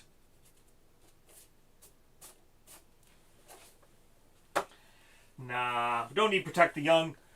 We have face paint, so we can just keep. We have face paint plus the arc intimacy table. Pretty much. I mean, I don't understand the arc intimacy table. I'm never gonna understand the arc intimacy table. I'll never understand it. Oh, no, it's just a -1 pop. You don't have to eat a returning survivor. It's just -1 pop. So -1 pop. The arc intimacy table is so busted because, I mean, you just get a +1 all the time, pretty much every year. Plus with face painting, you just have to do face painting once, and you can pretty much negate survival of the fittest. So, let's roll here. Second card. Great. Open Maw. Large stone phase. So, nothing. We don't have to worry about this. Definitely not going to go in there for a Lantern Sword. I'll tell you that. Iron Will would be nice. Iron Will is insane. We're at 12 population. So Iron Will is insane when you're playing with Black Knight. Brave the Maw. Roll any number of D10 and add the result. If you roll any doubles, the Maw snaps shut, leaving you trapped in the darkness. You are dead. No one else may endeavor here this year. Iron Will is insane. I would like to get Iron Will.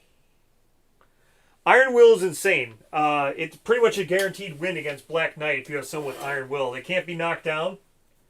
It's the same thing with Pariah. Inverted Pariah. Iron Will is insane for inverted Pariah. Alright, what are we doing? We're not doing Open Maw. Alright. Let's just get absolutely rocked now. Hands of Heat. So we gotta do Hands of Heat, which, oh my gosh, Hands of Heat. Let's go. Hands of Heat. Alright, let's roll on all this Hands of Heat nonsense. If the settlement already made it... No, we don't. One lucky day, a clumsy accident knocks down blah, blah, blah. Nominate a survivor. They gain 1 courage and experiment with lanterns. Here we go. Experiment with lanterns. A 4. Survivor vigorously shakes lanterns, blah, blah, blah. Burst of blue, blah, blah, blah. Permanent strength, red fist, and lantern oven.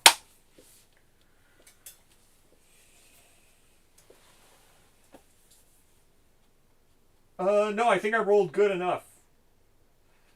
I don't think we don't need to do branding, right? It didn't tell me to do branding.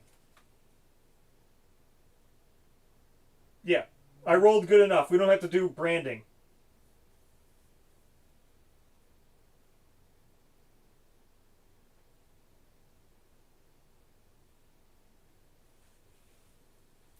We just get Red Fist.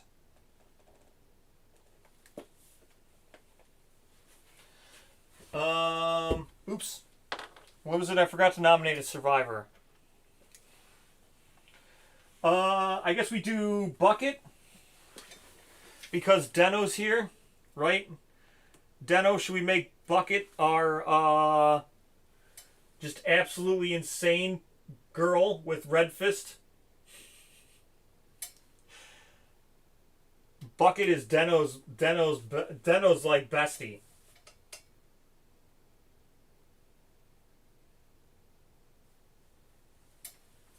Yeah, Bucket's the 3 disorder girl. She's the dishonorable quixotic girl. All right, Bucket will get a permanent strength and Red Fist, and will gain S pressure.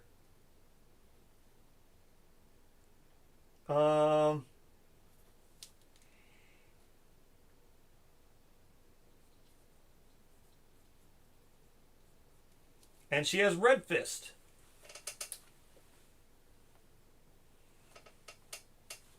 I might play another year. This is gonna be a long year. I still have to do 4 more events. So, we'll see how long this takes. I still have to do 4 more events. Long events. Now I have to do. Okay, so we did fists, red fists. We got that. Let me see how much stuff I have to still do before I decide if I'm going to do another year.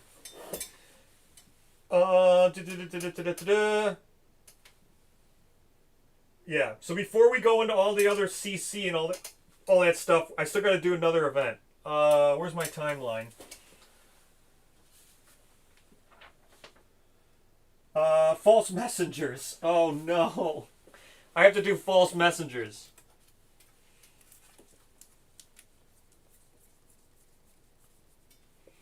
Hooray! False messengers again. Here we go. Alright, Deno. Can we get another crazy girl for Deno here? Can we get another 9+? Crazy, just crazy powerful disorder girl. Gotta go down a little bit on the glare. Hopefully that helped. Here we go. Can we get another 9+ and get a disorder girl for Deno?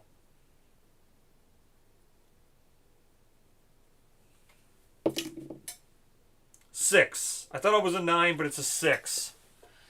Carved model depicts a hooded figure locked in combat with a great beast. It is you as a gallant hero, challenging the darkness alone in pursuit of justice. Gain +1 permanent speed. Oh, I have to nominate the most insane survivor. And the intrepid disorder. Nominate the most insane survivor. Most insane survivor is... Oh, it's Brawcroc. Brawcroc is the most insane survivor, who's going to get +1 permanent speed and intrepid. It's actually not terrible. That's the shield one, right? That's the... I mean, I think that's shield, so... If it's the shield one, that's the best one. It is the shield one. During the aftermath, gain 3 courage. Then if you have 5 courage, you set off on a journey never to be seen again dead. Okay, well, oops.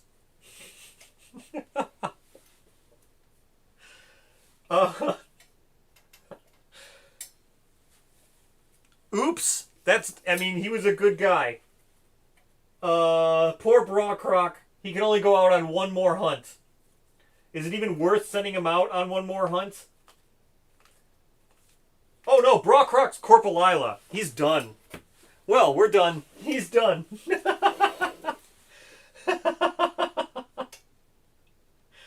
Brockrock, you're done. Intrepid. Courage Shield. Let's get that pattern. Brockrock is done. He's our Corpalila dude. Alright, good. You're retired, Brockrock. You're done. Dunzo. I don't need to keep your sheet around anymore. Corpalila and Intrepid? No, I don't think so. I'll grab the pattern for Courage Shield when I'm done here. I still have to do another event. I have to do Bone Witch now. Let's go, Bone Witch.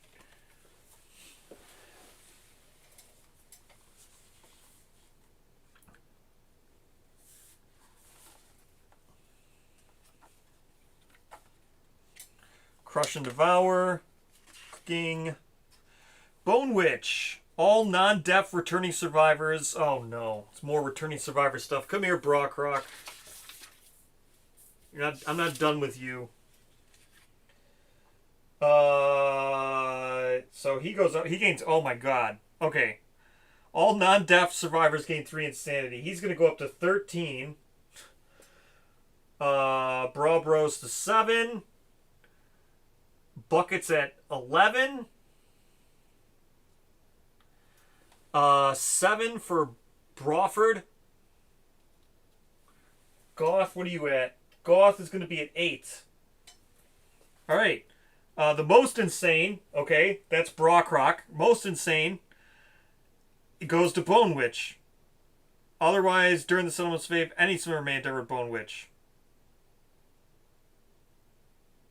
Alright, well, Brockrock, you're endeavoring at Bone Witch. Boop, there you go. Let's get this out of the way. Brockrock, let's go. An 8. The Bone Witch whispers of the horrors and wonders she has seen, arming you with valuable wisdom. Gain 2 insanity, 1 understanding, and the Bone Whisperer secret fighting art. 2 insanity. It's 15. Oh, 1 understanding. Brockrock was actually this guy. Bam. He's gonna trigger insight. Triggering insight. And the Bone Whisperer's secret fighting art. Sure.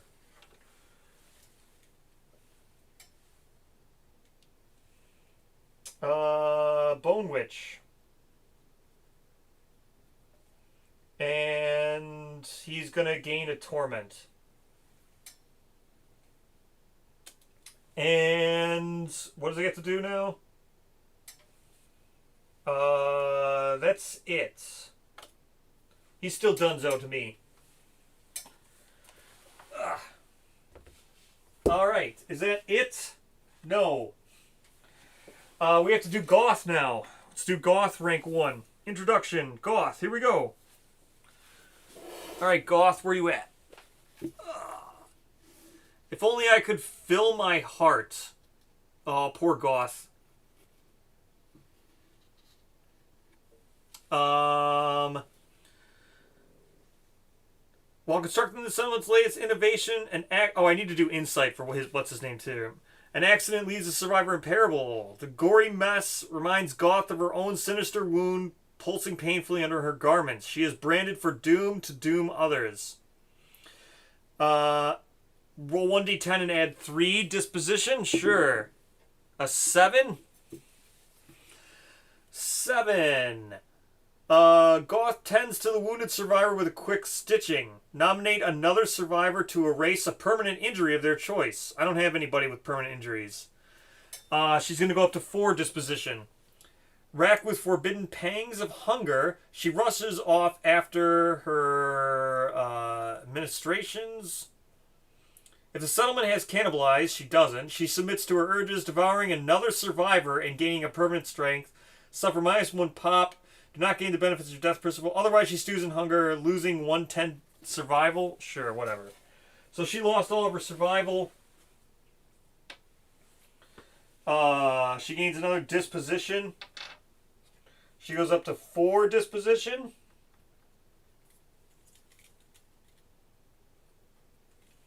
Good job, Goth, going up to 4.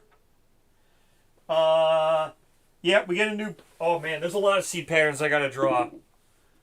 This is Insight. I gotta draw a lot of seed patterns. Hold on. What did I get for Insight? Settlement Phase 10. Permanent Strength. This was what? Brockrock? Yeah, Brockrock. Oh, dude. I can't fix this guy. Fixing this guy would require me to remove Corporal Lila and Intrepid. Fixing this guy is like crazy. Alright. I have to do some more story events still. But first I get to draw 1, 2, 3, 4 seed patterns from all the people who just triggered Insight. No, 3 seed patterns from the people who just triggered Insight. From 2 people who departed for Pariah actually triggered Insight when they were Tinkerers. So 2 people plus Brockrock, who's now a Tinkerer. So we draw 3 seed patterns. Then I have to do some more stuff. But I finally finished all the story events. So we're done with year 5.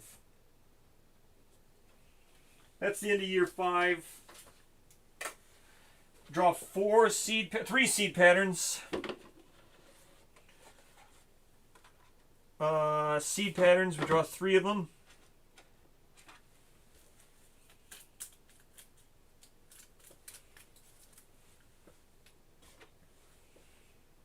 Oh, we actually have a crab spider to spend. Put that there. I gotta do all the CC stuff. Alright, let's go do CC stuff. We're gonna gain butchery. We're gonna gain a bunch of stuff. Alright, seed patterns. Here we go. Do that one. That one. That one. We keep pulling like the best ones. Tithe box is insane. I could make that.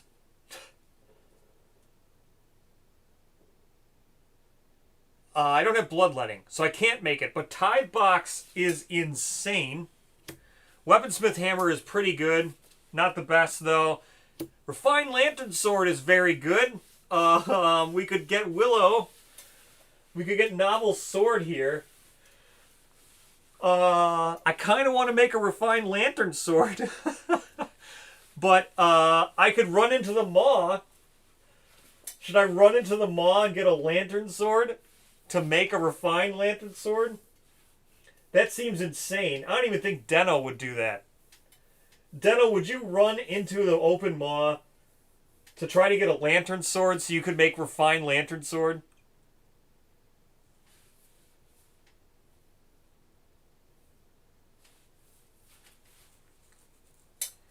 That's insane.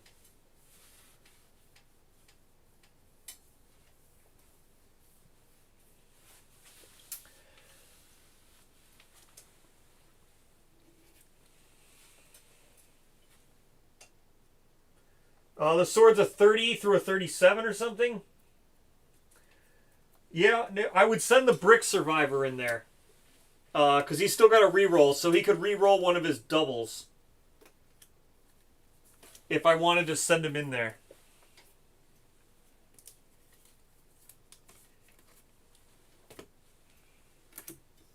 Yeah, 32 through 39.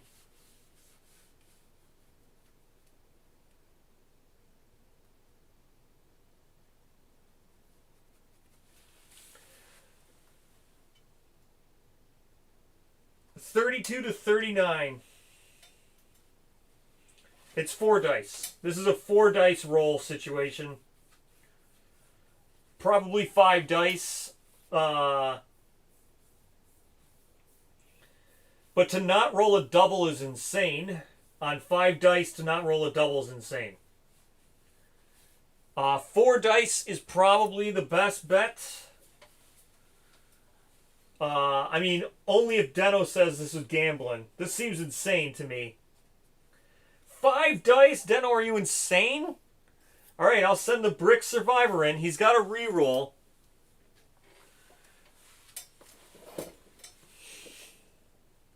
This is insane. Alright, Brick Survivor's going in there. I mean, the other thing I could... the other thing I could do is send Goth in there, because Goth can't die. I could just keep sending Goth in there until I got it.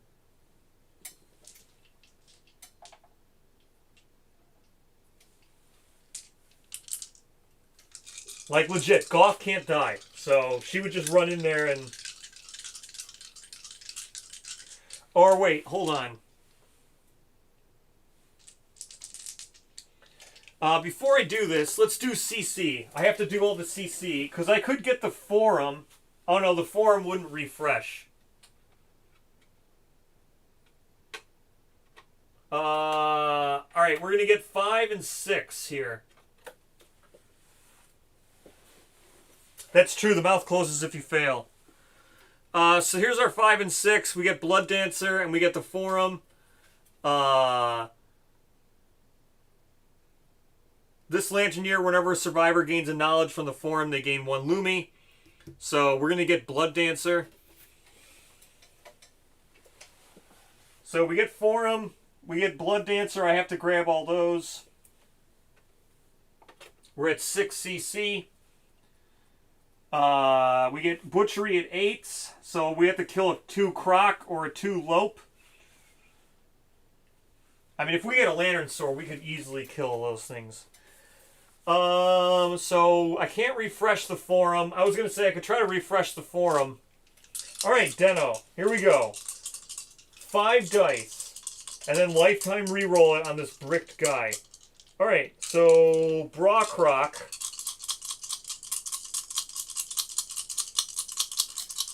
Brockrock, rolling 5. I have to re-roll one of these. Because I got 5. So it's actually 11. Did I even get it? 11. 19. 26. I'd have to re-roll this. I couldn't get a... I'd have to re-roll this. To get it, I would need...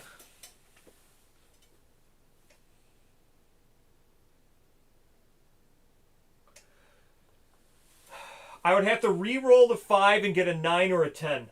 Because I can't get another 6, 7, or 8. I'd have to re-roll the 5 and get a 9 or a 10. Because I can't get another 6, 7, or 8. Yep. No, 1 to 4 wouldn't give me enough. I need to get 32. 32 is the Lantern Sword. It needs to be a 9 or a 10.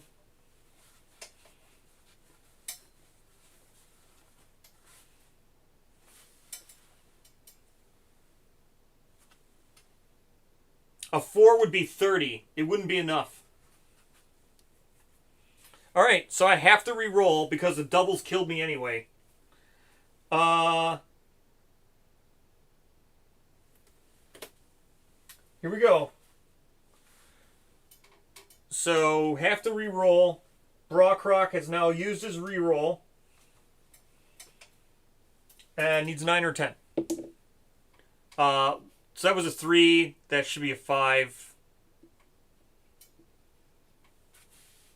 So just 29.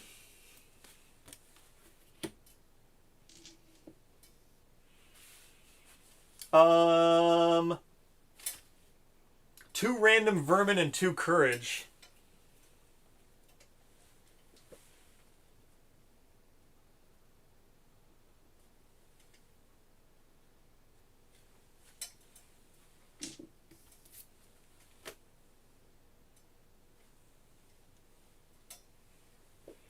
Well, the 2 courage was bad because now when he departs with Intrepid, he's done. The 2 courage actually killed him as well.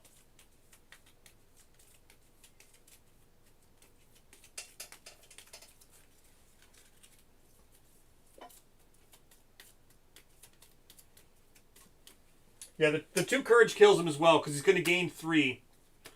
And that kills him. So we got another crab spider and a hissing cockroach.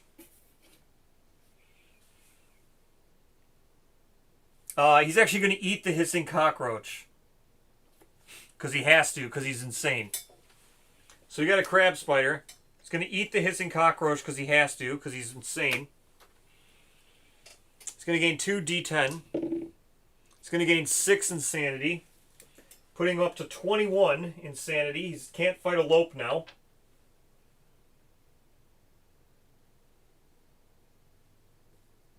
And...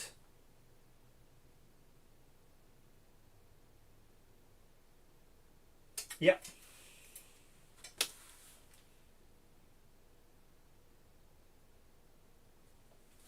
Six dice. Dude, 6 dice is also insane.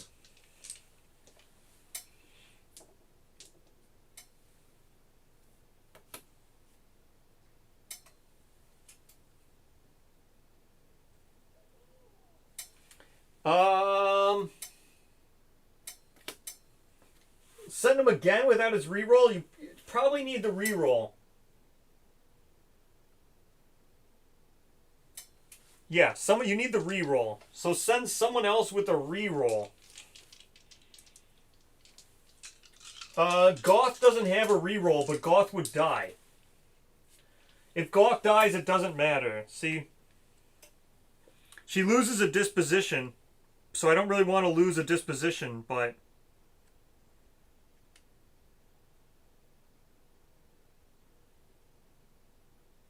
no.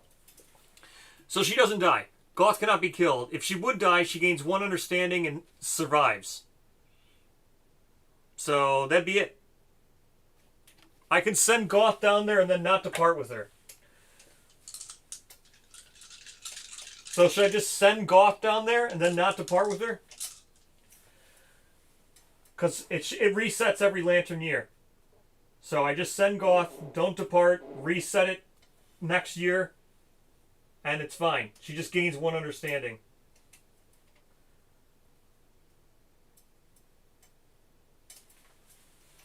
Well, here's the other thing.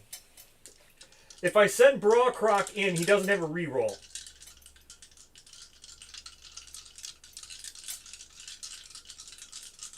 Alright, you want me to send him again? He wants to do it? Alright, 6 dice. Sending the guy in again with 6 dice, Brawcroc.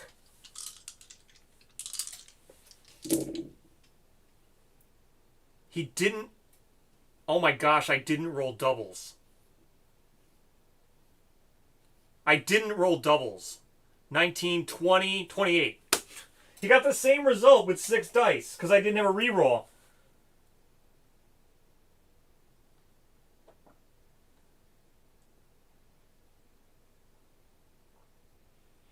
I need to re-roll this 1.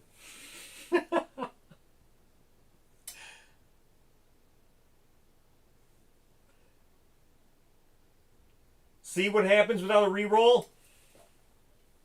I can't re-roll the 1. The dude already used his re-roll.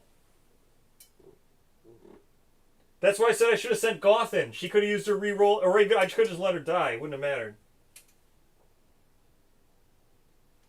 No re-roll.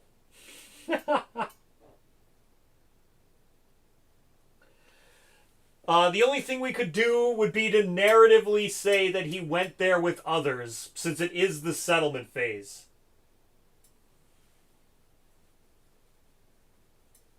Well, that's true. He can just go again.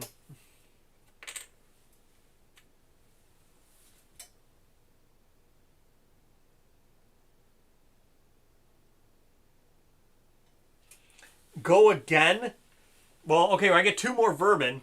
He's probably going to eat another hissing cockroach.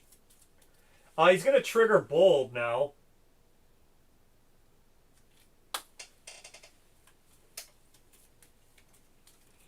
I got to trigger bold. I get 2 more vermin. 6. Settlement phase, 6. Well, he gains back an endeavor. So the one he spent, he just gained back.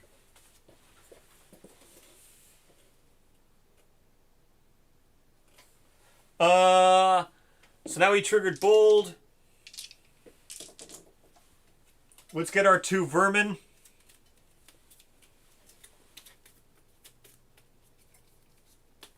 Sword beetle and the hissing cockroach that he needs to eat. He gains 6 because we eat another hissing cockroach. He's up to 27 insanity. Dude is the most insane.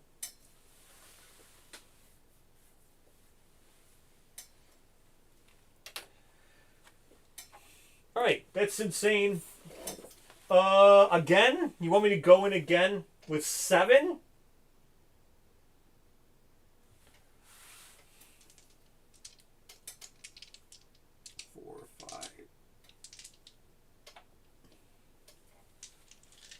Seven is insane. Alright, here we go.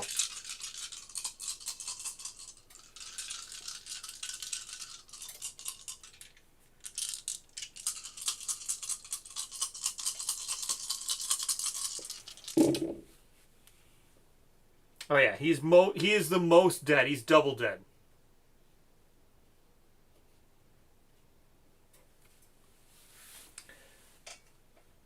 He's the most dead. He's double dead.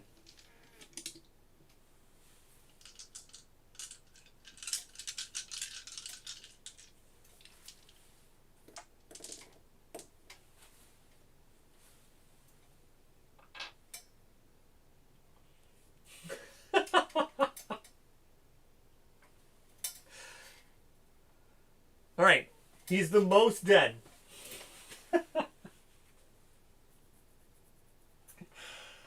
All right, Brockrock is gone. He's dead.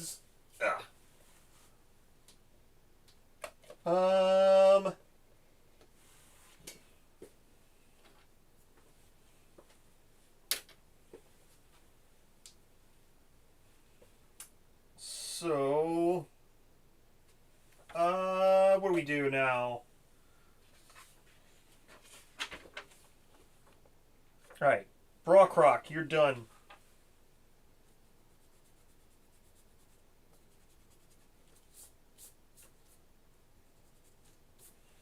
We up our death count.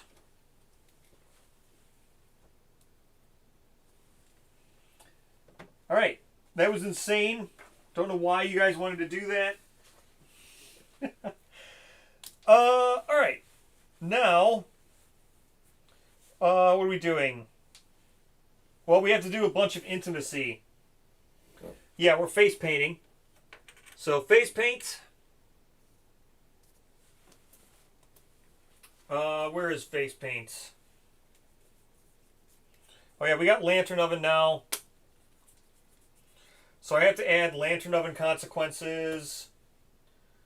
But first we face paint. Where did I put face paint?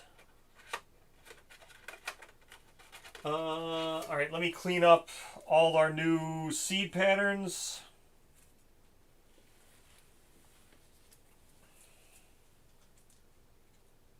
Yeah, we're grand feasting. But first I gotta face paint.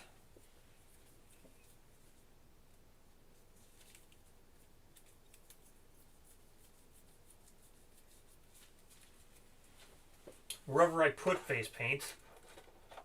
Oh, here it is. Face paint.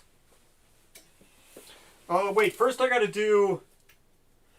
before we do this, I gotta do facism. Just in case I get the thing that lets me choose the philosophy. Facism rank 2. I gotta do that first. Facism rank 2. First we gotta do that. Facism rank 2. Let's go! 7.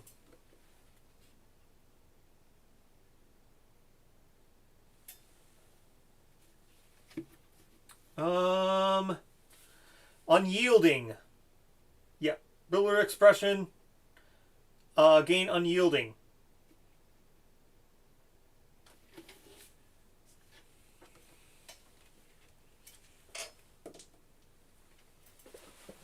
So we got to get unyielding.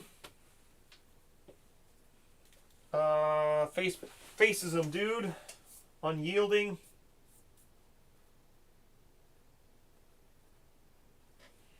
There we go. That's it, right? Yeah, we did Goth now. We did face painting. Or we did facism. Now we got to do face painting. Face painting roll. 5 plus.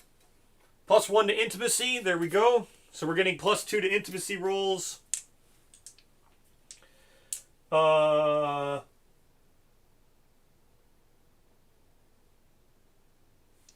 Okay, we got an auger. We blew our matchmaker.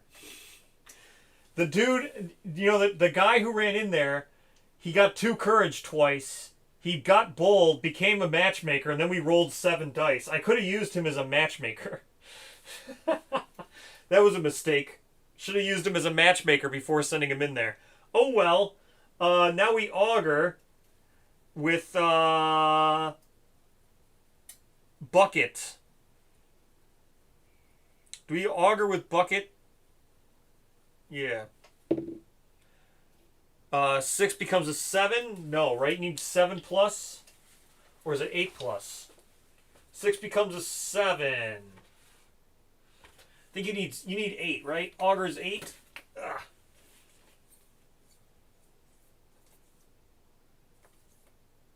Yeah, auger's 8.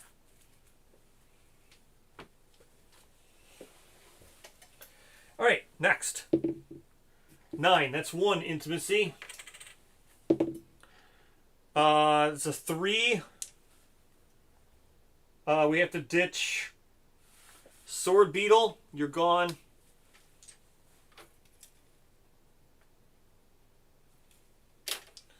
Next. 2nd intimacy.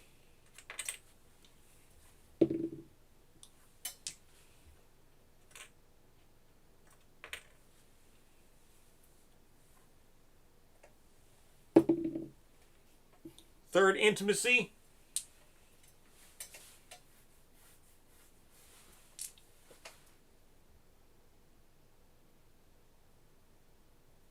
Sacrifice into the 2 people to fall in love.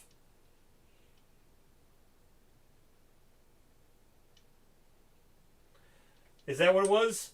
Sacrifice running in the moss by 2 people to fall in love. All right. We have 1 endeavor left. 3 intimacy we're owed. Adding plus 2 to everything with a grand feast. I can spend this last one another augury. But let's do grand feast now. Our grand feast arc intimacy. We're owed 3 of them. Hopefully we can get some twins or something. Would be great. Here we go. 2 plus 2 is 4. A newborn with plus 1 Lumi. That's fine enough. Oh, these are the same people. Oh no, it can't be the same people. I can't innovate. We did I don't have any organs. I can't innovate because we did Pariah. Doesn't give me any organs. It can't be the same people because Brockrock died. So this has got to be it's got to be Toast and Arkbra. So Toast and Arkbra. So we get plus 1. So we're plus 1 intimacy or plus 1 pop. These are plus 2. So this is a 9. So it's an 8. Newborn gains knowledge from one of their parents. Oh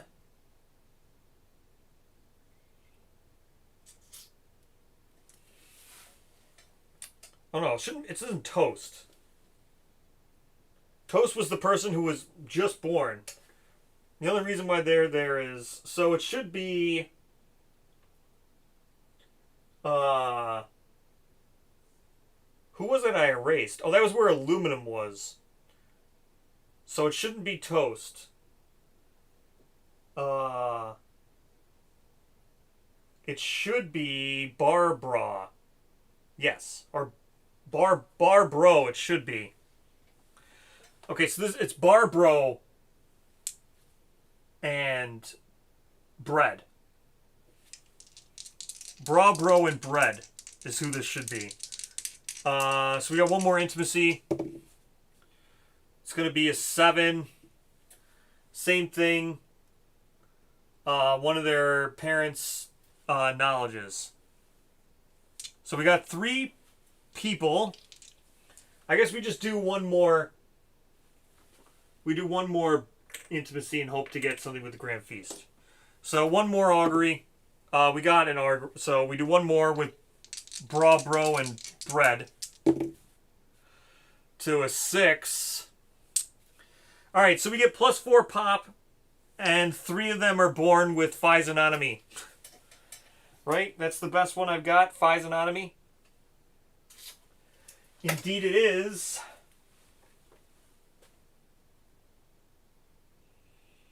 Alright. Broadingo. Alright.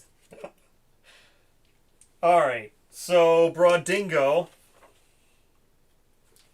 We need 3 more names. And these guys all are going to have physiognomy too. Yeah, 3 more names.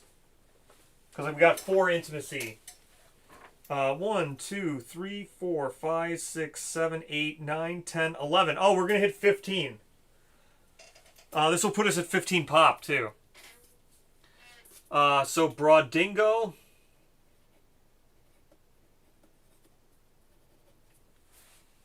Physiognomy 2. Need more names. We need 3 more names.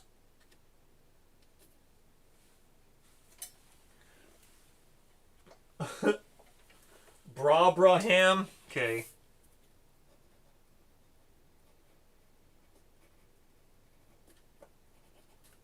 Physo 2. Brack.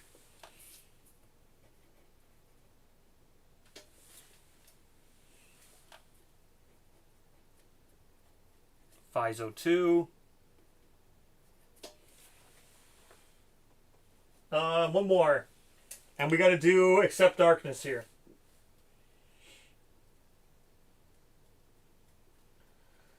When we hit the 15th, just need one more name.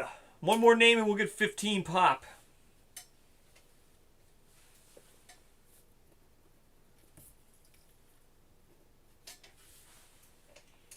Last name, last name.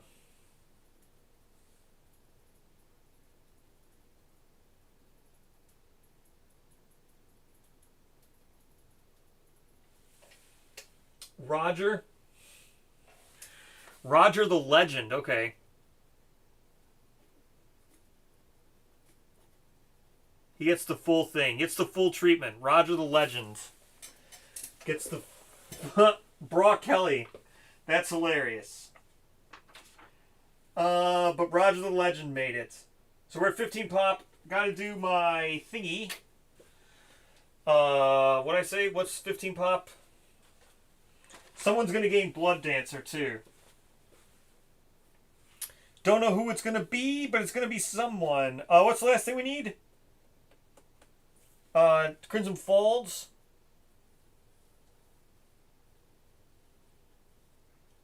Yeah, we need an organ. Accept Darkness. Let's see, what do we got? Accept Darkness.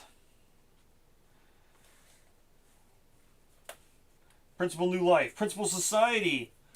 Yes, we are accepting darkness.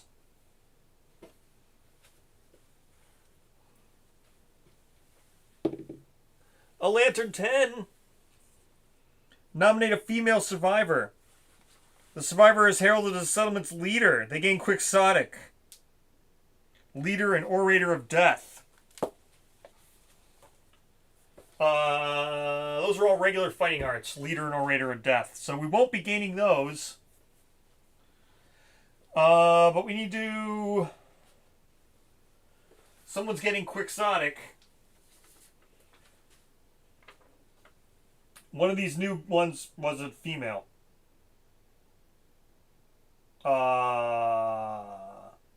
Brack was a female. So she's getting Quixotic as well. And we have Accept Darkness.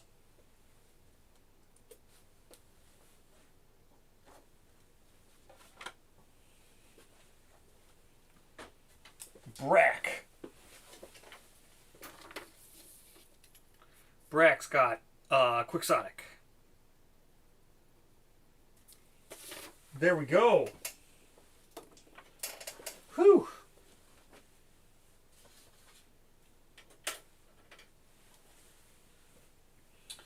All right. Do I have time? Probably not. So I don't think I'm going to have time to do another fight because... what are we going to do? Lope 2, right? I think we're doing Lope 2 or Croc 2. Lope 2 can take a minute because he's going to run around. So I don't think I'm going to have time to do that. Croc 2 can kind of be fast. But I definitely don't have time for a Lope 2. Definitely don't. Because it's going to be slow going. Because only 3 people can reliably wound it. No. Goth cannot reliably wound it. I don't even know if I want to take Goth. I mean, I guess I take Goth just to use her, but... What a liability. She seems to be such a liability. She's going to eat somebody. She will not even... Well, I guess I'll take her. Whatever. I'll keep using her. She's a huge liability. Massive liability. I can't bring her out as the tank. She's got 2 wounds only. Common Katana is not strong enough to wound level 2s. Maybe a level 2 Croc. She could probably wound a level 2 Croc. Right? 4 strength. Yeah, she could wound a level... we got Society, right? No need... Yeah, we don't need to keep the population up, but she's still a liability. She's going to kill someone. She literally kills someone all the time. Every single time she's going to kill someone. I'll take her out again. It's fine. I'll keep using her because I want to keep trying. I want to keep using her, but her katana's kind of garbage. It's it can wound a Croc. I don't know if it can wound a Lope. What's Lope 2's strength or toughness? I mean, Lope 2 toughness. What is it? What is it? Croc is 9, so that's easy. She could wound that. What's Lope 2? 10? Where are the Lope cards? Where'd I put them? Oh, Lope. Here we go. 10. She has a little bit harder of a time wounding the Lope.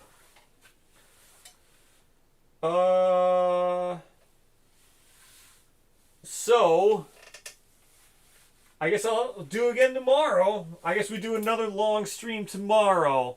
I really wanted to get to Brawl, but I don't think that's going to happen. And I don't have time to do another. I don't have time to do a level 2. I can't believe how long that took. Wanderers. I mean, Ark Survivors are just so slow. You cannot expect one person to do Ark Survivors. Yeah, level 2 Croc. That's what I'm going to do. A level 2 Croc. So we'll get that. That'll bring us to 8. So we'll finally get Butchery. That'll be good. So I'll do a level 2 Croc tomorrow. Try to stream a whole bunch more tomorrow. I can't believe how long Ark Survivors take. Like, honestly. I guess it's just because I keep procking events. Like, if I didn't need to keep doing all these events. But,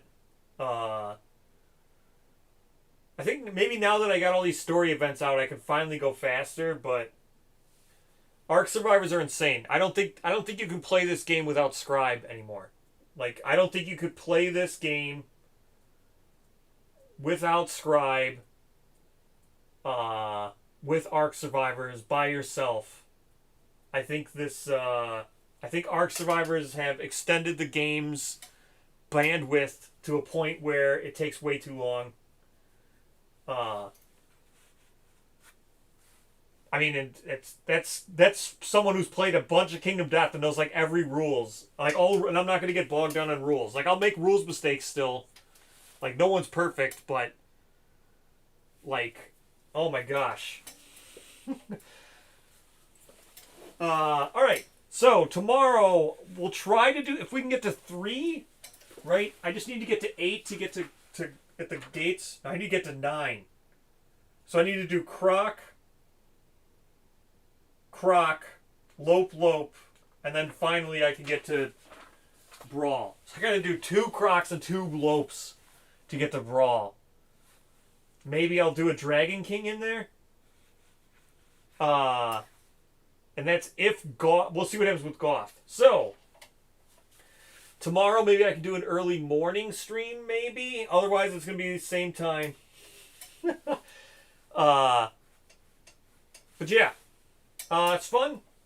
Always good. Got to Pariah. That's what I wanted to do. Want to get to Red Witch now. If I can get to Brawl at least. So thank you everyone for joining me. I'll do another long stream tomorrow, I guess, to try to push for Brawl. The good news is there's no more story events. Like 6, 7, 8, nothing. Just get the Challenger at the gates.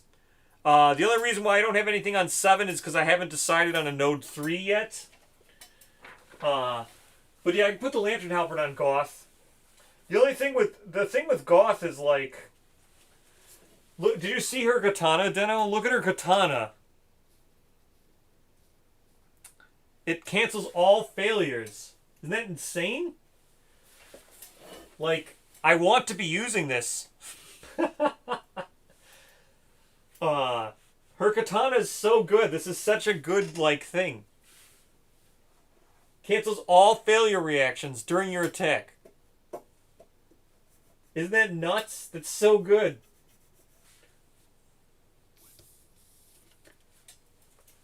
But the Lantern Halberd, yeah, she'd get the extra attack with the Lantern Halberd. So that would be helpful. I think making her the scout was just a bad circumstance. I thought maybe she'd be able to speed a little bit faster, but it didn't really matter. Alright, tomorrow we'll do another long stream. Goodbye, everyone. Thank you for joining me. Goodbye.